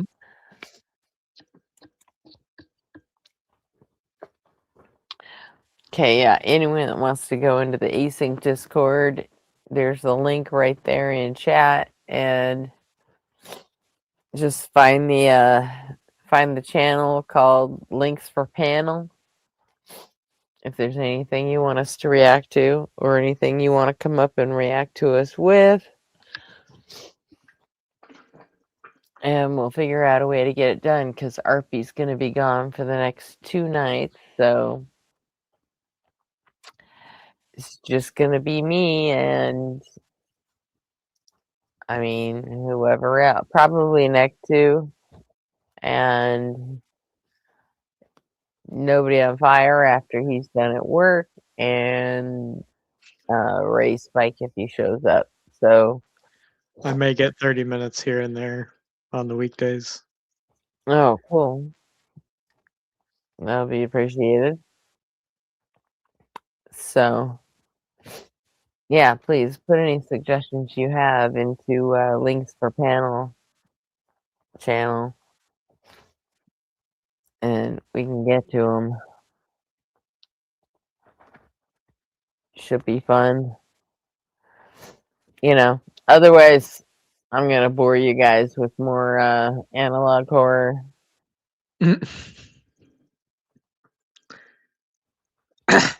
Well, I'm thanks for doing having an us on. experiment because I played the Mandela catalogs for everybody and I just played them straight through. Mhm. I put in some of my own commentary and analysis into it, but a lot of people just didn't get it. Yeah.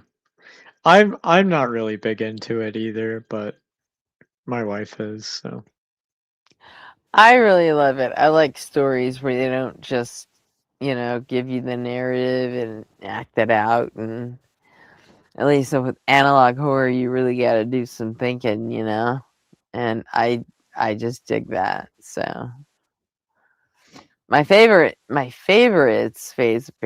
aren't even the analog horrors. It's the ARGs. oh yeah. The ones where you actually have to solve codes and figure shit out to get to the next level. Those are my favorite.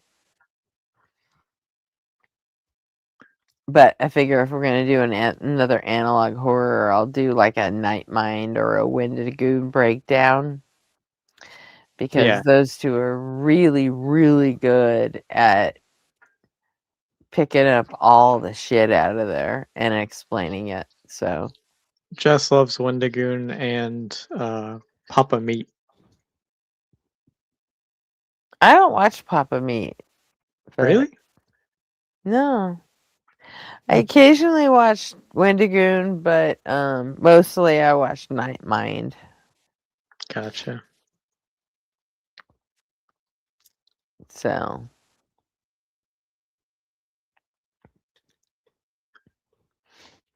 Oh yeah. I mean, have you seen his videos,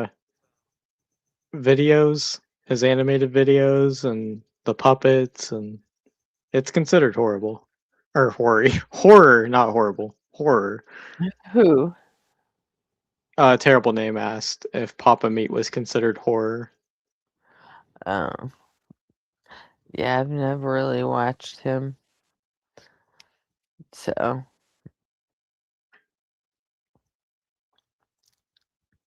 I do like them. So okay, on that note, I haven't actually eaten anything all night and all day yesterday, and other than like 2 handfuls of Doritos. So I'm starving. I need to go make myself something to eat. And bacon, eggs, and hash browns sound really good. So, if anybody has any songs they want to hear on the way out, this would be a good time to put those in the chat. Thanks for having us, Gretchen. Anytime, Jack. I'll see you guys probably tomorrow. Always welcome back. I appreciate it. See ya. See ya, Jack.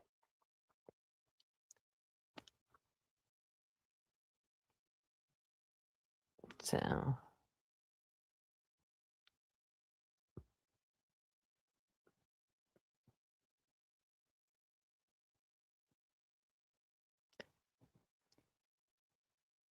Anybody? Any songs? No, they have to be channel songs. Unfortunately, I only have like 8 of them, so.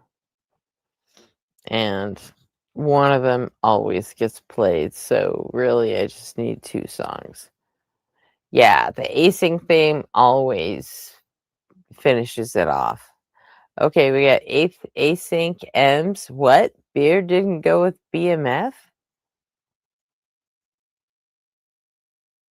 That's what I forgot to do today. Beer, did you hear that BMF made an appearance in the chat on Justin's show on like Friday or Wednesday? One of the two?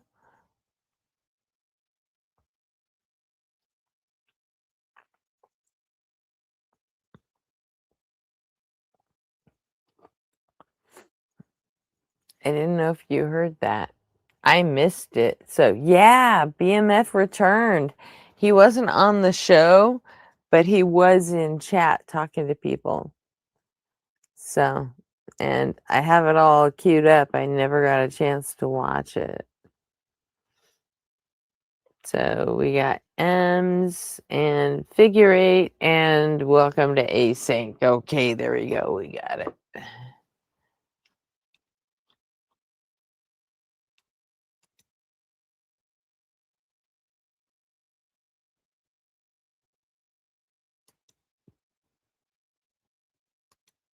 All right. Okay. Let's see. M's.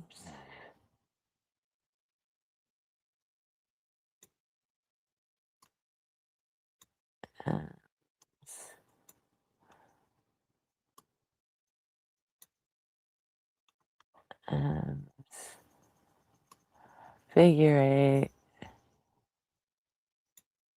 And welcome to async.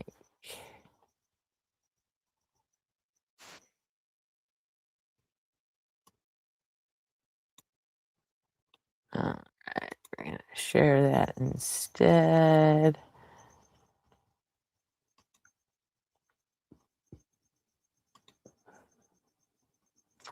Okay, the nightly kick of J Money.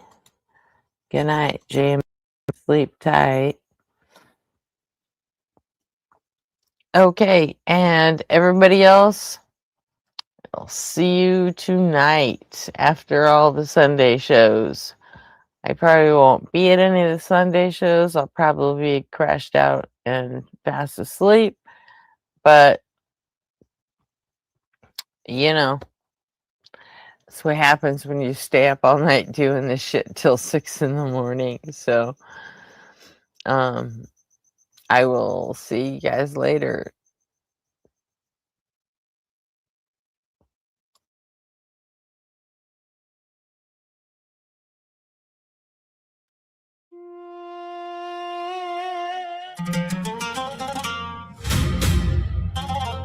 Yeah. Somewhere on the internet again. Another apologist talking wild. Dr. M's report to the scene.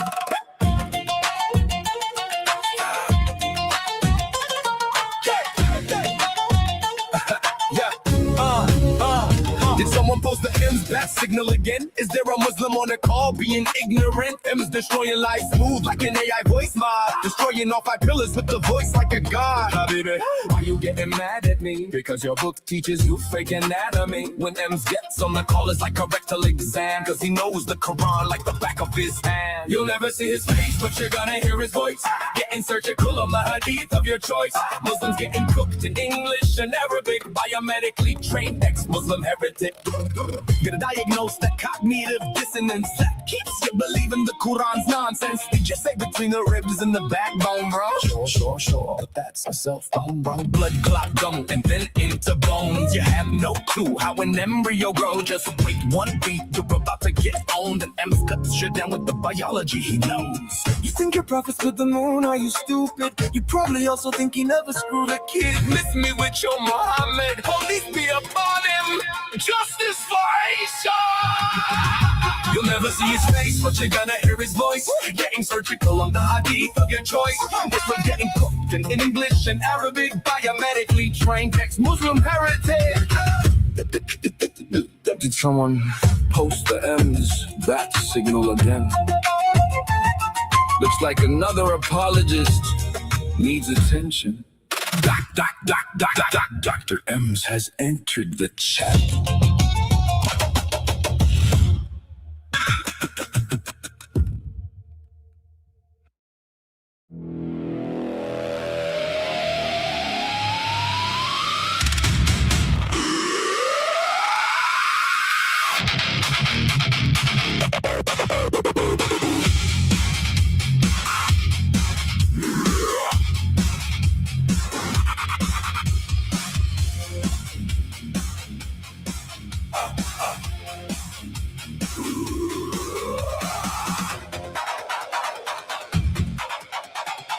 You talk in circles, but it's worse than that.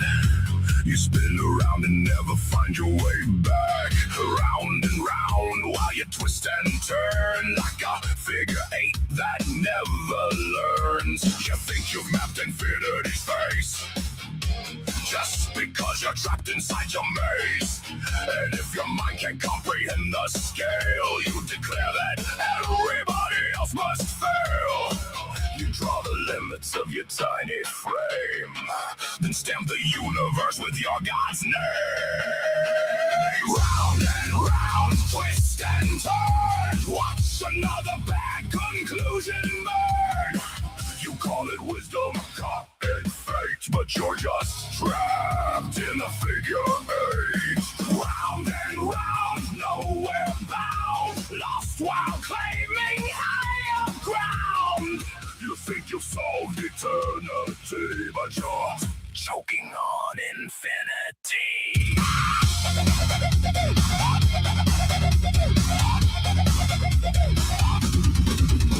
You learned one chapter of theology, now you're lecturing on cosmology, dismissing every paper that they write like decades of research can't survive your insight. You say the experts got it wrong somehow, that you've got all the answers figured out. But if your theories really change the game, where's the Nobel Prize beside your name? You shout from mountains made of sand and call it understanding. Round and round, twist and turn. Watch another bad conclusion burn. You call it wisdom, call it fate, but you're just trapped in a figure eight. Round and round, nowhere bound, lost while claiming higher ground. You think you've solved eternity, but you're choking on infinity. Nowhere. No prize, no proof, no revolution made. Just another sermon dressed up as a grenade. You reject the evidence, rewrite the score, then wonder why nobody's buying it anymore.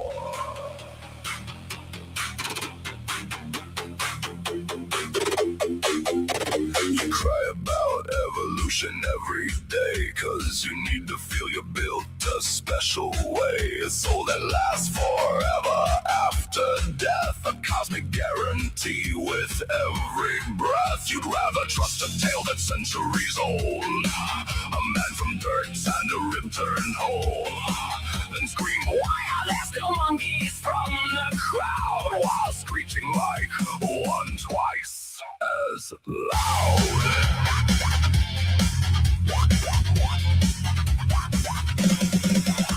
You love telling atheists what we believe, inventing things that we never conceived. You paint us monsters bitter and obscene, then act surprised when we don't fit the scene. You think you know us, think we're cold and mean, but we're more caring than you've ever been. No tricks of hell, no promised reward, just helping people because they're worth fighting for.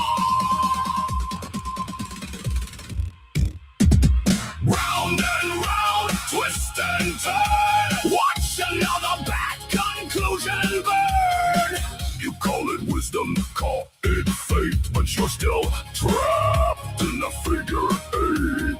Round and round, nowhere bound, lost while claiming higher ground. You think you've solved eternity, but you'll never own reality. Round and round, figure eight. Round and round, too blind to see. You're going nowhere.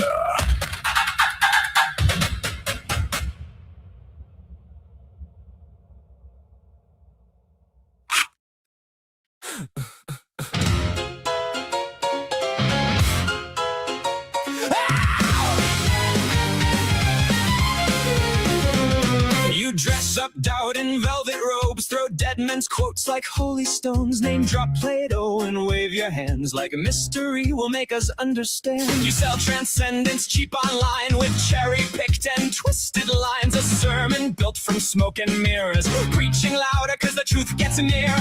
You claim spirituality, philosophy and historicity, but all you got is sophistry. We don't believe your silly fairy tales, but we're ready to talk about it if you want to. We'll even fight about it if you need to.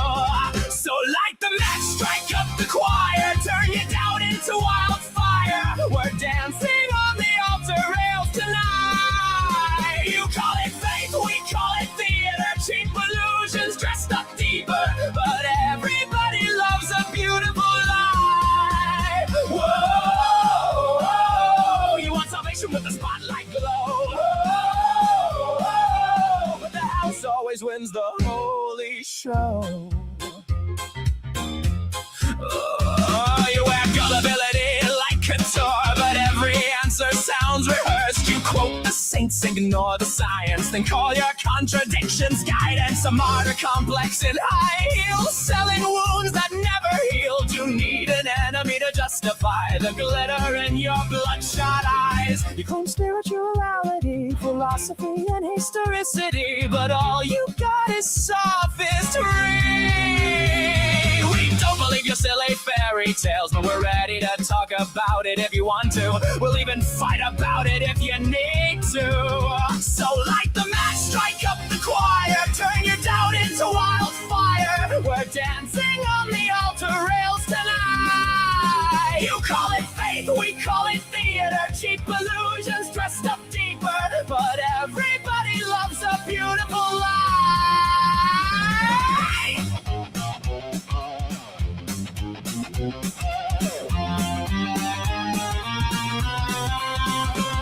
And if heaven's just a green room backstage, then who's been writing all your lines? You pray in public for the applause, then curse the crowd when they don't buy it. By the way, darling, not sure if you know this, but we absolutely noticed that your family values venom has infected your whole system now. It's dripping on your ballots, making every vote a weapon. Your blind faith inspired prayers are now our Christo-fascist nightmares. Light the match, strike up the choir, watch the city drown in fire, while angels smoke outside the venue doors. You wanted prophets, you got performers, broken hearts and false informers, singing hallelujah like it's war. Well, now welcome to Async, where we just wanna know all the fears, ideas, dreams, and doubts that you sow. Saints burn up in orange and